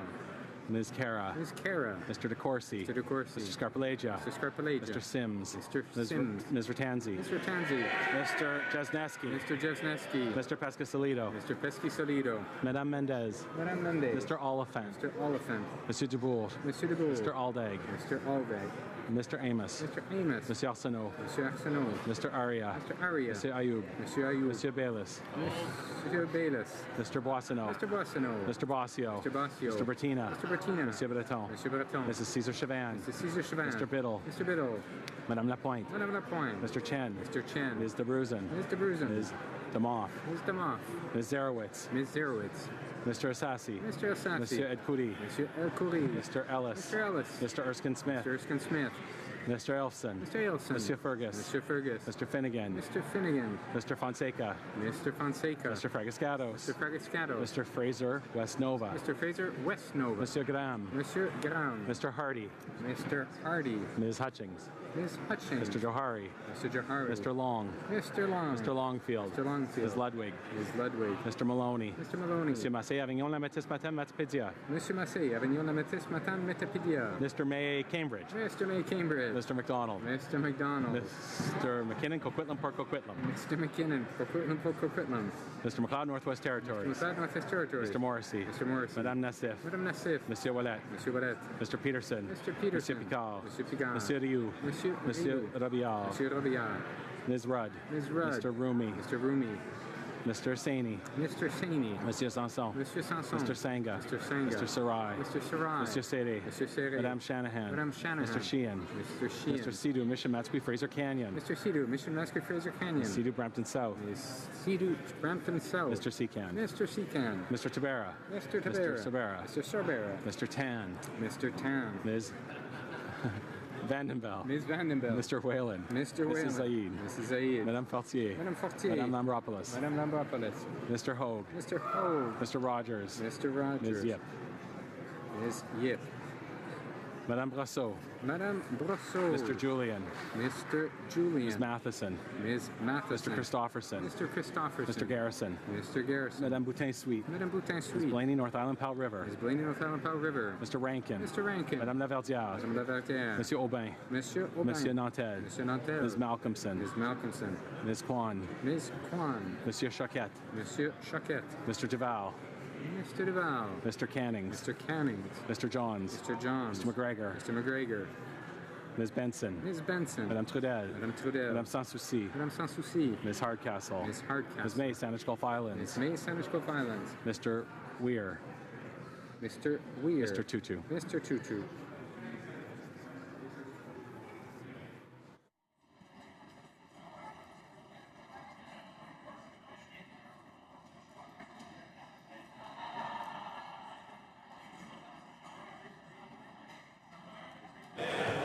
Yeas pour, 77, 77. Nays contre, 164, 164. I declare the motion defeated.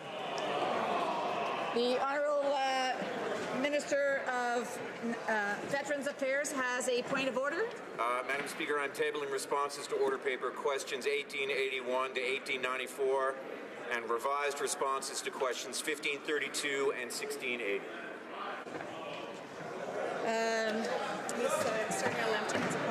The Honourable Member for Sarnia-Lambton has a point of order. Yes, Madam Speaker.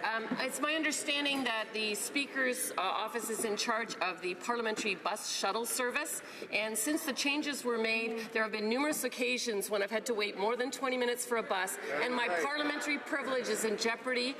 Seriously, I have a medical condition as well that demands that I walk less, and so I would ask that your office take it under consideration to add an Express Wellington bus and take away one from the Senate service. Thank you, Madam Speaker.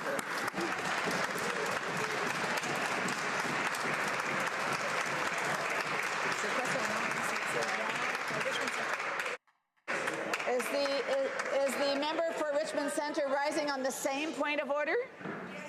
My colleagues are concerned, and me too need that service as a senior. I appreciate this being raised to my attention. I will certainly take it into advisement and get back to the House if need be. We were on questions and comments. The honourable member for Chilliwack Hope has a point of order. No, I have questions and comments. Oh, questions and comments. Questions et commentaires. The Honourable Parliamentary Secretary, the Government House Leader. Thank you, Madam Speaker. You know, and earlier today we heard Conservatives talk about relationships with Stéphane Dion and the Prime Minister, where there's a very special and unique relationship. And it got me thinking, Madam Speaker, about the relationship between the Conservative leader, not Stephen Harper, but the current one, and the member from from both. Madam Speaker, many of us are very curious. When they talk about relationships, it is important for us to recognize that there is different types of relationships. What I can tell the member across the way who tried to explain why it was an important report, I agree. Stéphane Dion is an outstanding Canadian, Madam Speaker. What he's brought to Canada is issues such as the Clarity Act, Madam Speaker.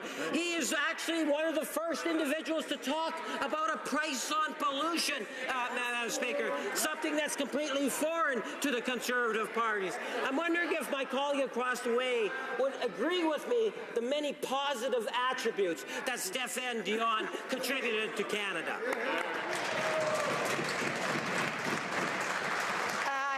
Point of order on the honourable member for Carleton. Yes, Madam Chair, the member did ask the question about the outstanding qualities of Mr. Dion, and we on this side agree that he is. A point of order. It is debate. It's debate, not a point of order. I also want to remind members that the House is in session. For those who are leaving the chamber, to please leave quietly. The honourable member for Sherwood Park, Fort Saskatchewan. Well, thank you, Madam Speaker. The member across the way spoke of the special and unique relationship between the Prime Minister and Stéphane Dion, and I would agree it was a special and unique relationship. And I want to thank the member for the special and unique relationship we have, exchanging words often in this House. Any relationship can be described, I guess, in those terms. As I want to anticipate what my friend from Carleton was about to say, in that the member spoke of the outstanding former Foreign Affairs Minister, and I know the Prime Minister is very pleased that he is outstanding in Europe and no longer standing in this chamber. Questions and comments? Questions et commentaires. The honourable member for St. Catharines. Thank you very much, Madam Speaker. And again, the opposition brought a motion of concurrence on a half-page report warmly praising Stéphane Dion and his qualifications. And he was a man, and is a man of order, and is an individual who comports to the highest standards of parliamentary decorum. So I was wondering if the honourable member could comment on his own behaviour last night at a parliamentary meeting, serving alcohol to staffers, shouting over, singing over anyone else. I was wondering if he can comment what Stéphane Dion would think of that shameful behaviour, Madam Speaker. I do want to remind the members that the questions and comments have to do with the issue before the House. The honourable member for Sherwood Park, Fort Saskatchewan. Well, thank you, Madam Speaker, for that question, because certainly having the approval of Stéphane Dion for all of my actions in Parliament is the highest standard that I consider. And maybe those members should have considered that when they tried to unceremoniously throw out the qualified chair of the NATO Parliamentary Group. Now, what happened last night, it's very clear. The chair adjourned the meeting when the meeting was over based on advice she had received and based on, I think, the procedural flaws of the government's motion. After the meeting was over, social activities took place in the room, from what I understand, and that frequently happens, that once a meeting is adjourned, social activities follow in the room. I'm not sure if the member for St. Catharines has ever consumed alcohol on Parliament Hill. If he has, I'm sure he'll stand up and apologize now for that action.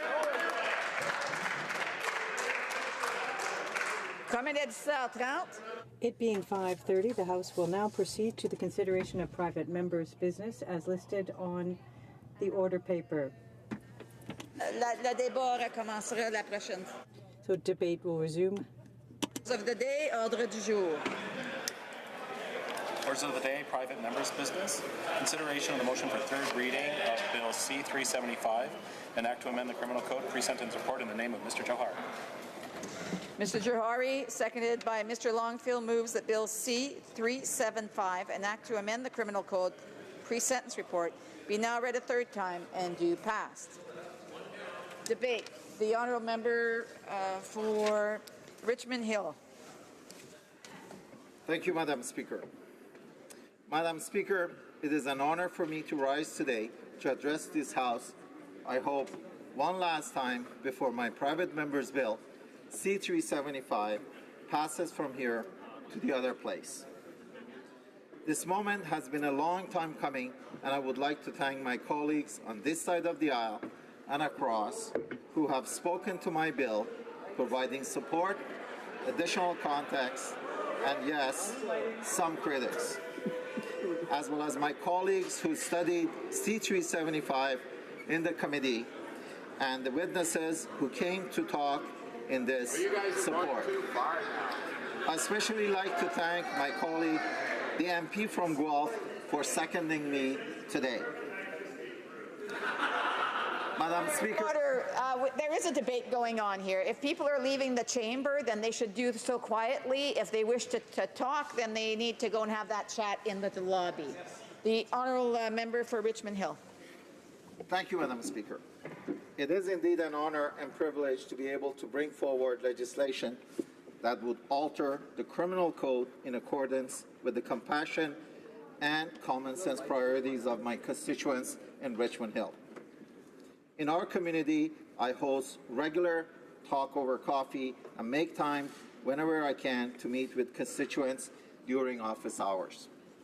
Mental health has and continues to be a top priority in my riding of Richmond Hill.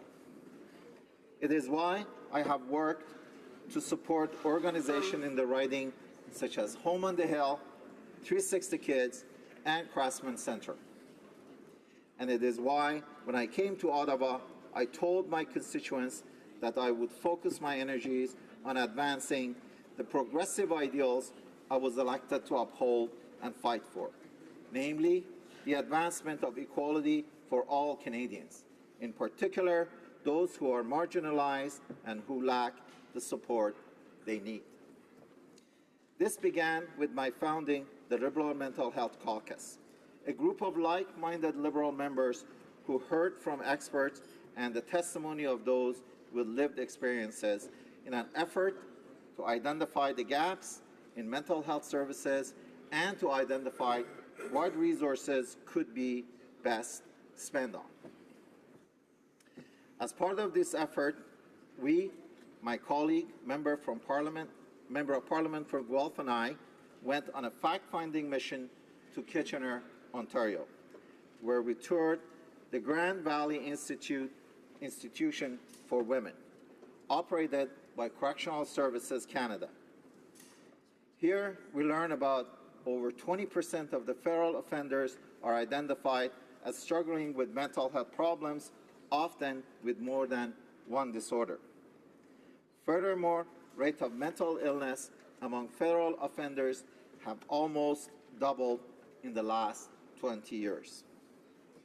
The Correctional Investigators 2012 annual report found that 36% of offenders at federal penitentiaries were identified as requiring psychiatric or psychological follow-up. 40% of male inmates and 69% of female inmates were treated for mental health issues while in prison.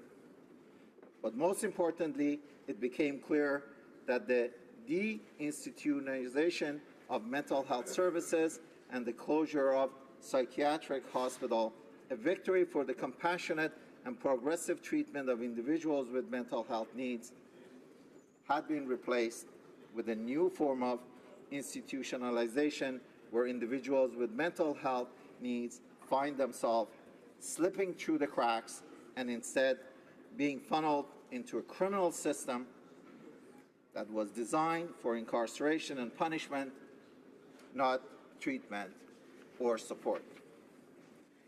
Since then, I've expanded the Mental Health Caucus into Parliamentary Mental Health Caucus, where we have heard testimony from witnesses on the topic of youth suicide, and most recently co-hosted many events around mental health at the Parliament. But it was in the early days and our exploratory visit to this penitentiary that inspired the creation of Bill C-375. Bill C-375 is one small step forward in addressing the invisible cost society bears fiscally and socially for our historical inability to provide care, treatment, and support for those suffering from mental health concerns. As initially put forward, Bill C-375 would amend paragraph 721(3)(a) of the Criminal Code, mandating that, unless otherwise specified, when a pre-sentencing report is required by a court, in addition to such information as age, maturity, character, behavior, attitude, and willingness to make amends, information outlining any mental health disorder as well as any mental health care programs available for the accused to be provided as part of their pre-sentencing report. Today, there exists no mandate for the court to consider the mental health history of an individual in pre-sentencing proceedings. Yet the court is mandated to take into account subjective factors such as attitude or character. As Bill C-375 ensures that pertinent information will be taken into account during pre-sentencing, an individual with a history of mental health issues will be afforded the appropriate care and treatment during the administration of justice and their rehabilitation. Nevertheless, the Probation Officer Association of Ontario noted that, at least in this jurisdiction, this was already a standard practice, and that federal legislation would simply codify and expand across all jurisdictions. In the long term, the legislation presents an opportunity for us to take a real step forward, decrease recidivism, improve rehabilitation, and further erode the stigmatization of mental illness. In the short term, there are immediate benefits to the quality of life in our prison, as well as the efficacy of services in the administration of justice and the rehabilitation of vulnerable populations. In many individual sentences, our justice system is well served by being made fully aware of relevant mental health concerns. With mental health information included in a pre-sentence report, the interplay of mental health with the condition of incarceration can be fully taken into account. Readily available mental health information is invaluable when considering a step as drastic as solitary confinement or choosing the facility that can best provide the appropriate mental health services. By ensuring that mental health concerns are considered in these decisions, we can reduce the strain on penitentiary security officers while creating an environment that mitigates inflammatory factors and encourages condition that reduces recidivism in the long term. This can be particularly useful in crafting cases of conditional sentencing, as well as creating conditions for effective reintegration following the release. During committee testimony, a representative of John Howard Society of Canada brought up an interesting example of where this context would matter even outside of incarceration. They noted that there are mental health issues which can predispose an individual to committing breaches due to their inability to appropriately understand the causality surrounding their behavior. For instance, this issue would be relevant context when considering a probation order or another form of custodial penalties that they may or may not be able to discharge without committing further infractions. It is also my understanding that ensuring relevant mental health information is available at every step of the process will also make help less vulnerable to attack on appeal, saving time and money for our judicial system, and providing a net benefit to the overall costs and burden associated with mental health issues. Following its stint in the committee, Bill C-375 was returned to the House with some amendments. Principally, these changes would, first, alter the terminology replacing mental health disorder with mental health condition, therefore replacing the word disorder with the word condition. Secondly, requires the mental health information to be relevant for the sentencing purposes. So relevancy further was introduced to the bill. And finally, and third, replace the term mental health care programs with mental health services or support, hence replacing the word care programs with services or supports. Madam Speaker, I'm pleased with these amendments, which I feel strengthen the core of my legislation. One of the realities of putting forward a private member's bill is that you try to craft a legislation that will find enough of consensus to be made into law. It can make the legislation cautious in its approach. The other fear that I expect all members have is that their legislation will return from committee weakened or watered down, which is why I'm so pleased that these amendments are a positive step forward. The first and third of the amendments I mentioned, which alter the language of the bill, actually widens its scope, covering a wider array of mental health conditions as well as services available for the offender. During committee, there were examples given of situations where a mental health condition could be entirely separate from the judicial consideration at play, and by including it, one would be party to an unnecessary inconsiderable breach of the offender's privacy. The Second Amendment ensures that there is a clear connection between the mental health condition disclosed and the judicial consideration at hand. I appreciate that this amendment actually tightens my legislation to the causality between an offender's mental health conditions and the judicial situation.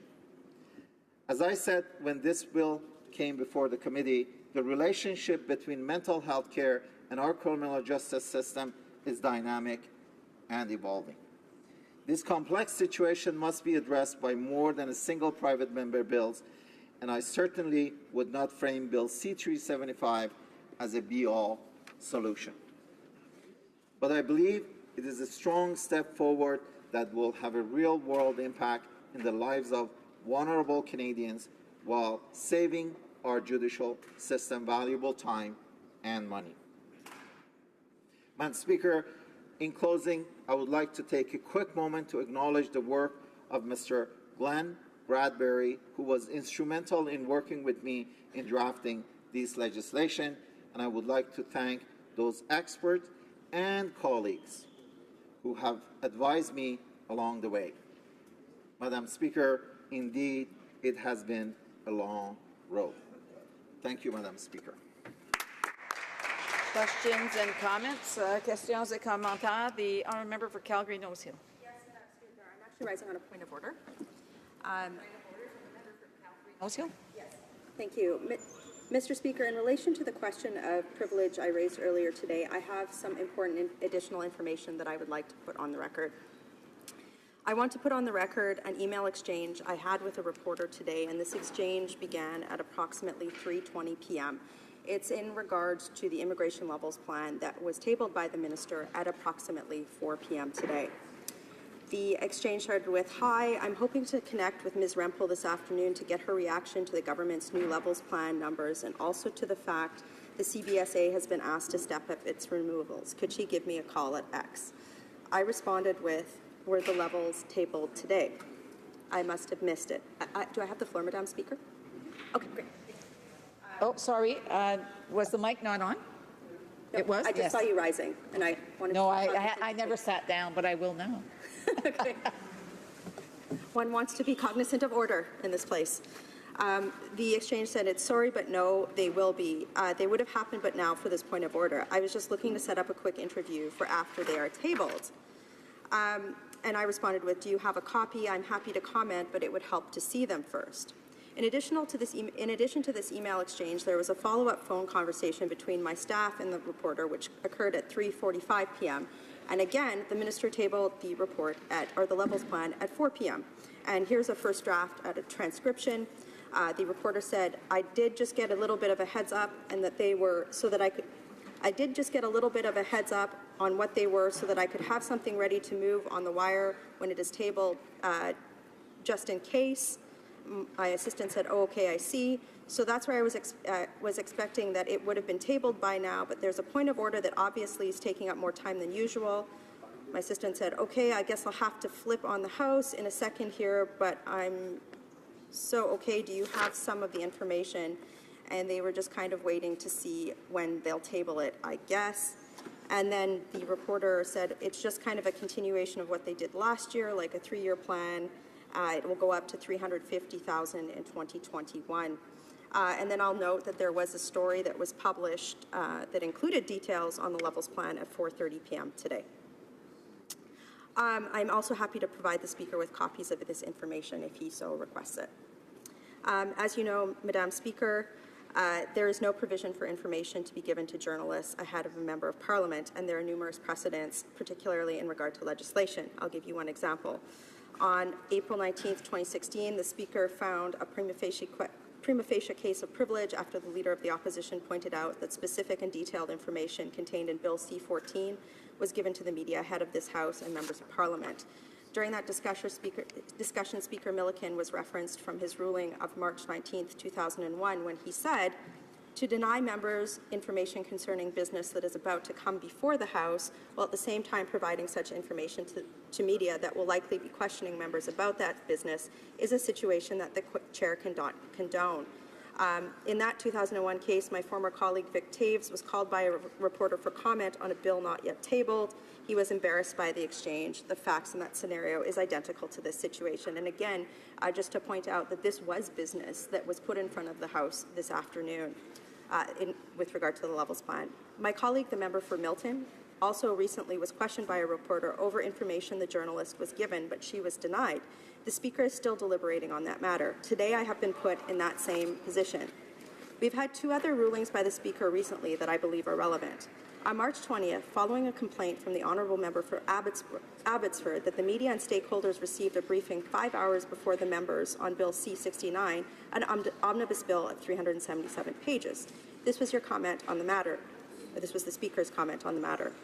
There is a rightful expectation that those responsible for the information should do their utmost to ensure members' access to it. Not respecting this expectation does a disservice to all. It is particularly disconcerting that the government gives priority to the media over members of Parliament. Only 1 month later, Mr. Speaker, on April 17th, the Honourable Member for Niagara Falls brought to your attention evidence that the CBC received information on Bill C-75 ahead of members allowing it to post an article online only 8 minutes after the bill was introduced. What the government did to the member for Niagara Falls with C-75, I believe I have evidence that they have done the same thing to me, but concrete evidence that this was done ahead of it being tabled in the House of Commons with respect to the information contained in the Levels Plan tabled by the Minister today. In the Speaker's ruling on this matter of May 7, 2018, the Speaker indicated how troubled you were that some of the members had an experience of feeling disadvantaged in their ability to fulfill their duties, and that members should never have even so much as wonder if they were not the first to receive the information from the government. One final point, Mr. Speaker. Given this pattern of government on this matters, given that leaking information to the media has become part of their routine communication strategy, there comes a time, particularly when a government persists in behaviour that has caught the attention of the Speaker much too often, as I have just laid out, that another warning will not be good enough. Sometimes members deserve to be given the benefit of the doubt when they feel that their privileges have been breached. In this situation, again, Speaker, I'm happy to provide concrete proof of the information that I put on the floor today. There are precedents for this that I would like to offer the Speaker. In Maggio's second edition of Parliamentary Privilege in Canada, page 227, he states, "In the final analysis in areas of doubt, the Speaker asks simply, does the act complained of appear at first sight to be a breach of privilege? Or to put it shortly, has the member an arguable point? If the Speaker feels any doubt on the question, he should leave it to the House." And in a ruling of October 24, 1966, at page 9005 of the debates, the Speaker said, "In considering this matter, I ask myself, what is the duty of the Speaker in cases of doubt? If we take into consideration at the moment the Speaker is not asked to render a decision as to whether or not the article complained of constitutes a breach of privilege, considering also that the Speaker is the guardian of the rules, rights, and privileges of the House and of its members, that he cannot deprive them of such privileges when there is uncertainty in his mind, I think that this parliamentary stage of At this preliminary stage of the proceedings, the doubt which I have in my mind should be interpreted to the benefit of the member. Mr. Speaker, I would like to say that I'm not being critical of the journalist in this regard. I'm not, because I believe that they were just doing their job. The problem that I have is that the minister tabled this afternoon a 43-page document. I am the Shadow Minister for Citizenship and Immigration. Immigration is a topic of great concern and great consternation in the public at this point in time. So the minister tabled a 43-page document. The media was given an advanced copy of the information contained in this document, and then I was asked for comment. Now, I understand that some members of the media might feel like this is routine proceedings, that somehow they should be given information so that they can put a story out and be newsy. I would argue that it's the opposite. It's the job of the media to respond to deliberations of Parliament, and that my rights as a parliamentarian in terms of being able to digest and critically evaluate information that's put in front of the House supersedes the government wanting to have a positive communication strategy or any journalist wanting to sell a paper. I would also question that at this point in time, you know, this is also something that journalists should be asking themselves in terms of standards. Is it right to be publishing stories on a 43-page document and asking for comments when clearly they've had the information and a member of Parliament who's tasked with critically evaluating it and providing comment on it does not? I would argue no, but I'm going to argue back to the point of my privilege, Madam Speaker. There again is no precedent, or there is no manner by which any of our rules give journalists the right to have information prior to a member of Parliament. So I do ask you to find a prima facie case of privilege. Again, how does one, I would ask in your ruling to understand how one can provide comment on a 43-page document of detailed immigration policy that affects the number of people that Canada will allow into this country and under what assumptions, when the journalists already have this. Why should they be given the right to review that information when I don't? That's wrong. So I do ask you to find a prima facie case of privilege. I believe that is there, and should you find such, I would be prepared to move the appropriate motion. Thank you, Speaker. I do appreciate the additional information that the member has brought forward. We'll certainly have that considered with the other information that was provided previously, and we go back to resuming debate. Oh, questions and comments. Sorry, that's where I was. The honourable member for Sherwood Park, Fort Saskatchewan. Well, thank you, Madam Speaker, and I thank my colleague from Calgary-Nose Hill for excellent intervention here, as always. But to respond with a question, I understand that this is another Liberal private member's bill that deals with a question of sentencing vis-a-vis the rights of potential perpetrators, and certainly it's important for us to attend to these questions. But I want to ask the member a general question. When are we going to see, if ever, initiatives from this government aimed at strengthening and protecting the rights of victims of crime in this country? Good question. For Richmond Hill. Madam Speaker, I thank the member across the aisle. Our government realizes and recognizes the need to respond to mental illnesses in their criminal justice system, as well as making sure that the victims are as well taken care of, and that's why our minister is is embarking on a very comprehensive study of our justice system to ensure that both sides are taken care of. Thank you, Madam Minister. Questions and comments. The honourable member for Cowichan, Malahat, Langford. Thank you, Madam Speaker. I'd like to offer my congratulations to the member from Richmond Hill. I had the opportunity to substitute on the Justice Committee in late April and early May of this year when he brought forward his bill to committee.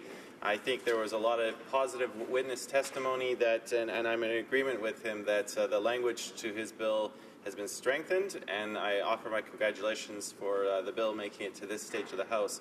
One thing I seem to recall from witness testimony is that, you know, it's one thing to codify this into the criminal code, but one thing we did hear from witnesses is also the importance of backing up this pre-sentence report with actual resources to help, especially in small towns. And I'm just wondering if the member can comment on the importance of not only changing the law, but following it up with actual resources that can be utilized to actually deal with the issue. Thank you. The member for Richmond Hill. I thank the honourable member Cross for his positive comment and the support of the bill. I'm proud to say that our government has made a commitment by allocating $5 billion in mental health as part of the budget 2017, and it's also I'm pleased to share my understanding that the ministers are working with the Minister of Health to ensure that the allocation of these funds are well underway, and we have an agreement. I understand there's $1.9 billion is going to go to Ontario, and upon signing the agreement, it is my hope that the provinces work very closely with municipalities to ensure that those funds are allocated, especially to the smaller jurisdiction, to ensure that the services, especially the community-based services, are available. Thank you. Questions and comments. The honourable member for Yukon. Thank you. Just a comment. The member can say what he likes, but just a great congratulations. A majority of people, I think, of the biggest group in Canadian jails are people with mental illness and with fetal alcohol syndrome. Huge percentage, maybe, of jails around the world. And obviously you need in sentencing, if they don't even know why they've committed a crime or that the punishment is related to the crime, why would you have the same punishment? It doesn't make any sense. So this bill will make that apparent to the judge of the condition of the person and whether and how they should be sentenced based on their abilities. The member for Richmond Hill. I thank the honourable member. I think the honourable member is actually echoing what's already been said and highlighting a specific area that including this in the legislation and passing it will help not only the mental health condition but other related condition. And this is where the review of the committee has broadened the scope, and that broadened scope has naturally led into us being able to identify others. I thank the member. Resuming debate, the young member for Carlton Trail, Eagle Creek. Thank you very much, Madam Speaker. I am pleased to rise today and speak to Bill C-375, an act to amend the Criminal Code, which seeks to amend the Criminal Code to require that a pre-sentence report contain information on any mental disorder that the offender may have. I understand and am sympathetic to those who suffer from mental health disorders. I proudly supported my colleague from Niagara Falls in his private member's bill, C-233, which sought to address the challenges of Alzheimer's and other dementias on a national level. But, Madam Speaker, I am deeply concerned about this bill.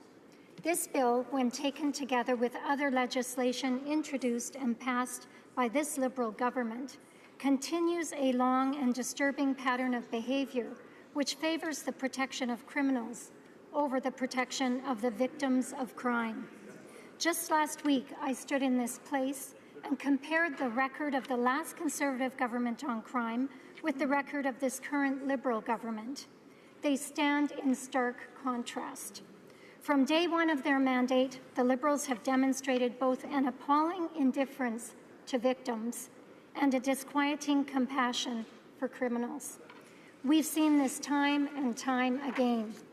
This is the government that willingly gave a $10.5 million payout to unrepentant, convicted terrorist Omar Khadr, who killed American medic Sergeant Christopher Speer in a firefight in Afghanistan in 2002.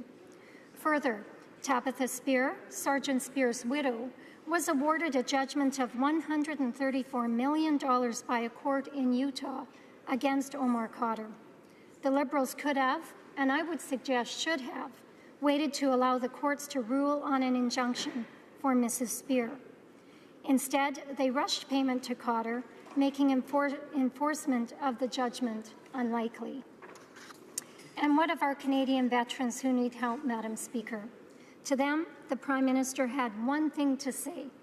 They were asking for more than he was willing to give.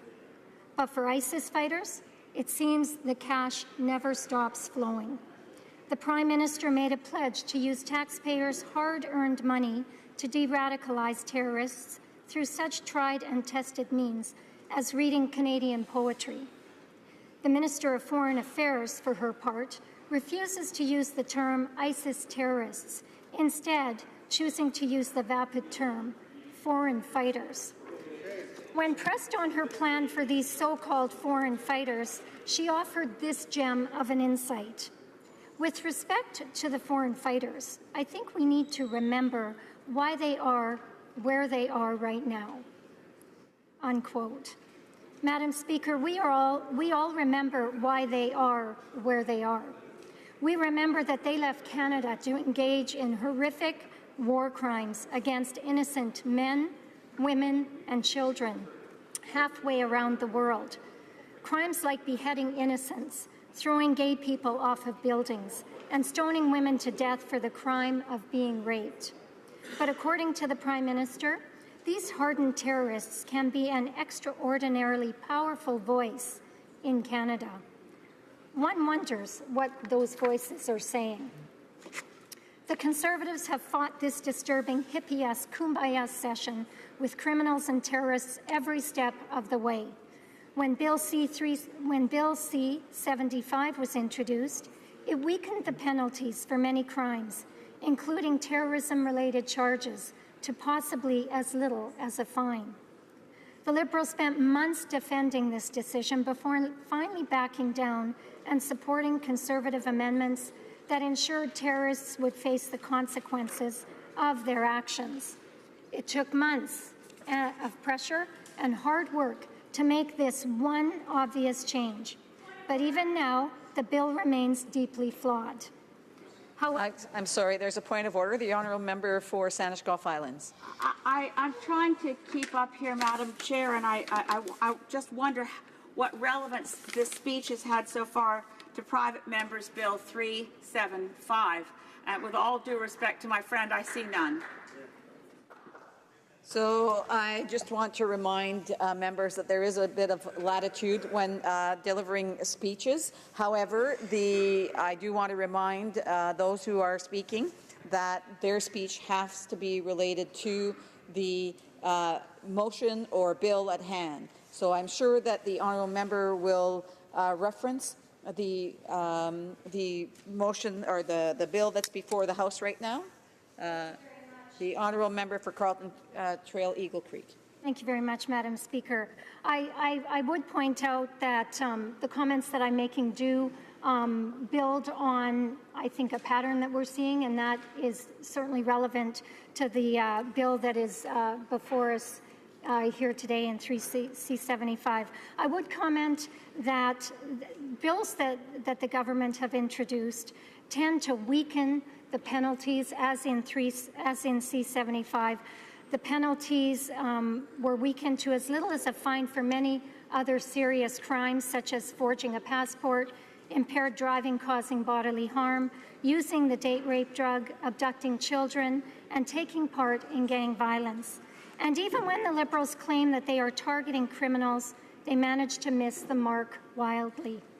In Bill C-71, the Liberals claim to be going after gang-related firearms crimes. That's another example, Madam Speaker, as with Bill C-375. Yet nowhere in Bill C-71 is the word gang mentioned. Instead, the bill focuses on law-abiding firearms owners and does nothing to reduce gang violence. And now, recently, the Liberals are talking about a handgun ban.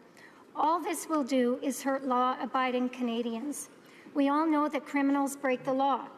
Adding another law won't change that. Bill C-71 and the proposed handgun ban are smokescreens to hide this government's disgracefully weak record on crime and their disturbing... The honourable member, the honourable member for Toronto Danforth has a point of order. I have to say I'm a little bit confused myself as to how this is tying toward. We're talking about another bill here entirely. I'm a little bit So once again, I will remind the member for Carleton Trail Eagle Creek that the wording on the bill is specific to any aspect of the offender's mental condition that is relevant for sentencing purposes, as well as any mental health services or support available to the offender. That is, it's subsection 721(3) of the Criminal Code is amended by adding this here. So if the member could redirect her speech towards the bill that is before the House, which specifically deals with this here, it would be greatly appreciated. The honourable member for Carlton Trail, Eagle Creek.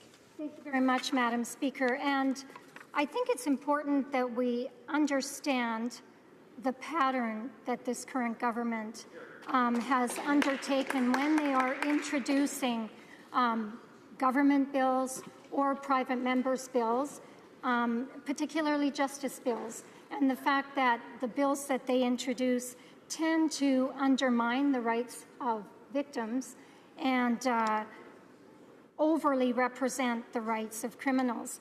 I believe that the private members' bill that is before us today, C375, falls into that category. And what I'm simply doing, Madam Speaker, is trying to demonstrate how Bill C375 fits into the pattern that I was outlining earlier. It is not a well thought out bill. Due to the changing nature of psychological research, the bill includes all mental health disorders, and this is a mistake. Prisoners would be incentivized to claim a mental health condition, some of which are difficult to verify. While I do have deep respect for the mental health workers in our justice system, they are already stretched in their ability to meet their current responsibilities. I believe that the requirements of C375 would further slow an already glacial process. I believe it would also result in an unequal application of the law and weaker sentences for many offenders. But as I was saying earlier, Madam Speaker, my greatest concern with this bill is that it continues the Liberal pattern of prioritizing criminals over victims. For example, in my province of Saskatchewan, we were shocked to hear that Terry Lynn McClintock, the woman who murdered 8-year-old Tori Stafford, was being housed in a healing lodge in the province instead of being held behind bars where she deserves to be. Healing lodges are meant to help reintegrate offenders into the community, not to be housing for child killers. Tori Stafford's father begged the Prime Minister to send Ms. McClintock back to prison. The lead investigator denounced her transfer. The Nakanee Cree Nation, who run the lodge, are very concerned with that transfer, yet the Liberals refuse to act and send her back where she belongs. This Liberal government ignores the rights of victims and coddles criminals. Canadians deserve better than a government that treats victims like criminals and criminals like family. Therefore, I will be voting against this motion. Thank you. Resuming debate. Reprise de débat. The honourable member for Cowichan, Malahat Langford. There's no thank you very much, Madam Speaker. I had my opening remarks prepared here, but after listening to the previous speech, I think it's important to clarify a few things. You know, what the member for Richmond Hill is attempting to do here is amend a very specific section of the Criminal Code. That's very much well within the right of the federal level of government. And it's very separate from victim services. As we all know, victim services fall under provincial jurisdiction. The administration of justice in Canada falls to the provincial governments. We have a very limited jurisdiction in amending the criminal law, so I think it's very important to state that very clear fact. Furthermore, when you get to the pre-sentence stage, the person is no longer a suspect. That person is now an offender. They have been found guilty. And given the huge amount of evidence that exists regarding mental health issues in Canada's prisons, and given the previous member's own stated support for mental health supports, I don't see why we shouldn't be tackling this issue. This is not going after and putting the rights of offenders over the rights of victims. These are completely separate issues. This is about giving a judge who is the expert of the case, who has heard all of the facts, It's about giving that person who's in a decision-making stage even more facts to make the correct and appropriate decision. I was at the Justice Committee. I heard the testimony from numerous witnesses who work in the criminal justice system. They support this piece of legislation going through. So that's important, to hold up facts, to back up our deliberations with those facts, and not to go down some rabbit hole talking about support for offenders over the rights of victims. And just on a personal note, I have a friend who recently was subjected to a crime, and she did access victim services in the province of British Columbia. And I can say with pride that she found those services to work very well. She found that the judge in her case and all of the support staff were there every single step of the way. So for the Conservatives to suggest that victims don't have rights in this country is an absolute, it's factually incorrect given the experiences of my personal friend. She found herself supported every step of the way by the justice system in British Columbia. So I just want to read that into the record, Madam Speaker. Now, I want to thank the member for Richmond Hill because there's the other key difference here is that this is not a government bill. This is a Liberal backbencher who has taken the rights that we all have in this place to take an issue that's important to your local community, that your constituents or Canadians within the wider region have identified as an issue, and it's your right to bring it forward. This is not a government bill, but he has identified this as an important piece. So I think we need to respect that. This is not a government bill masquerading as a private member's piece of legislation. So, Madam Speaker, the very specific section of the Criminal Code that 375 is going to be addressing is Section 721. There are some differences in the wording of this legislation from second reading to now the stage that it's in now, and that's because the Justice Committee did its due diligence. It listened to the testimony, and I agree with the member for Richmond Hill. I think the language was tightened up to take account some of that testimony. I believe we had 3 meetings at the Justice Committee on this particular bill. I was present for 2 of them, where I got to listen to most of the witness testimony.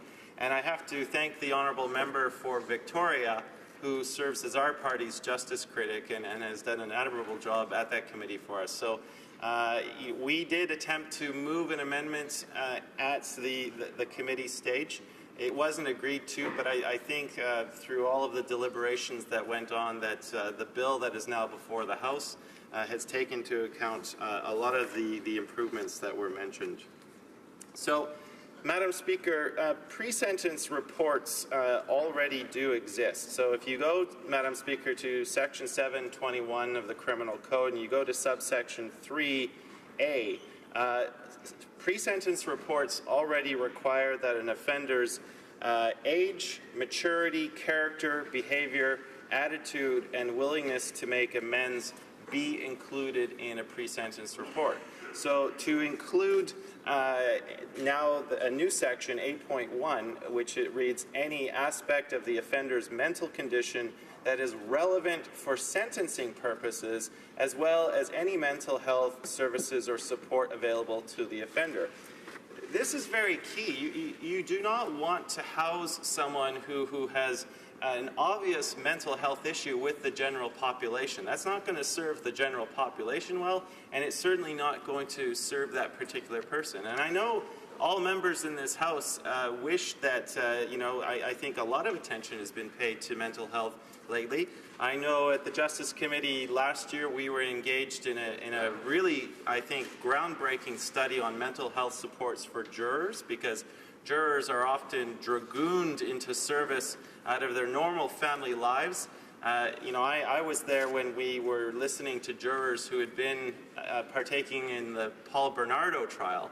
They had to watch all of the videos, hear all of the audio tapes. After that trial was done and they had delivered their verdict, they're simply given a handshake, a pat on the back, and released back into their family lives and expected to just go on normally. So I really hope that the Department of Justice listens to the recommendations from that report. We're also making landmark strides in mental health with respect to first responders, our veterans, Canadian Forces personnel, and now in the Standing Committee on Agriculture, we're tackling the issue with respect to farmers. So I think the conversation is headed in the right direction, and I'm glad to see that this particular private member's bill is continuing along that vein. So, you know, we had testimony at committee from the Probation Officers Association of Ontario. These are people who are working every single day in the correctional system. We had the director from the Canadian Association of Elizabeth Fry Societies. We had the executive director from the John Howard Society. And we also had some testimony from the Defense Council of the Canadian Council of Criminal Defense Lawyers. So people who are intimately involved with the justice system understand it very well, understand where the shortcomings are.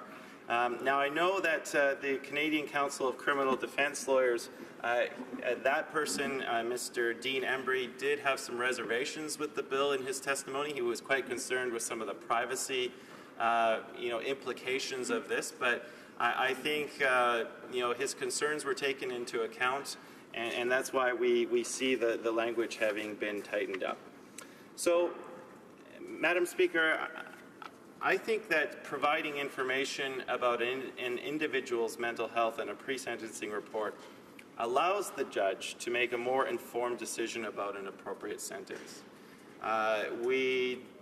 This measure is not intended to result in the disclosure of one's mental condition, and it's not also, I think it's very important to note this, it's not about perpetuating stigma or the false perception that those with mental health disorders are dangerous. It's simply designed to assist the individual to obtain care and receive an appropriate sentence. And it's also important, because I know privacy concerns were raised, that the pre-sentence reports are distributed only to members with a vested interest in the case. It's the judge, both counsel for the defense and the prosecution, the parole officer, the individual, and in some cases the institution where the sentence will be served. We know people with mental illness are overrepresented in the criminal justice system. There are some statistics out there which, there was a report from 2012 that shows 36% of federal offenders were identified at admission as requiring psychiatric or psychological follow-up. Additionally, 45% of male inmates and 69% of female inmates received institutional mental health care services. So, Madam Speaker, I see that my time is winding down, but I think that giving a judge as much information as possible to make an appropriate sentence for someone who has already been found guilty, that's not in question. The person before this is a pre-sentence report. I think it's in everyone's interest to give the judge the widest amount of discretion possible to take all of the facts of the case to make an appropriate sentence. And so I thank the member for Richmond Hill for bringing this legislation forward. I congratulate him for making it to this stage, and I look forward to offering my support when this House votes on the matter. Thank you. Resuming debate, the honourable member for Guelph. Thank you, Madam Speaker.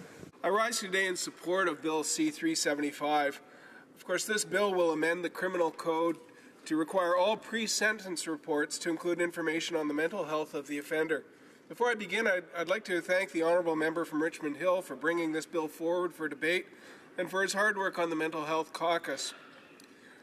In the 19th century, Russian novelist Dostoevsky once said, "The degree of civilization in a society can be judged by entering its prisons." Madam Speaker, his meaning is clear. The administration of justice reflects the values of society. The first MP to take a stand on this self-evident truth was also the first woman to sit in this House, Agnes MacPhail.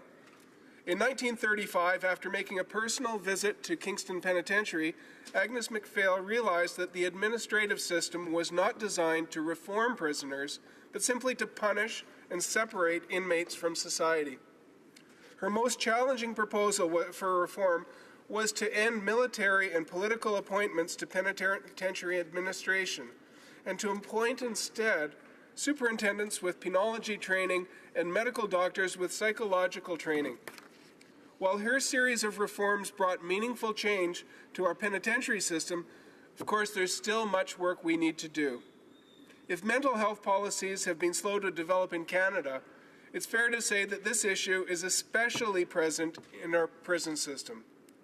According to the Office of the Correctional Investigator, 16.9% of male inmates have mood disorders. Half suffer from alcohol and drug abuse, and 16% have borderline personality disorder. Our government is seized with addressing this inequity. Bill C-375 identifies an important gap in our justice system. It's already commonplace in many jurisdictions for offenders to provide information about their mental health through a probation officer. The practical result of this bill would be to signal to a sentencing judge that this information is a relevant consideration at the time of sentencing.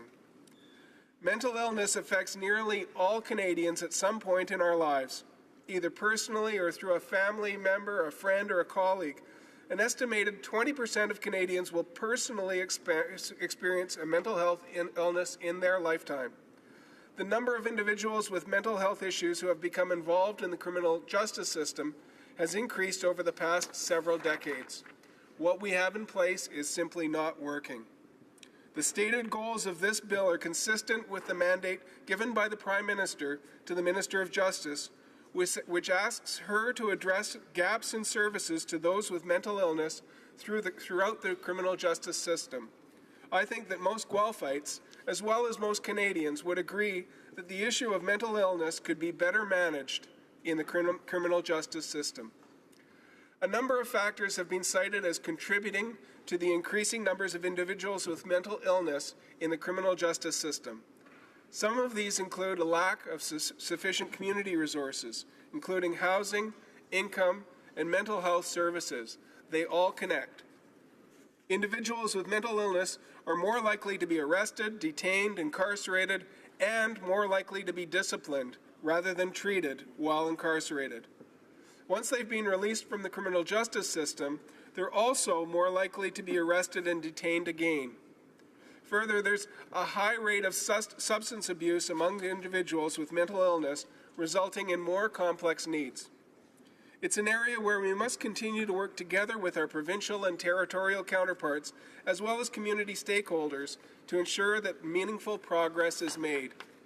I want to be clear that improving the mental health responses of the criminal justice system is not about letting offenders off easy. On the contrary, it's consistent with our government's stated commitment to a criminal justice system that keeps communities safe, respects victims, and holds offenders to account.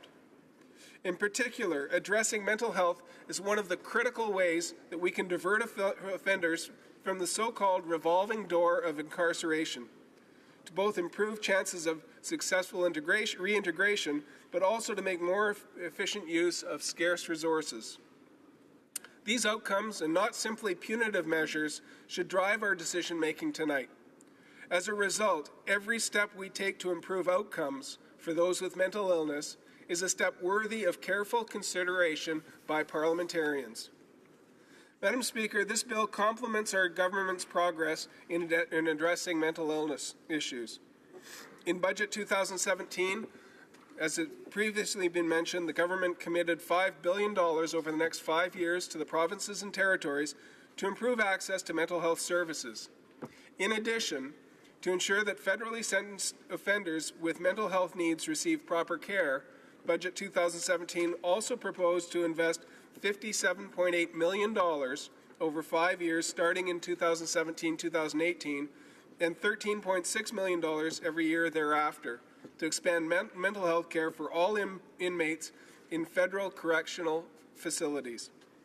Last year, the honourable member from Richmond Hill and I visited the Grand River Institute for Women in Kitchener, Ontario, not too far from my home. There we saw the complex needs of the inmates. We saw trauma, addictions. We saw the effects of adverse childhood effects.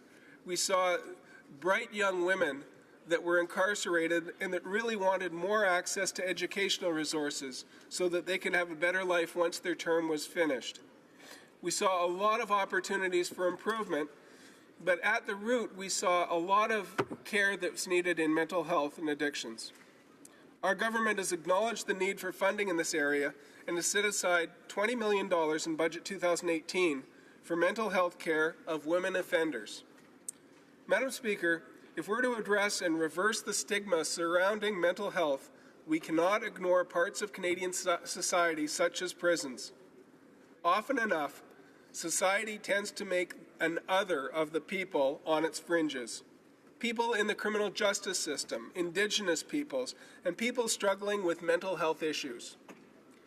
Particularly for those who come before the criminal justice system, assumptions about the person's past and motivations come quickly. This bill helps to prevent the kind of assumptions from taking the place of fact in Canadian courts. 80 years ago, Agnes MacPhail took up the struggle to reform Canada's prisons.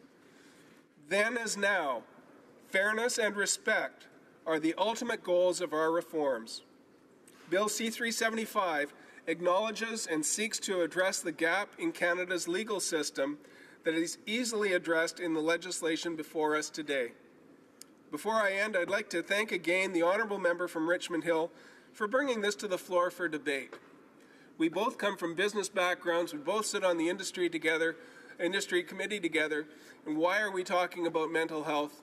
Well, it's simply the biggest issue that we're facing within our constituencies, and so thank you for bringing this forward. I encourage all our colleagues in the House to support this very important legislation. Thank you, Madam Speaker. Resuming debate, the Honourable Parliamentary Secretary to the Minister of Seniors, and unfortunately I will have to interrupt her at some point. The Honourable Member, Parliamentary Secretary. Thank you, Madam Speaker. And I'm pleased to participate in the debate of Private Members Bill C-375, an act to amend the Criminal Code pre-sentence report. I would like to acknowledge the contributions of the members of the Standing Committee on Justice and Human Rights for their hard work in studying this bill.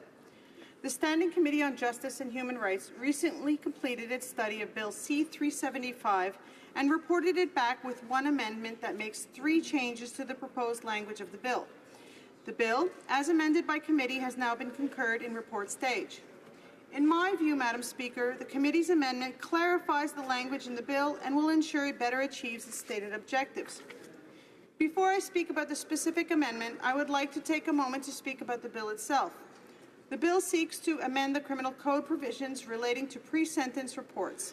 Pre-sentence reports are ordered by the court and prepared by probation officers to help the court learn about the person to be sentenced and, in turn, to help the court discharge its responsibility to impose fit and appropriate sentences. Currently, the Criminal Code specifies that a pre-sentence report should contain certain information about the offender. For example, age, maturity, and character, unless the court orders otherwise. However, the Criminal Code is silent as to whether or not relevant mental health information should be included. Bill C-375 proposes to amend Section 721 of the Criminal Code to clarify that, wherever possible, a pre-sentence report should also include available mental health information about the offender. During its review, the Justice Committee heard from several witnesses, each with an expertise in mental health and the criminal justice system, and each bringing a different perspective to the table. L'Association des agents de probation. The Probation Officers Association of Ontario provided very helpful information to the committee with respect to this information currently collected and reported. They stated that in the event that the offender indicates they have a mental health diagnosis, probation officers will investigate and confirm the diagnosis through contact with mental health professionals where possible. However, there are cases where the offender does not have a confirmed diagnosis or does not disclose any diagnoses to the probation officer. In these cases, the mental health information may come from collateral sources, such as family, employment, or counseling resources. In those scenarios, probation officers will comment on observed or reported behaviors in the pre-sentence report. In essence, Bill C-375 would codify this already common practice of including available mental health information in pre-sentence reports. This would ensure that all judges and criminal justice professionals are aware of this relevant information and that it is considered at the sentencing stage of criminal justice proceedings. As I noted earlier, the Justice Committee amended the bill to reflect some of the expert testimony that was presented to them. The amendment resulted in 3 notable changes to the original language of the bill. The first change to the language replaced the term mental disorder with mental condition. This responds to the concerns that, as introduced, the wording in Bill C-375 was too narrow as it would have required a specific diagnosis. The impact of this part of the amendment would be that it broadens the wording of the bill as introduced to ensure that a pre-sentence report contains more general information about the mental condition of the offender that might be relevant for sentencing purposes, as well as any related behavioral challenges and not solely a medical diagnosis. La deuxième modification du The second change to the language will ensure that only mental health information that is relevant to the issue before the court would be provided to help protect the privacy interests of the offender. This responds to concerns expressed to the committee that information has no rational connection to the offending conduct or to the sentence itself would be put on the public record. That information about mental health services or support available to the offender is included in a pre-sentence report. This will broaden the language of the bill as introduced, which provided that a pre-sentence should also include information about mental health care programs. Madam Speaker, broadening this language would ensure that the legislation does not unduly limit the treatment that an offender can access. This amendment responded to 3 of the issues discussed by witnesses and, in my view, is consistent with the purpose of the bill. When the sponsor of the bill, the member for Richmond Hill, appeared before the Standing Committee, he indicated that the intent of Bill C-375 is to ensure that mental health information would be taken into account at sentencing and that an individual with a history of mental health issues would be afforded the appropriate care and treatment to assist with their rehabilitation. I believe this bill, with the amendments adopted at committee, strikes the appropriate balance between protecting the privacy interests of the accused and ensuring the court has the appropriate information to make a fit sentence. This bill will only signal that where mental health information is available to the probation officer, either from the accused directly or through collateral sources, that information is relevant to sentencing and it should be included in the pre-sentence report. Madam Speaker, I believe the committee's amendment strengthens this bill and responds to the concerns raised before the committee. As such, I will be voting to adopt the bill as amended at 3rd reading. Merci. Thank you. The right of reply, the honourable member for Richmond Hill has 5 minutes. Thank you, Madam Speaker. Madam Speaker, this is the last time I'll be standing in this House in providing remarks on this private member bill. I'd like to once again thank all the members in the House for participating in this debate and helping me through this legislation. Especially, I'd like to thank the honourable member from the NDP side and my colleague from the Liberal side for providing positive feedback and support. And I wish the member from the Conservative side had stayed for me to be able to provide some remarks in response. I do want to advise the member that he's not to indicate who is not in the House. The honourable member for Thank you, Richmond Hill. Madam Speaker. I'd like to take this opportunity to provide a response to the Conservative member on the other side of the aisle. I would like to say that this legislation is not about specific case as mentioned. This is not about choosing one over another. This is about providing equal opportunity for those that are impacted. This is about justice, that this is about caring for those who are vulnerable.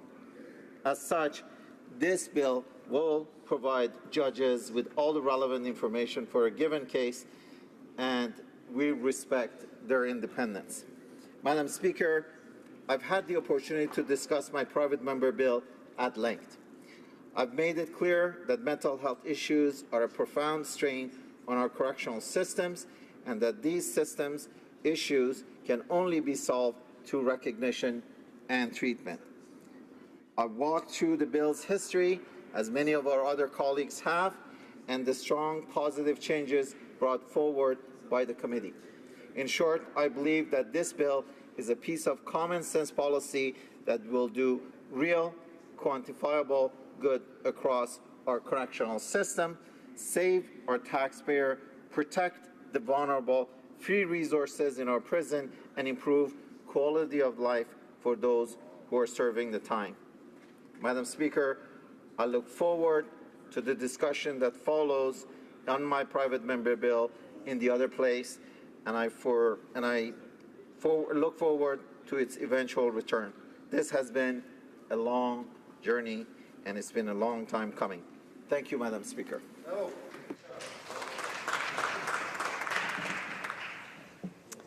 It being 6:38 p.m., the time provided for debate has expired. Accordingly, the question is as follows.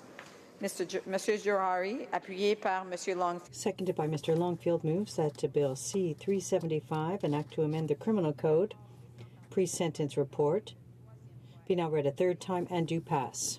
The House to adopt the motion. Que tous ceux qui appuient la motion. All those in favor of the motion will please say yea.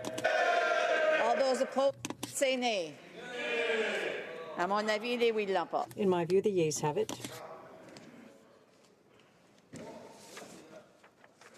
Pursuant to Standing Order 98, the recorded division stands deferred until Wednesday, November 7, 2018, immediately before the time provided for private members' business.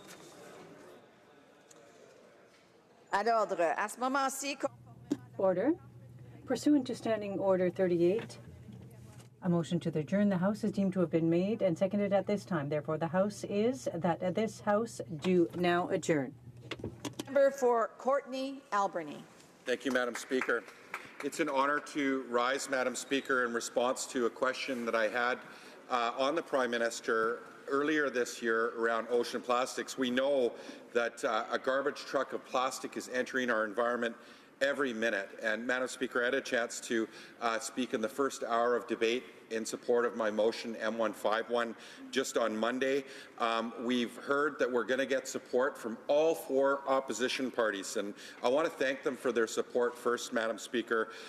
They understand that this is a huge issue. It's an issue for Canada, certainly with the longest coastline in the world, and certainly it's a global issue, Madam Speaker. And we heard some of the concerns from the Conservatives that were raised in debate around my motion. They were worried about the cost to the taxpayer. And Madam Speaker, I just wanted to address some of those concerns. We heard from the World Wildlife Fund that over $13 billion U.S. is the cost currently to our oceans right now in terms of ocean plastics that are impacting our fisheries, impacting our coastline, impacting our important pristine environments. And just locally, Madam Speaker, we're finding over 90 pieces of microplastic in a salmon and at least 2 pieces of microplastic in the average shellfish. So this is potentially a huge threat to our shellfish industry and to our fishing industry, and we need to make sure that we're prudent about that and fiscally responsible instead of,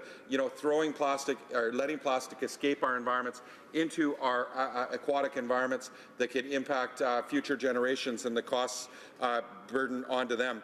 Madam Speaker, just on October 24th, the European Parliament overwhelmingly backed a ban on single-use plastics, including items like plastic straws, cotton swabs, disposable plastic plates, and cutlery. And they want to ban them all. They committed to banning them all by 2021, and that 90% of all plastic bottle will be recycled by 2025. And I commend them, Madam Speaker. That's leadership. Dame Ellen MacArthur, the founder of the Ellen MacArthur Foundation, just on October 29th, put out an op-ed in the Huffington Post, and she said, quote, "We cannot recycle and clean our way out of this crisis. We must move upstream to the source of the flow.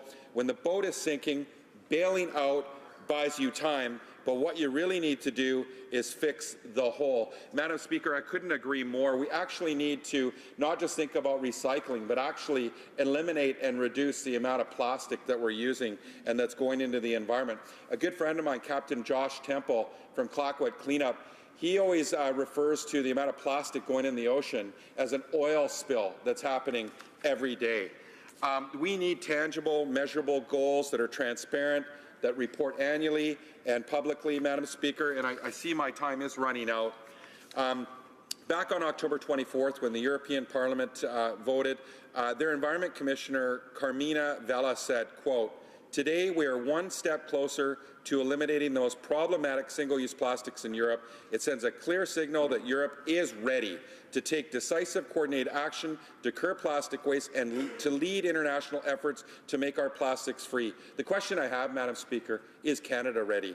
And, will the government support my motion like the other opposition parties? I asked that question of the Prime Minister. I asked that question today. We need a national strategy to combat this growing problem. The Honourable Parliamentary Secretary for the Minister of Status of Women. Well, thank you, Madam Speaker, and I want to thank the honourable member and my good friend from Courtney Alberni for his tireless dedication to combating plastic waste and protecting our oceans from plastic solution. Madam Speaker, I could not agree more on the importance of this issue, and this is why this government is taking prompt action. Madam Speaker, we made oceans plastics a priority for the G7 presidency and put forward the Charlevoix Blueprint for Healthy Oceans and the Oceans Plastic Charter at the G7 Leaders Summit this past June. The Charter commits to pursuing actions along the entire life cycle of plastics, Madam Speaker, to address plastic pollution and marine litter. Madam Speaker, to date, the Charter has been endorsed by 10 governments, including Canada, Italy, France, the UK, and the European Union. Support for the Charter's commitments is not limited to government, however. I am also pleased to note that more than 18 major businesses and non-governmental organizations have endorsed the Oceans Plastic Charter to date, including Unilever, Dow Chemicals, Loblaws, Coca-Cola, Walmart, and A&W Canada, just to name a few, Madam Speaker. These international commitments provide a springboard for action in Canada. Federal, provincial, and territorial governments are currently working together through the Canadian Council of Ministers of the Environment, the CCME, to develop a national strategy and action plan that responds to the Charter and moves towards zero plastic waste. Our shared goal is to keep all types of plastics in the economy out of landfills and the environment. This work is advancing rapidly and involves consultations with the public, local governments, Indigenous communities, industry, and other stakeholders. For example, the CCME conducted a national stakeholder consultation on a draft framework for zero plastic waste this past August and received over 200, Madam Speaker, stakeholder responses.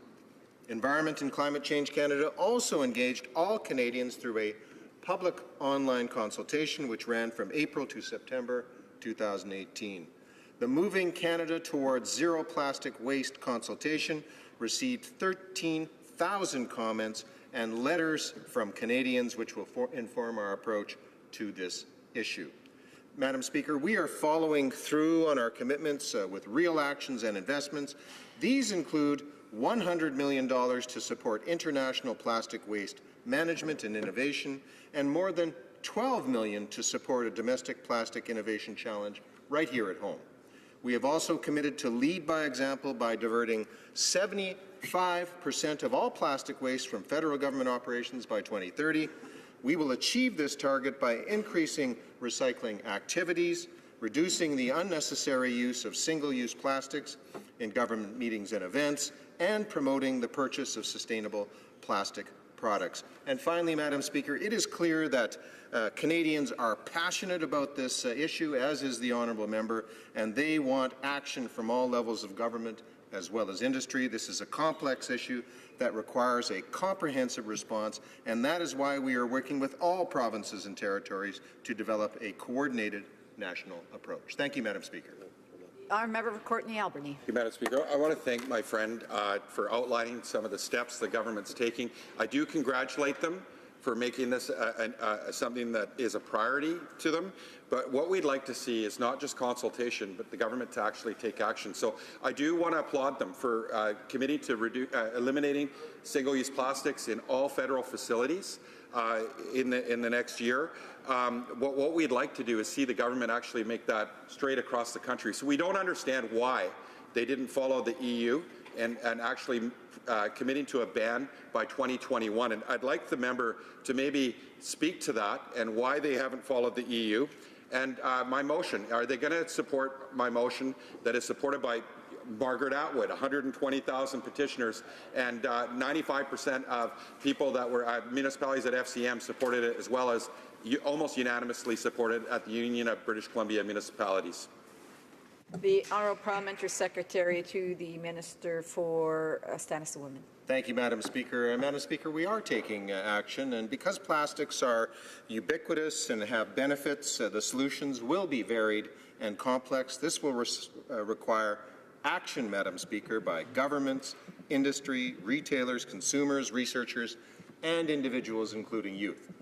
That's why, Madam Speaker, we are working with our domestic and international partners to find solutions throughout the life of plastics, and this includes making plastic design and production more sustainable, improving collection, management systems and infrastructure, adopting more sustainable lifestyles, including through education, improving our understanding of the issue and solutions through research and innovation, and taking action to remove the plastic litter that is already covering the world's shorelines and waterways. I thank the honourable member for his question and for his hard work on this important file.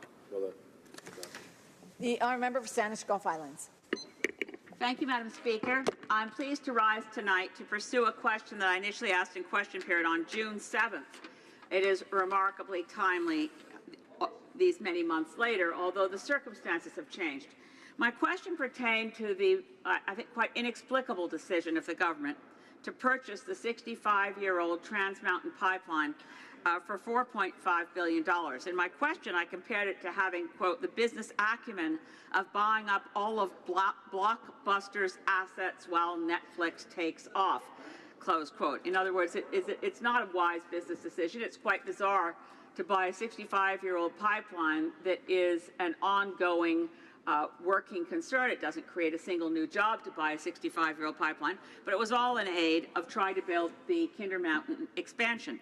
My question at the time dealt with whether we would see the contract for purchase and sale. Since that time, the contract for purchase and sale was made public. I reviewed it carefully, and it had a couple of features that are relevant to my pursuit of this matter and debate tonight. One is that the contract for purchase and sale of Kinder Morgan's assets in Canada did not include all their assets. It also did not include a closing date. There was no date specified for closing of the purchase of the Kinder Morgan pipeline. There was something called the outside date, which still hasn't arrived, December 31st of this year.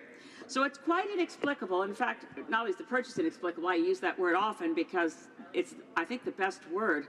There is no explanation for the lack of fiscal prudence and the lack of concern for evidence-based decision-making that would lead this government to spend $4.5 billion on an old pipeline, but particularly when the check to Kinder Morgan for $4.5 billion was delivered to them on August 31st, less than 24 hours after the Federal Court of Appeal quashed the permits for the expansion.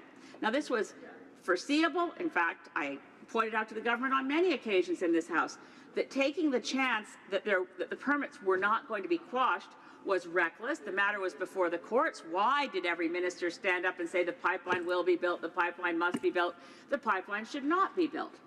But now that we've wasted $4.5 billion on the 65-year-old pipeline, it's a little late to point out to the government that the Federal Court of Appeal decision not only found that the Government of Canada had broken the law, It also found that Kinder Morgan had broken the law through the process of the environmental review and Indigenous consultations. Therefore, we had a material breach that could have gotten Canada out of wasting $4.5 billion on a 65-year-old pipeline for purposes of building an expansion for which they don't have permits at a cost of at least $10 billion more. Now the kicker. Perfectly foreseeable was that the Intergovernmental Panel on Climate Change was going to deliver a report this October. It was foreseeable because the Minister of Environment herself played a significant role in COP21 in Paris, and the COP21 decision document mandated the Intergovernmental Panel on Climate Change to prepare exactly this report to tell us what we already knew. We're not moving fast enough. The Harper targets that this government has held on to for action on climate change are completely inadequate to meet the Paris target of holding global average temperature to 1.5 degrees. Now we know that missing 1.5 degrees is globally catastrophic and potentially sets in motion irreversible disaster. This government must cancel any and all new fossil fuel projects, including the Kinder Morgan pipeline. The Honourable Parliamentary Secretary to the Minister of Natural Resources. Merci, Madame la Présidente. Sanders Gulf Islands for her advocacy on this very important issue. Madam Speaker, I'm very proud to be part of a government that prioritizes transparency and accountability. And as mentioned by the member, the text of the agreement to which she refers was actually made public in July of this year. In fact, a copy of it was provided to her, and it is also available for all Canadians to review on the Trans Mountain Corporation's website. Madam Speaker, let me reassure the honourable member that the purchase of the Trans Mountain Expansion Project and related pipeline and terminal assets from Kinder Morgan is a sound investment. This investment is part of our commitment to support all Canadians and great jobs for Canadians. The government's $4.5 billion investment in the project represents a fair price for Canadians and for shareholders of the company. Under the ownership of a Crown Corporation, the government will work to move the project forward in the right way. The government has taken action to address the issues identified by the Federal Court of Appeal. We have instructed the National Energy Board to reconsider its report on the project, taking into account the effects of project-related marine shipping. In addition, the government has decided to follow the guidance from the court to engage in specific and focused consultation with impacted Indigenous groups. Furthermore, we committed a further $61.5 million to help the southern resident killer whales survive and recover, building on the investments under the Oceans Protection Plan, which support this iconic and culturally significant species. With these actions, the government is confident that it will uphold the trust Canadians have placed in the government to both grow the economy and protect the environment. 99% of our energy resources go only to the United States. Now, more than ever, Canadians understand that we need to diversify our markets to protect and grow good middle-class jobs in Canada. Keep in mind, there is an existing pipeline that's been there since 1953 that generates almost $300 million of earnings a year. The challenge ahead is manageable because the court has been very clear that there are two very specific shortcomings and laid out paths for addressing them promptly and without unnecessary delay. Merci, Madame la Présidente. Thank you, Madam Speaker. Madam Speaker, first of all, the notion that this is a fair price, $4.5 billion for a 65-year-old pipeline that Kinder Morgan purchased for $550 million, and that purchase price included additional infrastructure that we didn't buy. It's a huge bonanza of a profit to a Texas-based company for absolutely no reason. But when the honourable member says Canadians realize now more than ever that we must diversify where our energy goes, I disagree. Canadians realize now more than ever that we have to stop using and exploiting fossil fuels while there is time to ensure our children can live out their natural lifespan without being in an unlivable world. That's the advice from the Intergovernmental Panel on Climate Change. So maintaining the existing 65-year-old pipeline is not going to be a new investment, but expanding it will create an additional pulse of greenhouse gases. We are over the carbon budget. We have to reduce now. We have to cancel Kinder Morgan. The Honourable Parliamentary Secretary of the Minister of Natural Resources. Madame la Présidente, we are Thank you, Madam Speaker. Federal Court of Appeal in order to move forward on the Trans Mountain Expansion project in the right way. The court was clear that we needed to do a better job consulting Indigenous peoples, and the NEB needed to account for the impact of marine shipping. That is the path we are taking. We know the previous government's approach failed.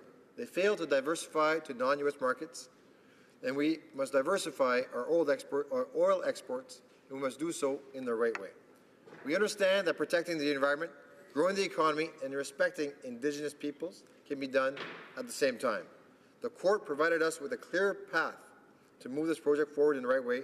That is what we are going to do.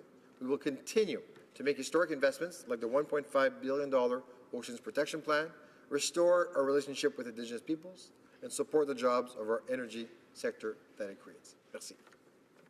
L'honorable député de Saint-Hyacinthe-Bagotte. The Honourable Member for Saint-Hyacinthe-Bagotte. Madam Speaker, under NAFTA 2.0, the Liberals have abandoned dairy producers. They've abandoned chicken farmers. They've abandoned egg producers. They've abandoned turkey farmers. They've abandoned our SMEs. They've abandoned our territorial integrity and food self-sufficiency. And they've abandoned our local producers as well. They've abandoned Quebec. The Liberals have simply signed a bad agreement. I'm not the only one saying this. It's all actors. Here are a few statements from interested parties. By ratifying an agreement which undermines tariff barriers in supply-managed sectors, the government is not recognizing the contribution of agriculture and agri-food to the economic and social development of Canada and its regions. That was Yvon Duché. We feel betrayed by this government, which had promised there would be no impact on dairy production, that it would not sign an agreement which would be bad for us. But now we're seeing that this is completely false, and we've lost confidence in this government. Pierre-Luc Leblanc, president of the Quebec chicken producers. Since the new agreement was signed by the Liberals, millions of tons of American chickens, eggs, and turkeys are about to enter the Canadian market. It might seem harmless today, but in 5 or 10 years, this will weaken fowl producers even more. Fowl and egg producers are hoping to receive compensation from the government, and they are disappointed by the agreement. Charles Demers, president of the Quebec Federation of Municipalities. This is an agreement that is bad not only for Quebec's dairy farmers, but also for all of Quebec's regions. There are hundreds of rural communities that will see their local economy become more fragile. I could read even more statements. Madam Speaker, I highlight the courage of hundreds of agricultural producers who called on the parliamentary secretary of the Minister of Agriculture during a protest in the Montérégie region, and especially the producers and farmers from my riding who mobilized in Granby to have their discontent heard. Dairy producers from the RCM for Saint-Hyacinthe were on the ground to speak about their situation. Charles Gravelines has a herd of 325 dairy cows in Saint-Jude. He's the father of 3 children and represents the 7th generation of producers. Mr. Gravelines says that the government talks financial compensation but never comes through to cover the losses that will be experienced. Tens of thousands of dollars will be lost for each farm, he said. This dairy producer from our region foresees a shortfall for his farm of between $150,000 to $180,000 per year. How could this government have done this to us? How can the government still claim this is a good agreement? Marie-Pierre Vincent, a farmer in Saint-Valérien, bought a dairy farm 2.5 years ago. She has 40 dairy cows, and she's very worried about her future. She said that this agreement has affected her greatly and is threatening the future of her farm. Mr. Speaker, this agreement threatens an entire generation of farmers. The next generation is worried, and with good reason, unfortunately. Today, we don't know very much about the compensation. We've only heard that it will come before Christmas, and I hope it's true. How can this government keep on saying that a good agreement was signed? The Parliamentary Secretary for the Minister of Agriculture and Agri-Food. Thank you, Madam Speaker. I'd like to thank the member for Saint-Hyacinthe-Bagotte for having raised this important issue. The Government of Canada firmly supports our supply management system, farmers and processors, as well as producers. Dairy producers, chicken and egg producers are not only important to our economy, but they're important for our communities. Our supply management system is perceived as being a model of stability throughout the world. This system ensures that there are fair returns for producers and a stable supply for processors. They also provide consumers with superior products. The government supports the three pillars of supply management: the control of prices, production, and imports. The government has defended our supply management system against the United States and will never back down. We will continue to defend the national interests and the values of Canadians while supporting our farming sector. Further, our government has invested $2.2 billion in the implementation of a support program for our dairy sector.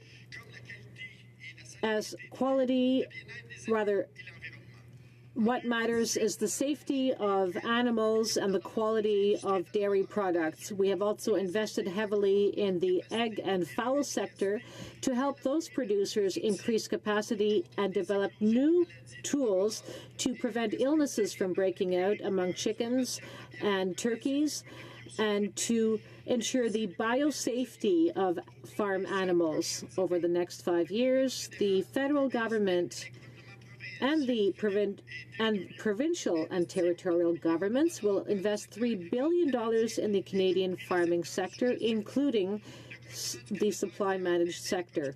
The Canadian government is proud to support Canada's egg and chicken farmers. For instance, in order to help our dairy sector adapt to the CETA, the Government of Canada has invested over $300 million to help dairy producers and transformers to modernize their operations to become more competitive and to improve their productivity. Since signing the CPTPP, the Government of Canada is working with the supply managed sector in order that it can remain dynamic. In October, the government announced the creation of a new task force made up of producers and processors in the dairy sector. The task force will bring together representatives from the Canadian dairy sector, regional representatives, and senior officials from the Canadian Department of Agriculture. This task force was created after consultations with the Canadian dairy producers. These task forces and working groups are going to work on strategies of mitigation to help dairy producers and processors to adapt to the USMCA and to the TPP. Madam Speaker, today we are working with the industry and we intend to keep on improving this collaboration in the future. Thank you, Madam Speaker. The Honourable Member for Saint-Hyacinthe-Bagotte. Madam Speaker, November 18th next, there will be a large march in support of agriculture in our area. The UPA is inviting citizens, producers, and representatives of municipal and governments and unions to come together to march in support of local producers. The event Garde de Manger en Danger will be an opportunity for residents of Saint-Hyacinthe and Acton to show their support for our producers. Reciprocal standards, clean labeling and traceability of food items, developing our regions and land use, as well as better support for local agriculture and farmers are important for our citizens. So I invite everyone to join us in this march. Madam Speaker, when is this government finally going to admit that it signed a bad agreement, an agreement bad for our food self-sufficiency and bad for our farmers? The Honourable Parliamentary Secretary. Madam Speaker, I repeat, supply management is an integral part of Canadian agriculture, and I can assure you that we have protected and defended it. The government is determined to work with the dairy sector, the egg and poultry sector, to find the best way to support these sectors. We want it to remain dynamic and innovative throughout the supply chain. Supply management is an integral part of our fabric and will remain so. Thank you, Madam Speaker. House stands adjourned until tomorrow at 10 a.m. pursuant to Standing Order 24-1. And happy Halloween to everybody.